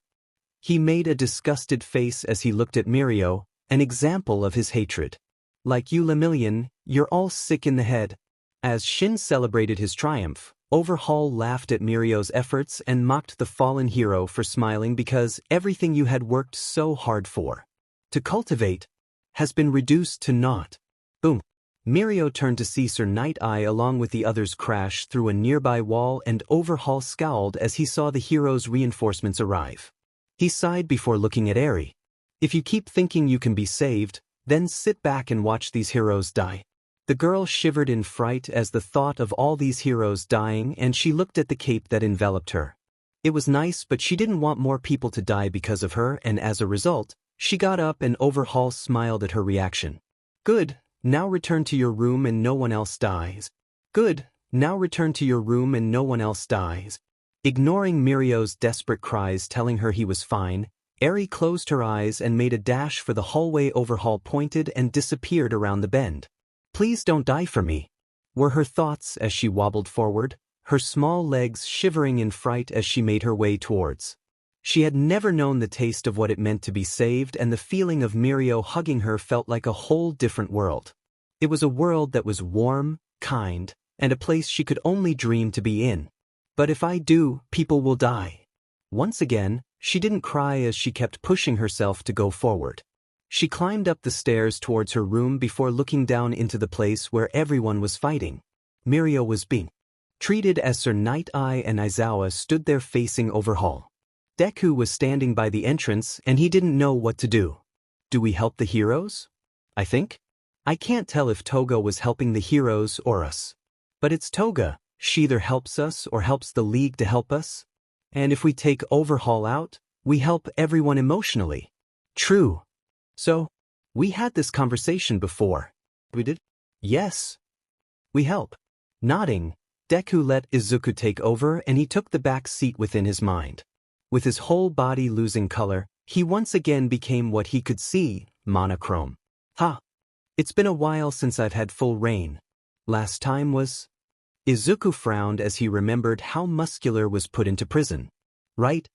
He muttered away for a while before remembering about the fight. Overhaul was continuously being stopped by Erasure Head and his quirk-canceling eyes while Sir Night Eye was trying to subdue him. Simultaneously, all the other heroes were fighting Overhaul's crew of Yakuza, and since they couldn't provide backup, the heroes were ultimately fighting a losing battle. Unsure on how to provide backup with the side heroes or the main fight, Izuku kept scanning the situation. The hero he had bumped into earlier in town when he first saw Eri was injured and upset, although distracted by the fight Sir Night Eye was in. Two heroes who seemed to have healing quirks or knowledge of some kind were with him, and Eri was nowhere to be seen. No, she's right there. Deku pointed out that the girl, so pale that even his black and white sight could see how pure she looked, and Izuku nodded. The problem was that because of their sight, there was definitely something wrong with the girl. Her whole body was completely clean and devoid of color, yet at the same time, she was shining as if she was colored. Oh, I get it. Izuku muttered and Deku didn't understand. She's shining white? Oh. It was hard to tell, but it was true. Eri was glowing but not the normal color. Instead, it was a light that meant she had no particular disease. She wasn't dangerous, so why was she glowing? Neither of them knew, but they'll deal with it later. Guess I'll go leave a few drop kicks onto Overhaul to help Twice and Toga feel better. He immediately teleported into scene, freaking out Erasure Head for a second before he professionally calmed down. Sir Night Eye didn't seem fazed at all as he threw another hypermass seal towards Overhaul, which the Yakuza dodged and ran forward to try and grab the hero. By the way, Night Eye only anticipated Izuku because he's used his quirk on one of the heroes to infiltrate, okay? He hasn't made contact with Overhaul, so he can't predict what happens in the fight. Sir Night Eye moved out of the way once again as he moved from side to side to dodge the endless stampede of drill-like rocks coming his way. Izuku spun in the air and took a pencil dive towards the Yakuza, his body crashing down as hard as he could before breaking one of the drill rocks that Overhaul manipulated to use as defense. More slabs of rock then rose up from the ground like a kraken from the sea before hurling itself with amped strength towards Izuku. Deciding to not teleport, he instead twisted so he could absorb the shock and use the recoil to throw himself back into the air. While concentrated on Izuku, Overhaul was unable to send a second wave of rock as Erasure Head had stopped his quirk again and Sir Night Eye ran forward to try and take him down. Once again, another one of Overhaul's followers threw himself between, and with his injury, Overhaul was unharmed as Erasure Head blinked. My quirk is useful, but it's still a pain to use it on myself? He muttered, and with horror, Izuku watched as he touched his follower's body and the two briefly split apart before coming together. Erasure Head's hair raised again and Sir Night Eye ran forward, except this time. Erg! A massive stone spike ran a hole into the hero, and Aizawa realized with horror, he cancelled the quirk of the follower who merged with Overhaul. No! Mirio muttered as he saw his mentor get hit, and Izuku flipped before spinning to gain momentum and came back down again. Overhaul paid him little attention as he continuously sent another stone slab his was, but the monochrome boy was picking up speed, and with each attack, Izuku's momentum increased and each drop kick came down heavier than ever. Don't touch me. Overhaul grumbled before bulking up with his follower's quirk as Izuku became a glitch and just started a rain of non-stop kicks. But since his forte was more in the department of capture, he was only capable of stalling Overhaul in a stalemate. After all, he usually fought as backup, and with the two heroes unable to help him overwhelm the Yakuza, Izuku was stuck. Deku. Two yells, one low and one high-pitched, could be heard as a bunch of heroes burst into the scene and Izuku smiled. Ah, that's twice in Toga. Ah, that's twice in Toga. Giving a final drop kick, Izuku smiled as he saw a piece of debris graze the Yakuza and took another flip before landing neatly. With a sigh and a rush of colors returning to his body, Deku slumped onto the floor exhausted, as the two villains ran to his side. The other heroes were surprised with the Hero Ryukyu's group suddenly appearing, and Toga was completely eyeing Achako and Tsuyu. The two girls were shocked that the Rocklock hero they saw from above was fake. Toga had transformed to trick Ryukyu's group and twice sighed in relief as he patted Deku's hair. Now that Overhaul is definitely going down since he's tired and overwhelmed, we need to go find the girl. I mean, we're gonna fail and get caught anyway, so who cares about saving? The two were both on the verge of collapsing from the Yakuza overworking them, and Deku could see that. I'll go since I still have the energy. Deku smiled at the two and turned towards the window where Eri was watching the fight. Let's go. Making sure his family was in a safe area, Deku teleported to where Eri was and she looked at him with confusion. Hello, Eri. We meet again, he greeted, and although she clearly recognized his face, she didn't recognize the green hair. I'll help. Izuku slowly took over, and although it was a strain to only let his monochrome hair through rather than his whole self, Eri immediately was convinced. Wiruh here? She stammered, and Deku smiled gently. To save you. He held open his arms for a hug and she shivered. No. I can't. She looked upset as she glanced at Mirio. I'll stay so no one else gets hurt? She didn't cry as she held the hem of her dress, bandages unraveling to show her skin completely clean with no blemishes, yet still glowing white. Not wanting to scare her, Deku instead sat down on the floor as he smiled and just started conversation. Can I ask what happened to your arms? Not used to the kind approach, Eri stood there uncertain as she kept glancing at Overhaul, her horn on her forehead fizzling slightly before she replied. Not allowed to say. Deku nodded as he understood before slowly getting up. Do you trust me? She gave him a confused look. She strangely did trust Thing Boy in front of her, and the fact that his hugs were warm was something she could never forget the feeling of. She couldn't answer, and Deku once again opened his arms. If you trust me, I can save you. Uncertainty was obviously there as Eri wanted to rush forward. I can't. You'll disappear. It doesn't matter, Deku interrupted, and he could feel Overhaul's desperation from where he was. He might be losing, but you never know what someone will do out of panic. We should leave. Deku nodded at Izuku and smiled at Eri, letting her know that he was going to do something before teleporting right in front of her and teleported out. No dash. Ha! Eri shrieked as she pushed Deku away and took a few steps back as Deku looked at himself with confusion. All his wounds were gone, and he felt as if he was completely full, as if this whole mission never happened. Is this your quirk? Eri shivers and nodded before explaining how she couldn't leave because she couldn't control it. I see. Deku nodded happily as he could feel his energy flowing around. You have a wonderful quirk. Eri's face lowered as she heard this and shook her head, pain laced in her voice as she spoke. I don't. Her memories flooded her, and her box of emotions that she was trying to hide was shaking. They all say, I'm cursed. My Q quirk? She started to shake from fear of her memories, and Deku felt like he was looking into a mirror of his old self the day when Inko died. It makes everyone disappear. She couldn't cry after all. If she did, then her punishments would have been more severe than just getting her arms destroyed for research. It hurts. Deku's heart ached as he could relate to her. But she's only a child, not much older from when I was also called. A demon child. Hey, she calls softly, the kind warm tone making Eri's eyes shine with tears as she felt something she didn't know she had. It wasn't just that Deku was kind, but the feeling that could only be described as empathy. He's also been in pain. She thought as she looked at Deku with hopeful eyes, a look she never knew she could do. Deku smiled as he remembered the words that made him feel better as he crouched down again.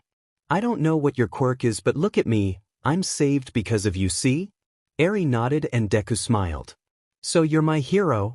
There was silence as Eri took in what he said, and a bittersweet look overcame her face. I got an idea, but it might scare her. What is it? I have a theory on her quirk, but she might be scared. Well, it's the vest we've got. Let's go for it. If there's a chance to save her, then I will. Izuku smiled and Deku faced Eri. Can you do me a favor?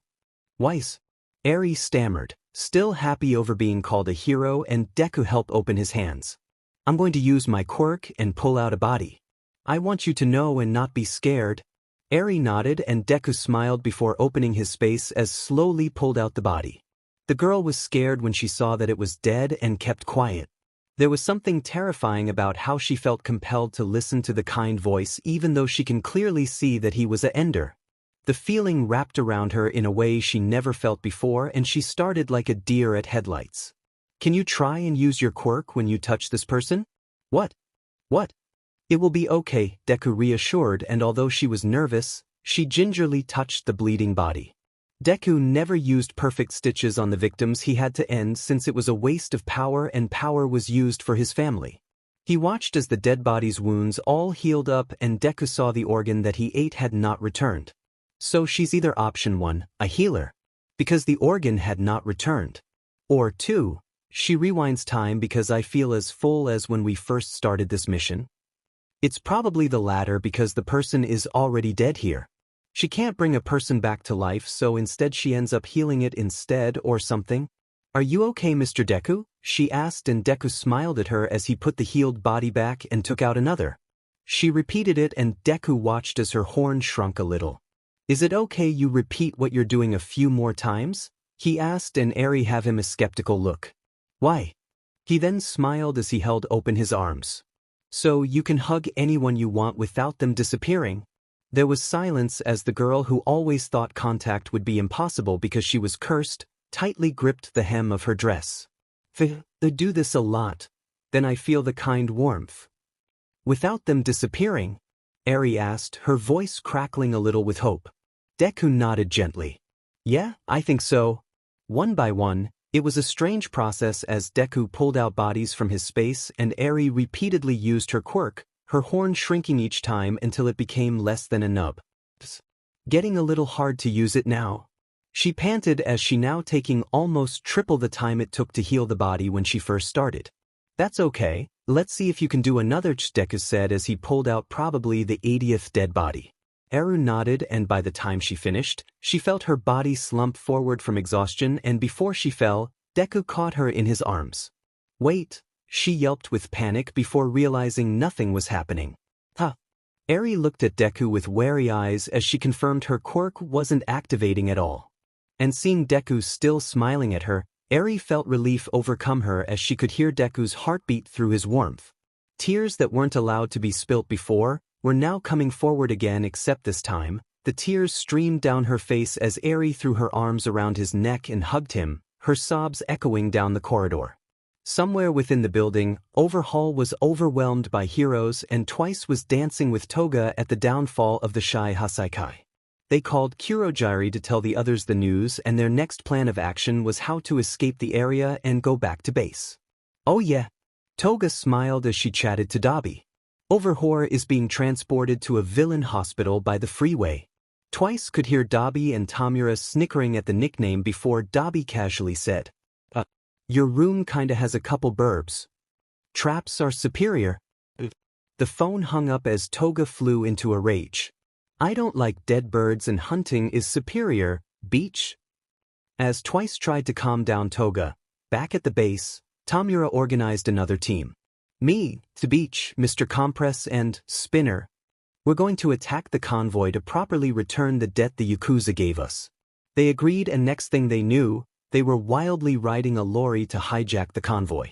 What are you doing? Yelled Dabi as Tamura stuck his body through the window. Being better than you, yelled Tamura, and before they could carry on fighting, the convoy was in sight. The sand hero, Snatch, tried to fight off the villains as they came crashing in, and Dabi worked with Mr. Compress to end him. Tamura derailed the rest of the convoy, and Spinner acted as the getaway driver before pulling the vehicle to a stop. What's up, Overhaul? He greeted, liking Toga's nickname, and Spinner snorted. Overhaul just sighed as he kept lying there. Just hurry up and end me already for your stupid revenge. But Tamura had other nasty plans which he called worse than death. Mr. Compress stepped forward to deliver Twice and Toga's, along with his revenge by removing Overhaul's left arm, and then Tamura cuts off the right one. They then steal the Quirk killer bullets and Tamura mocked Overhaul's life's work. They let him up since he lost everything and he sighed in defeat. Ignore that Toga is there. Tamura snorted and Dabi yawned. There was silence as Overhaul just stared at him. There was casual laughter from Dabi. You would have actually been great fun if you were like this before, as they waited around for Kurogiri to pick them up. What the F are you doing?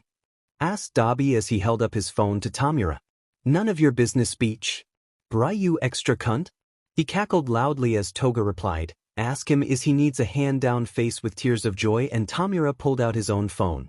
Mr. Compress sighed, and the minute later, the purple-black mist appeared. The League of Villains then turned back to Overhaul, who looked empty. All his life's work was gone, and Tamura smiled.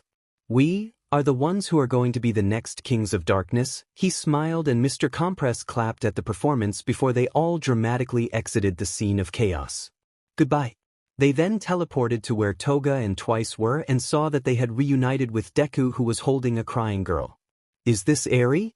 Spinner asked, and Deku nodded, gently hugging her as she calmed down to look around at the new people who arrived. She was a little nervous since Toga was giving her jealous glares, but she wasn't scared. Mr. Compress then looked at the girl and asked the question. What are we going to do with her? What are we going to do with her? She was originally going to be kidnapped because she was the linchpin of Overhaul's plan, but she was just a victim and in the end, was saved without the need of her capture. I guess if we hand her to the heroes would be the best for her? Dabi sighed as he didn't want to drag another person into the criminal life if he didn't have to. Toga nodded. The sentiment was the same and the rest agreed. I'll be back then. Deku then gave them a wave goodbye as he teleported to where the heroes were, startling them. There were more in scene now as the standby team joined the attack team as medical professionals went around helping the injured. Familiar faces were there, and next thing Deku knew, he was surrounded by the heroes. It wasn't surprising, but what did confuse them was when Sir Night-Eye and Eraserhead both told everyone to stand down. Eri was set down and she nervously held onto Deku's criminal shirt as she looked around, and Deku pointed at Mirio, who was nearby. Go, he smiled, and Eri gave him a scared look. He helped save you. I'm sure he won't mind if you go over to say thanks. She lit up and immediately ran over before Deku stood up straight to confront the others. Hello. He started nervously, before noticing Uraraka and Tsuyu in the crowd. I am just here to return Eri, he stammered, a little nervous at the hostile stares from heroes he didn't recognize. So you're the demon child? Aizawa muttered, and Deku yelped in fear. The hero who had been called when his mother died was before him. Aizawa wasn't convinced the boy before him was a villain. The fact he returned Eri only further proved that to him. It wasn't that he was as strong as All Might. That claim was completely false. He was just really good at holding stalemate, which was why he was strong. Individually he was weak in a fight, but as a support, he was probably one of the best. Dude, he was trying to be nice. Geez, why are heroes just? Deku turned to see Dabi stepping out of Kurogiri's warp gate along with the others as they stood around Deku protectively. Sir Night-Eye and Aizawa immediately sprang into action along with the others at the appearance of the elite force of the League and held their weapons out. No. Eri ran from Mirio and stood in front of Deku, arms out as she glared at the heroes. You can't bully him. He helped me with my quirk. She then threw herself into Deku's arms, enjoying the warmth as the green head lifted her up and let her sit like a koala against his chest. Well, guess we'll come back when she's ready? Mr. Compress, could you? Mr. Compress nodded and pulled out a card, tossing it to Aizawa, who caught it. Call me when you gather non-hostile people, please. He waved and the heroes could do nothing as Izuku immediately teleported them away and back to base. Aizawa looked at the card and it had a number, presumably the green head villain's number. He was going to ask for it to be traced but then decided against. The problematic kid wasn't dangerous, just happened to be a villain.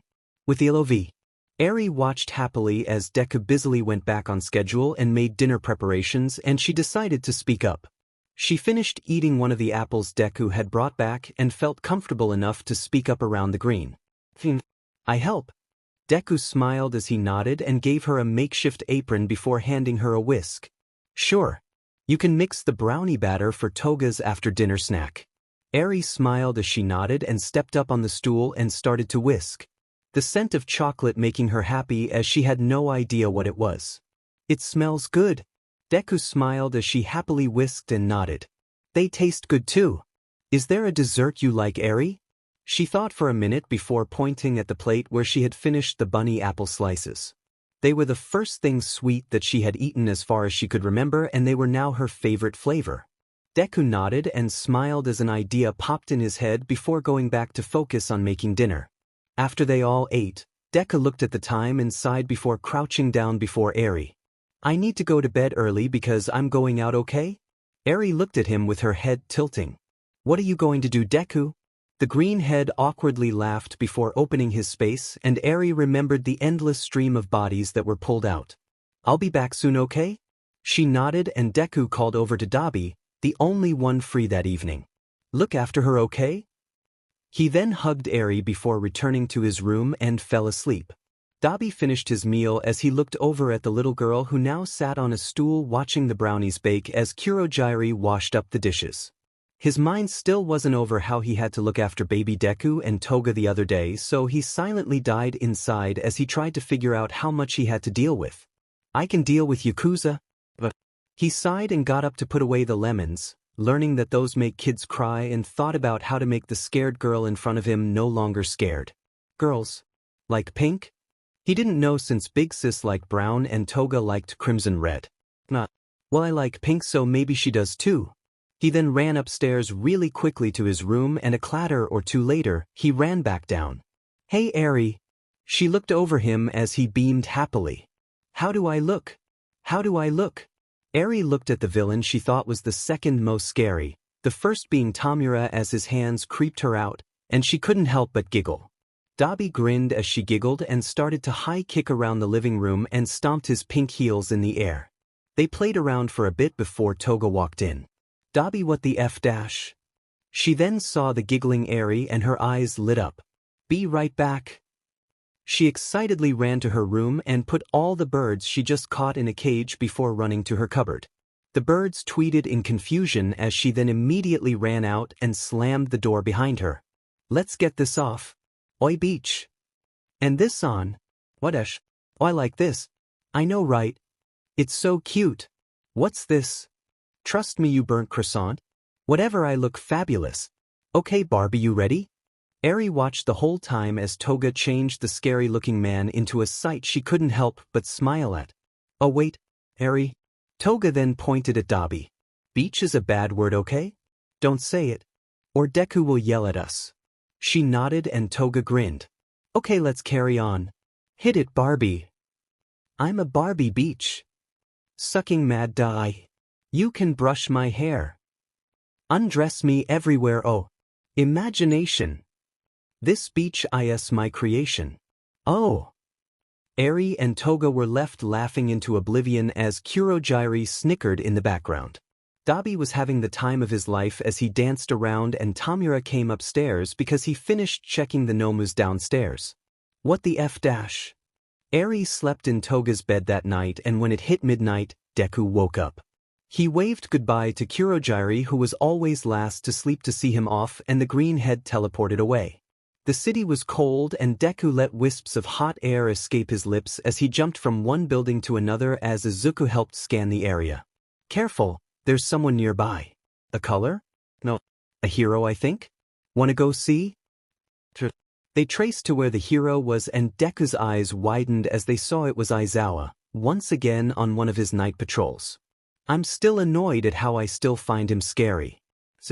They watched silently as the hero went in and out of the alleys to check every nook and cranny. Deku sighed, but that caught the hero's attention. Who? The scarf came flying over, and the hero's call threw Deku off guard, and they fell from the room. Tangling in the scarf, they landed with a heap in the floor, and Deku calmed himself down, telling himself the scarf isn't scary and none of what was happening was.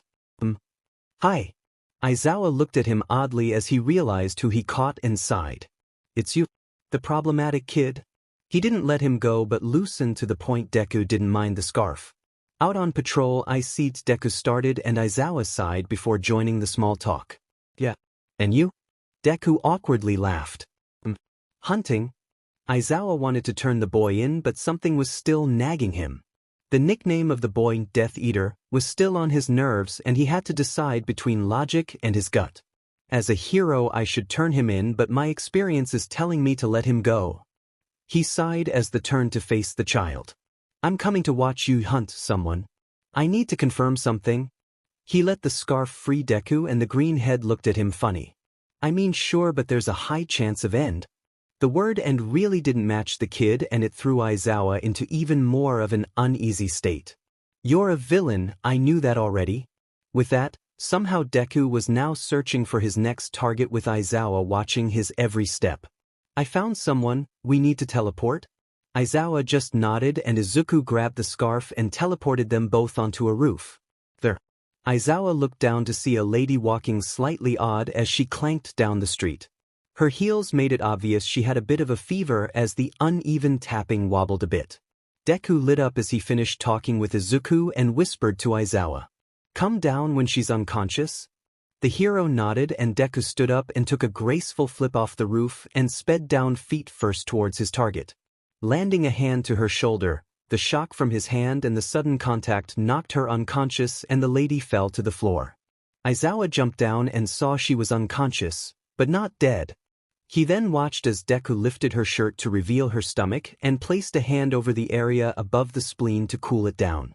There was no comments made as Izuku took over and Aizawa recognized the quirk immediately as the one he walked in on all those years ago.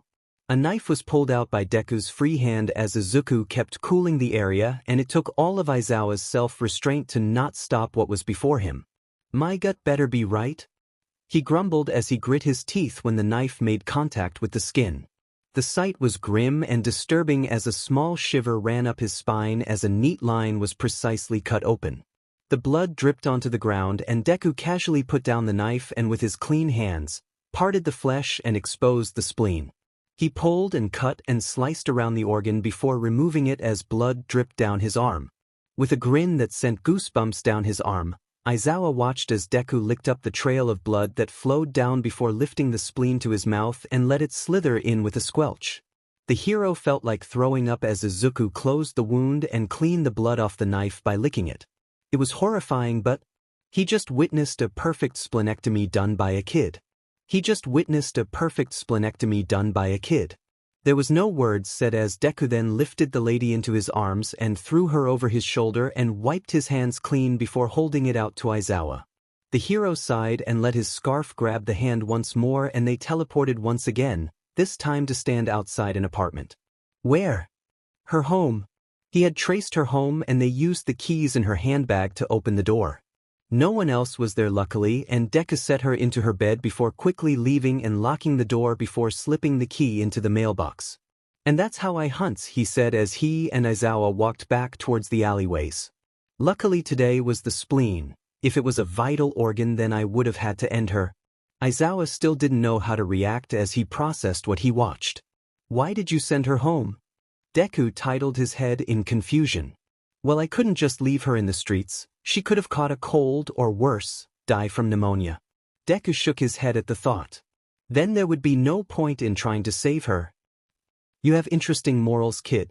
Aizawa had just seen a splenectomy and as unsanitary as it seemed, the lady was definitely looking better when Izuku perfectly stitched her up.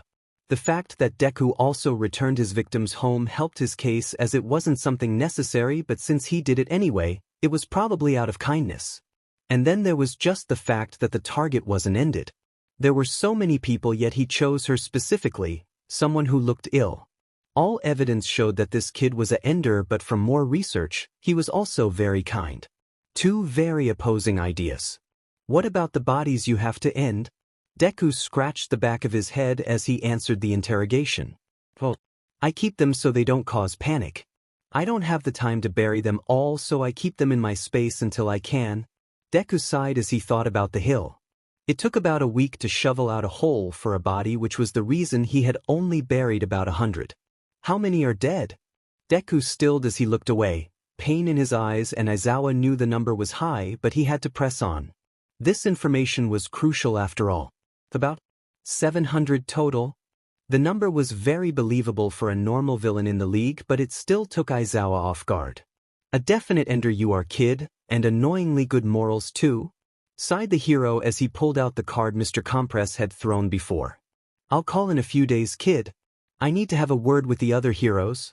Deku shuffled nervously and Aizawa sighed again. God damn it, you're so troublesome. What a sight to see. I'm letting a villain from the league go and I'll be calling him later to pick up a child. What has this world descended into? Deku nodded and waved goodbye, and Aizawa groaned before making his way to the nearest police station. He was tired of the conflicting opinions. After all, how could a ender ever be righteous? Deku felt his heart thump from anxiety as he faced his fear of heroes with the root of his problems. He wanted nothing else but to go home, but he stopped as he saw a supermarket. I'll be back a little later then. Half an hour later, Deku teleported into the living room to see Toga and Eri up and eating brownies, and he sighed. I'm home. The blonde squealed and leapt into Deku's arms as Eri riddled over with a bright smile. Deku. There. What's the word? Sweet.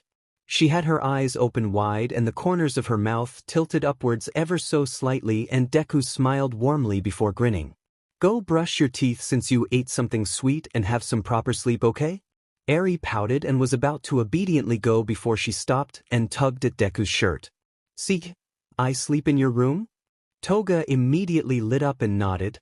I want to come too. Please? With the two girls begging for snuggles, Deku couldn't help but giggle and nodded before giving them both a hug. I need to change and finish a few preparations first, but I'll see you in my room, okay? They both nodded in sync before running into the bathroom to brush their teeth. Deku smiled before opening the plastic bag and pulling out the sugar and red food dye from his bag. I'll quickly make these now and let them set for the morning. I'll help. Dunno. I can still help, tongue sticking out. But emotional help. Seriously? Yup. 3. Deku giggled to himself as he caramelized the sugar and mixed the dye in. Letting the apple set, he washed up before returning to his room to see Toga already fast asleep with Eri in her arms. Deku smiled softly before changing and joining them on the bed. A gentle rasp on the door and the green head turned to see Dabi in the doorway grinning. Any space for the fourth?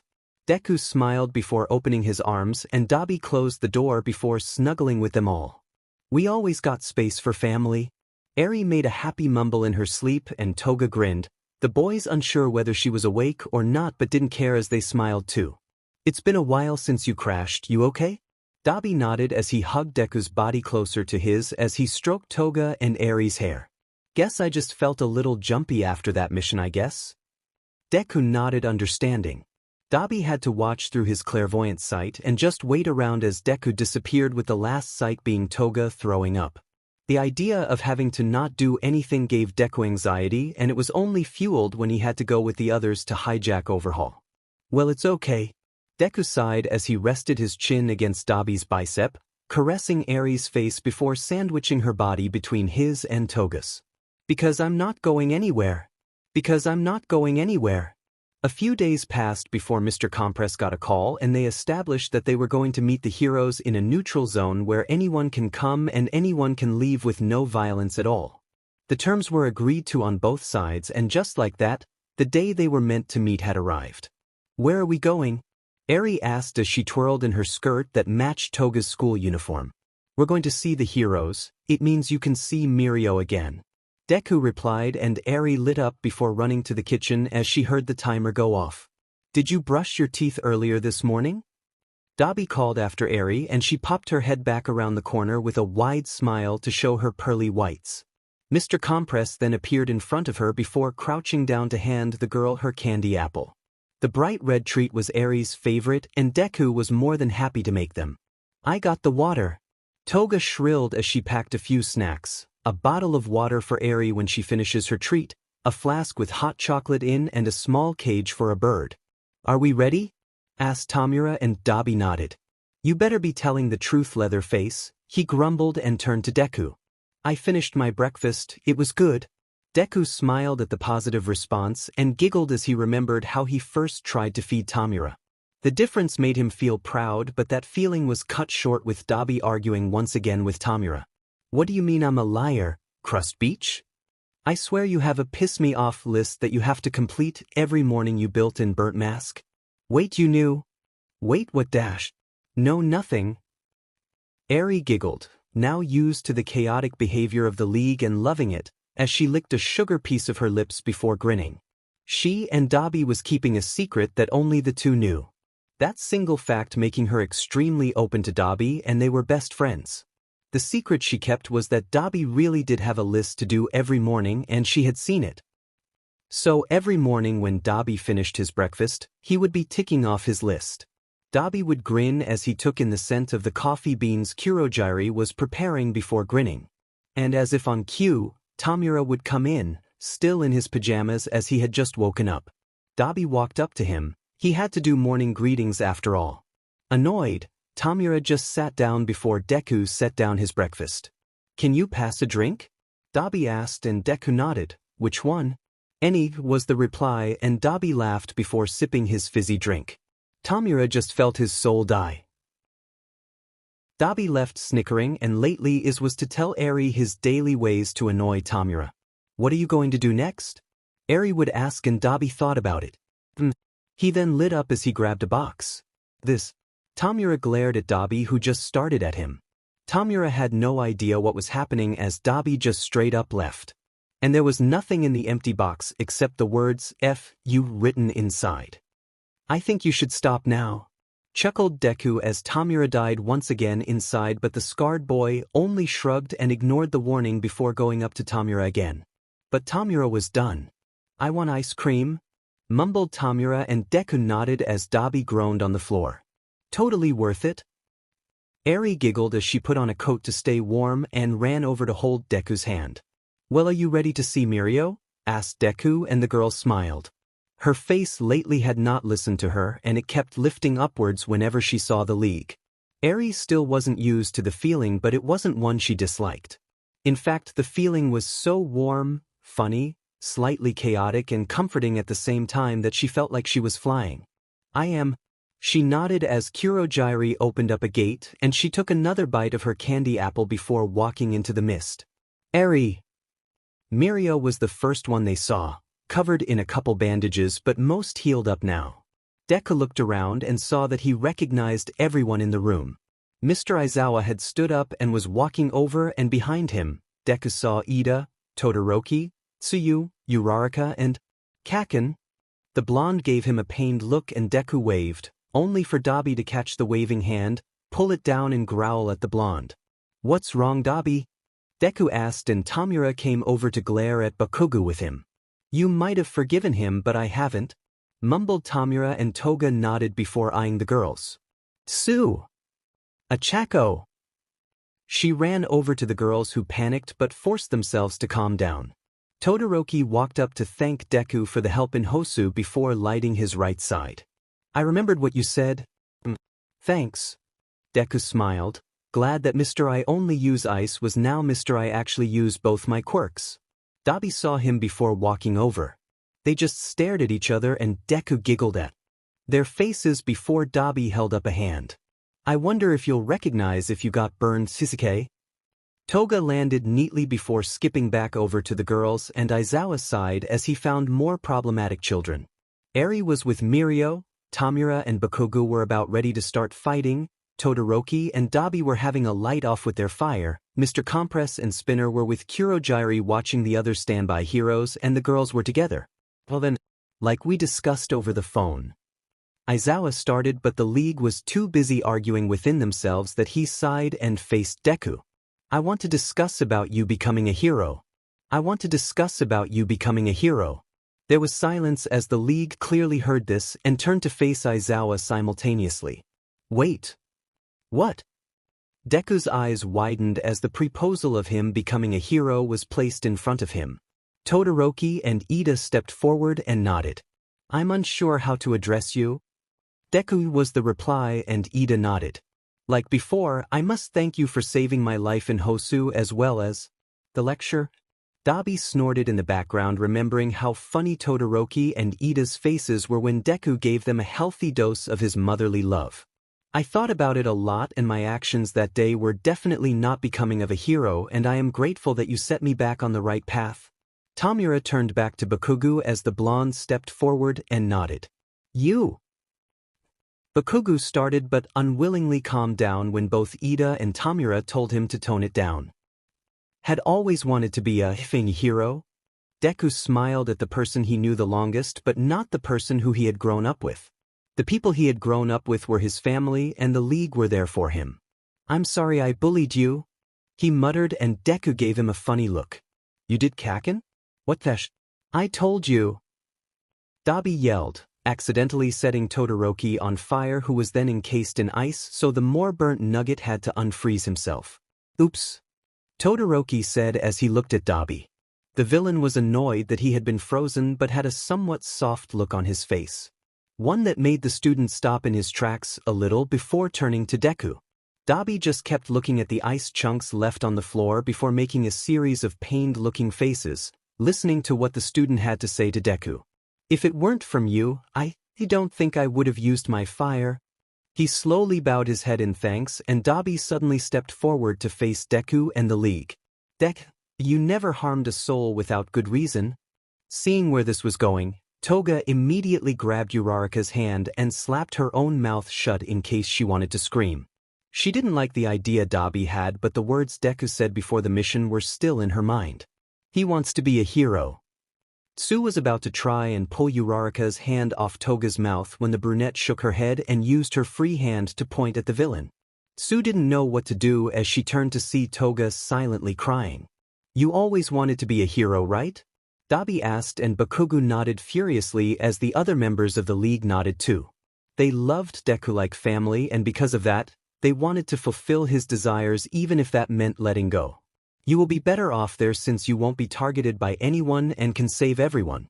There was silence as Deku didn't answer, his mind spinning at the sudden option of becoming an official hero, but the pain from the idea of leaving was too much. Before the green head could say anything, Izuku forcefully switched them, and the air became heavy as Dabi was made to stare into the black and white eyes of the monochrome boy. Are you guys stupid? Izuku yelled as he pointed at himself. Deku wants nothing else than to be with his family. And this is how you're acting. His arms flung around in a panicked state as he suddenly screamed from frustration and howled as tears pricked his eyes. No, we are probably the reason everyone dies. Like Mom, Himiko and Magna? BTW, I learned that Himiko is actually Toga's first name, and it's actually the Toga family rather than Himiko family, but ignore that please TWT. Wait the League tried to interrupt. And we're probably also the reason why Lemillion lost his quirk and Sir Night Eye is about to die. He's not going to. Mirio yelled, and all Izuku could do is cry as he remembered looking at the injured hero. He had scanned the man's body with his eyes and already knew there was no way he could live more than another 2 weeks. And that meant he had a few days to go from now. We are just trouble. With that, the tears spilled and Izuku jumped up before teleporting away, leaving the others behind to cry out his name. I don't want Deku and Izuku to leave. Toga suddenly wailed as Uraraka let go of her mouth. Her wails caused pained looks on the others as they realized their mistake. Both Dabi and Bakugo said simultaneously, and the scarred boy turned to the rest. Well, that was dumb. No shit, Sherlock, Tamura answered, and the heroes looked upset too. Especially Aizawa, as he didn't mean to break their family up. He just wanted to give Deku a chance to save people without being targeted by police and heroes. Damn it, I didn't want him to leave too, but it's his dream. Dabi muttered as he kicked thin air. None of us want him to actually leave, but we all know that he wants to save people. Toga was hiccuping and bawling to the point the 2 girls around her just ignored the fact she was a villain and gave her a hug. Deku said he wanted to be a hero, but I don't want him to, she cried. Tamura nodded, and quickly the others in the League did as well. I can't figure out whether it was me who picked him up or the other way around all those years ago, chuckled Dabi, and Toga nodded. Mom would have died earlier and I might be some rich hero sponsor's slave right now if you guys didn't save me.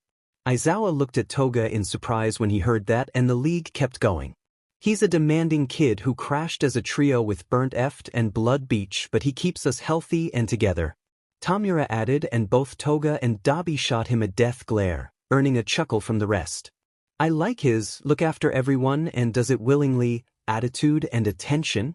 I hate his guts OMG too much affection. Twice contradicted and quickly the league spiraled into a conversation of just why they loved the monochrome boy. And he's always there when we're upset to cheer us up. Toga added, loving how she could get all the attention she wanted, completely willingly. And he pulls us all out of our dark times. Dabi commented, the league nodding as they've all had their fair share of breakdowns which were all ended with their favorite snacks, cuddles, jokes and affection. Deku saved me. Eri chirped in, getting up off Mirio to run over to Dabi who lifted her up and placed her on his shoulders. We'll find him, he muttered and the others nodded. We'll help, added the heroes and Toga smiled before hugging the two girls back. Just like how he came to find us. Just like how he came to find us. Sitting alone at the top of his apple tree, Deku sat looking down at the graveyard he had created. Hey Mom, he said as he smiled sadly at the oldest grave there. Himiko, Magna, how are you all? His voice cracked as he plucked one of the blood-red apples off the tree. It was a miracle. Tree could even flourish in the conditions it was in and Deku laughed as he ate. What's so funny? Well, I just realized this tree is like us. He stood up from his cross-legged position and danced along the branches. Well, climbing into the depths of the leaves, he made himself comfortable, hidden from sight. This tree must have got its nutrients from the dead people I've buried. That's certainly true. There's no fertilizer otherwise in this barren place. Are you saying we're like the tree since these are also the same people we've had to take nutrients from to live? Except Magna, of course. Deku nodded as he leaned against the trunk. And I'm saying this tree's existence is an anomaly. A demon tree if you would. I'm not wrong. This tree grew from literal blood of others, and it lives on because of it. They sighed in their black and white world where nothing seemed to be happening as boredom overcame them. Wanna bury the bodies Eri healed? Deku nodded before Izuku teleported them to the bottom of the hill where a massive pile of unlaid rocks and a shovel lay. It was meticulous work, but they both wanted to give all their victims a proper burial. Searching all over for potential places for Deku to disappear to, the League and the heroes spent the next few days desperately searching for Deku. The whole time working together to pinpoint the Greenhead's location. They had the pros know about it and for all patrols everywhere know that if seen, do not arrest. Instead, they had to try and speak to him. Even the press got involved and despite all the media and attention the search created, there was no concise lead. He must not be in any city, they concluded, and that led the League to realize. He's probably at that grave. It was in the middle of nowhere. But where is the apple tree? Toga asked, but no one knew the answer and it took a few days to pass when results came in. They had used search quirks on the apples Deku brought in once in a while to look as well as helicopters for a mountain covered in graves and finally, they pinpointed a location. With finally a chance to see Deku again, the League immediately got ready with Eri and heroes in tow as Kurogyari teleported them as close as he could. He couldn't teleport it into unknown locations, so they ended up near the apartment Deku lived in with his mother. You came here before? Bakugu asked, his fierce personality nowhere to be seen and it was concerning everyone. Well, I needed to do a background check on everyone when they joined, but I don't speak about it unless I have to. Kurogyari answered calmly and Dabi gave him an odd look. The bartender just looked away and Dabi sighed. That's not important now.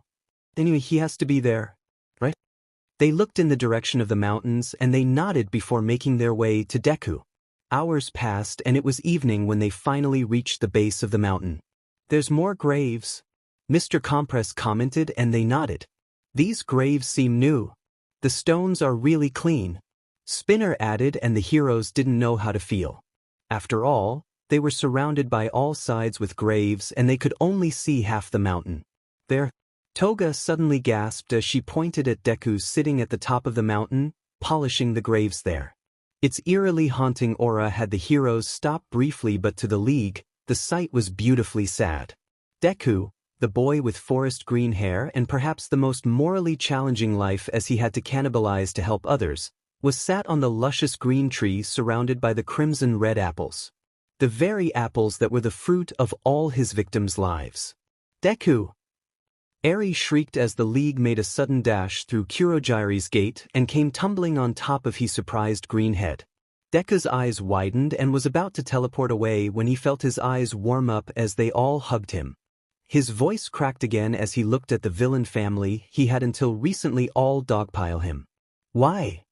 was all he could mutter out, and the others smiled. "We have and always will be family. I will go to other planets and back because I know you would do the same for me." Toga yelled as she started to cry from relief, and the others gave their own mini bouts of love as the heroes joined. "I wished we were friends the whole time." Bakugo smiled and Deku gave him the most horrified look. "Who are you?" "The Kaken I know would have attempted to end me for being stupid by now." Todoroki turned his head away to hide his laughter, and Ito was struggling to not smile either. Bakugo had his mouth open in surprise and his hair bristled upwards as the other members of the League laughed. "I apologize for causing this in the first place." Aizawa started and Deku shook his head, smiling through eyes that were glistening. "Don't apologize, it's true, I really wanted to be a true hero." There was silence as Deku wiped his tears that threatened to fall and hugged the ones holding him. "But I think I should put my family before anything and everything. They are my world." Eri sighed in relief as she heard this and reached up to happily pluck an apple and gave Deku a puppy eyes plead. The monochrome boy looked at the apple, the fruit of an existence he felt was cursed, and didn't know what to do. "What's wrong?" Tamura asked, and Deku awkwardly smiled. "Well, this tree, you know?" He pointed at the graves before pointing at the apples, and Eri tilted her head. "Are these the other bodies from your space?" Deku nodded sadly, but Eri lit up before biting down on the apple and happily smiled. "Then these apples are my favorite because they're made from the ones who gave me a family?" She looked at Deku with a wide grin. "They were made from my hero. They were made from my hero." Deku teared up as the girl he saved called him her hero, just like when he saved the Koda kid in the past. He smiled before turning to the heroes. "So rather than being a hero, I hope you all will accept I'm a villain but still want to save others." The heroes were silent as they didn't know what to say when Bakugo spoke up, his hair bristling angrily as he fumed. "Hell yeah, F you Deku. Kaken language. Eri is here. I'm going to destroy the number of people you save by saving more than you." He then grinned evilly and set off mini explosions from his palms. "I'm going to be the #1 hero, so you better be the #1 villain, Deku. So I can beat your ass and save more than you." Deku grinned and Aizawa sighed before pinching his nose. "This is madness.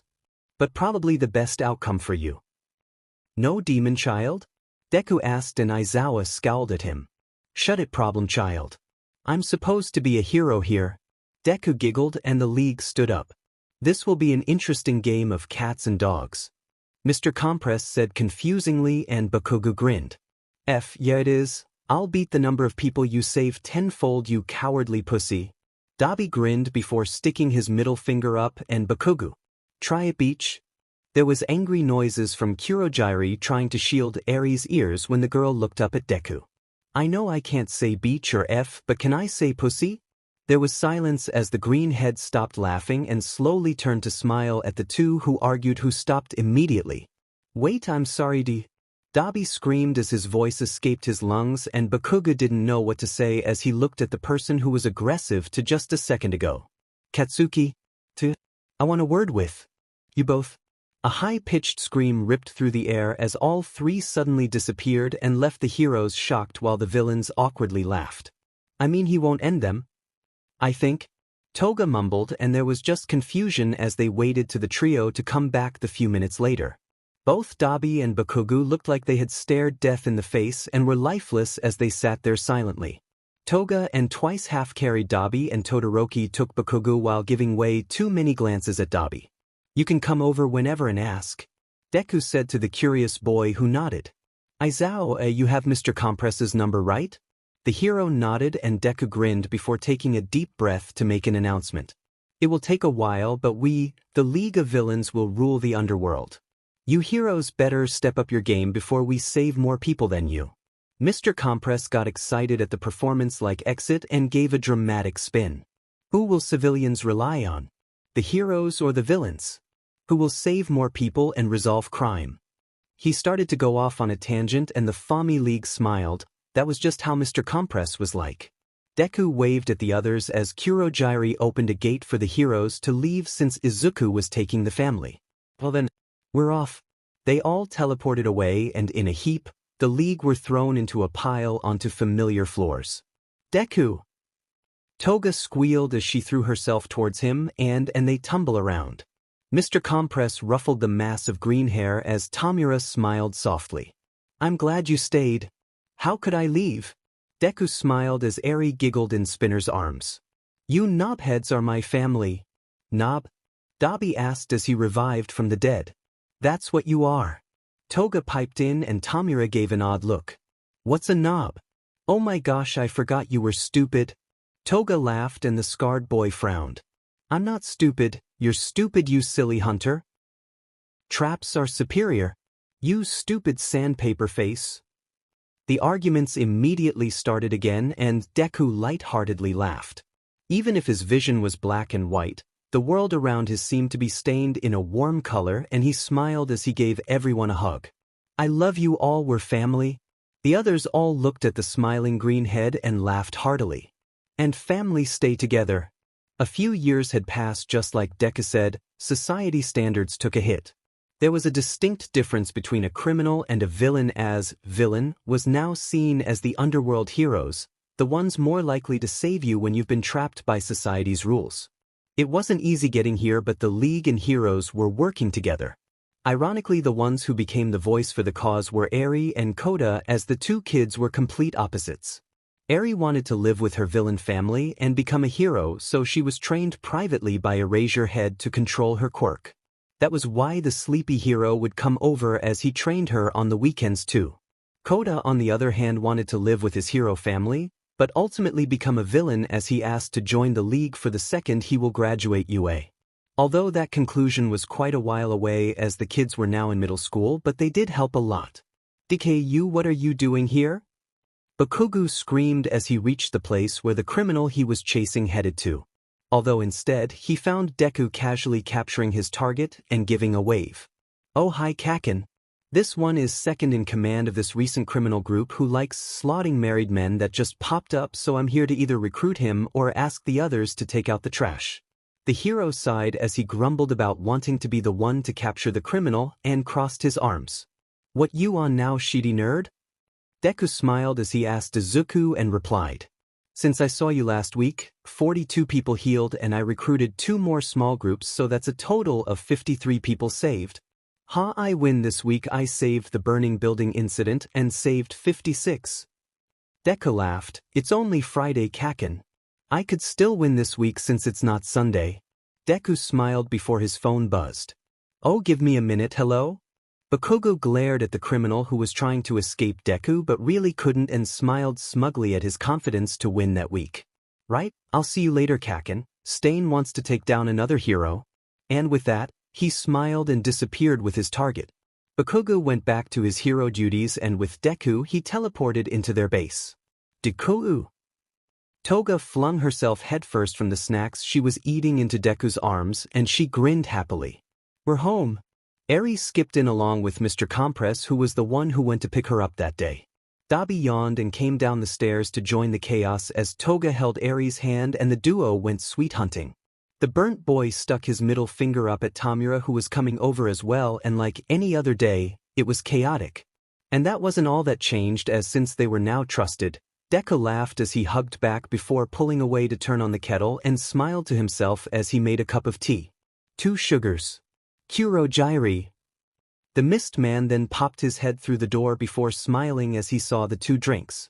A coffee for himself and a tea for the master, who liked to spend his days in the library now since he agreed to not pose a threat. The tea with 2 sugars then disappeared along with the coffee and Deku smiled before freaking out as he was hoisted up into the air. Not much to say except Muscular was beaten for calling Deku small. Ah!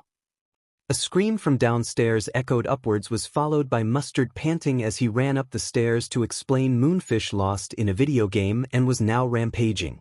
In other words, another normal day at headquarters. A plus for living near headquarters was any major body problems would be spotted and resolved with Izuku's nightly hunts, and many citizens, victims and heroes alike took advantage of that. Stain was now partners with the League as he still went about taking heroes down. Only difference was he now avoided ending them if he could and just make them unable to fight instead. He served as a warning to heroes to shape up and be true to the good morals or he'll target them. There were some issues when two certain Todorokis had an argument over identities. So you're telling me my big brother Tuya became a villain? Yup. I'm telling Mom. Tears were shed that day too as Dabi ended up chasing his brother all the way to the hospital directly into their mother's room. Somehow, Todoroki ended up becoming one of the most frequent visitors, although whenever he came over, he made it a point to terrify Dabi. There was a public poll of Deku versus Bakugo in the number of people they save, and it alternated often as Bakugo was heavily competitive with Izuku. Bakugo saved people by fighting crime, saving from incidents and patrols, while Deku saved by performing his nightly surgeries and recruiting criminals who were not in it for the violence. At one point, the press came over for an interview and Deku admitted that if the person was dying because of vital organ failure, he would end them. That was the risk of living as a villain. They would be almost immediately ended without warning if they'd had critical organ failure. As such, there was still a controversy of Deku being an ender, but he had too much support from saving so many others, the haters couldn't do anything. It was ironic.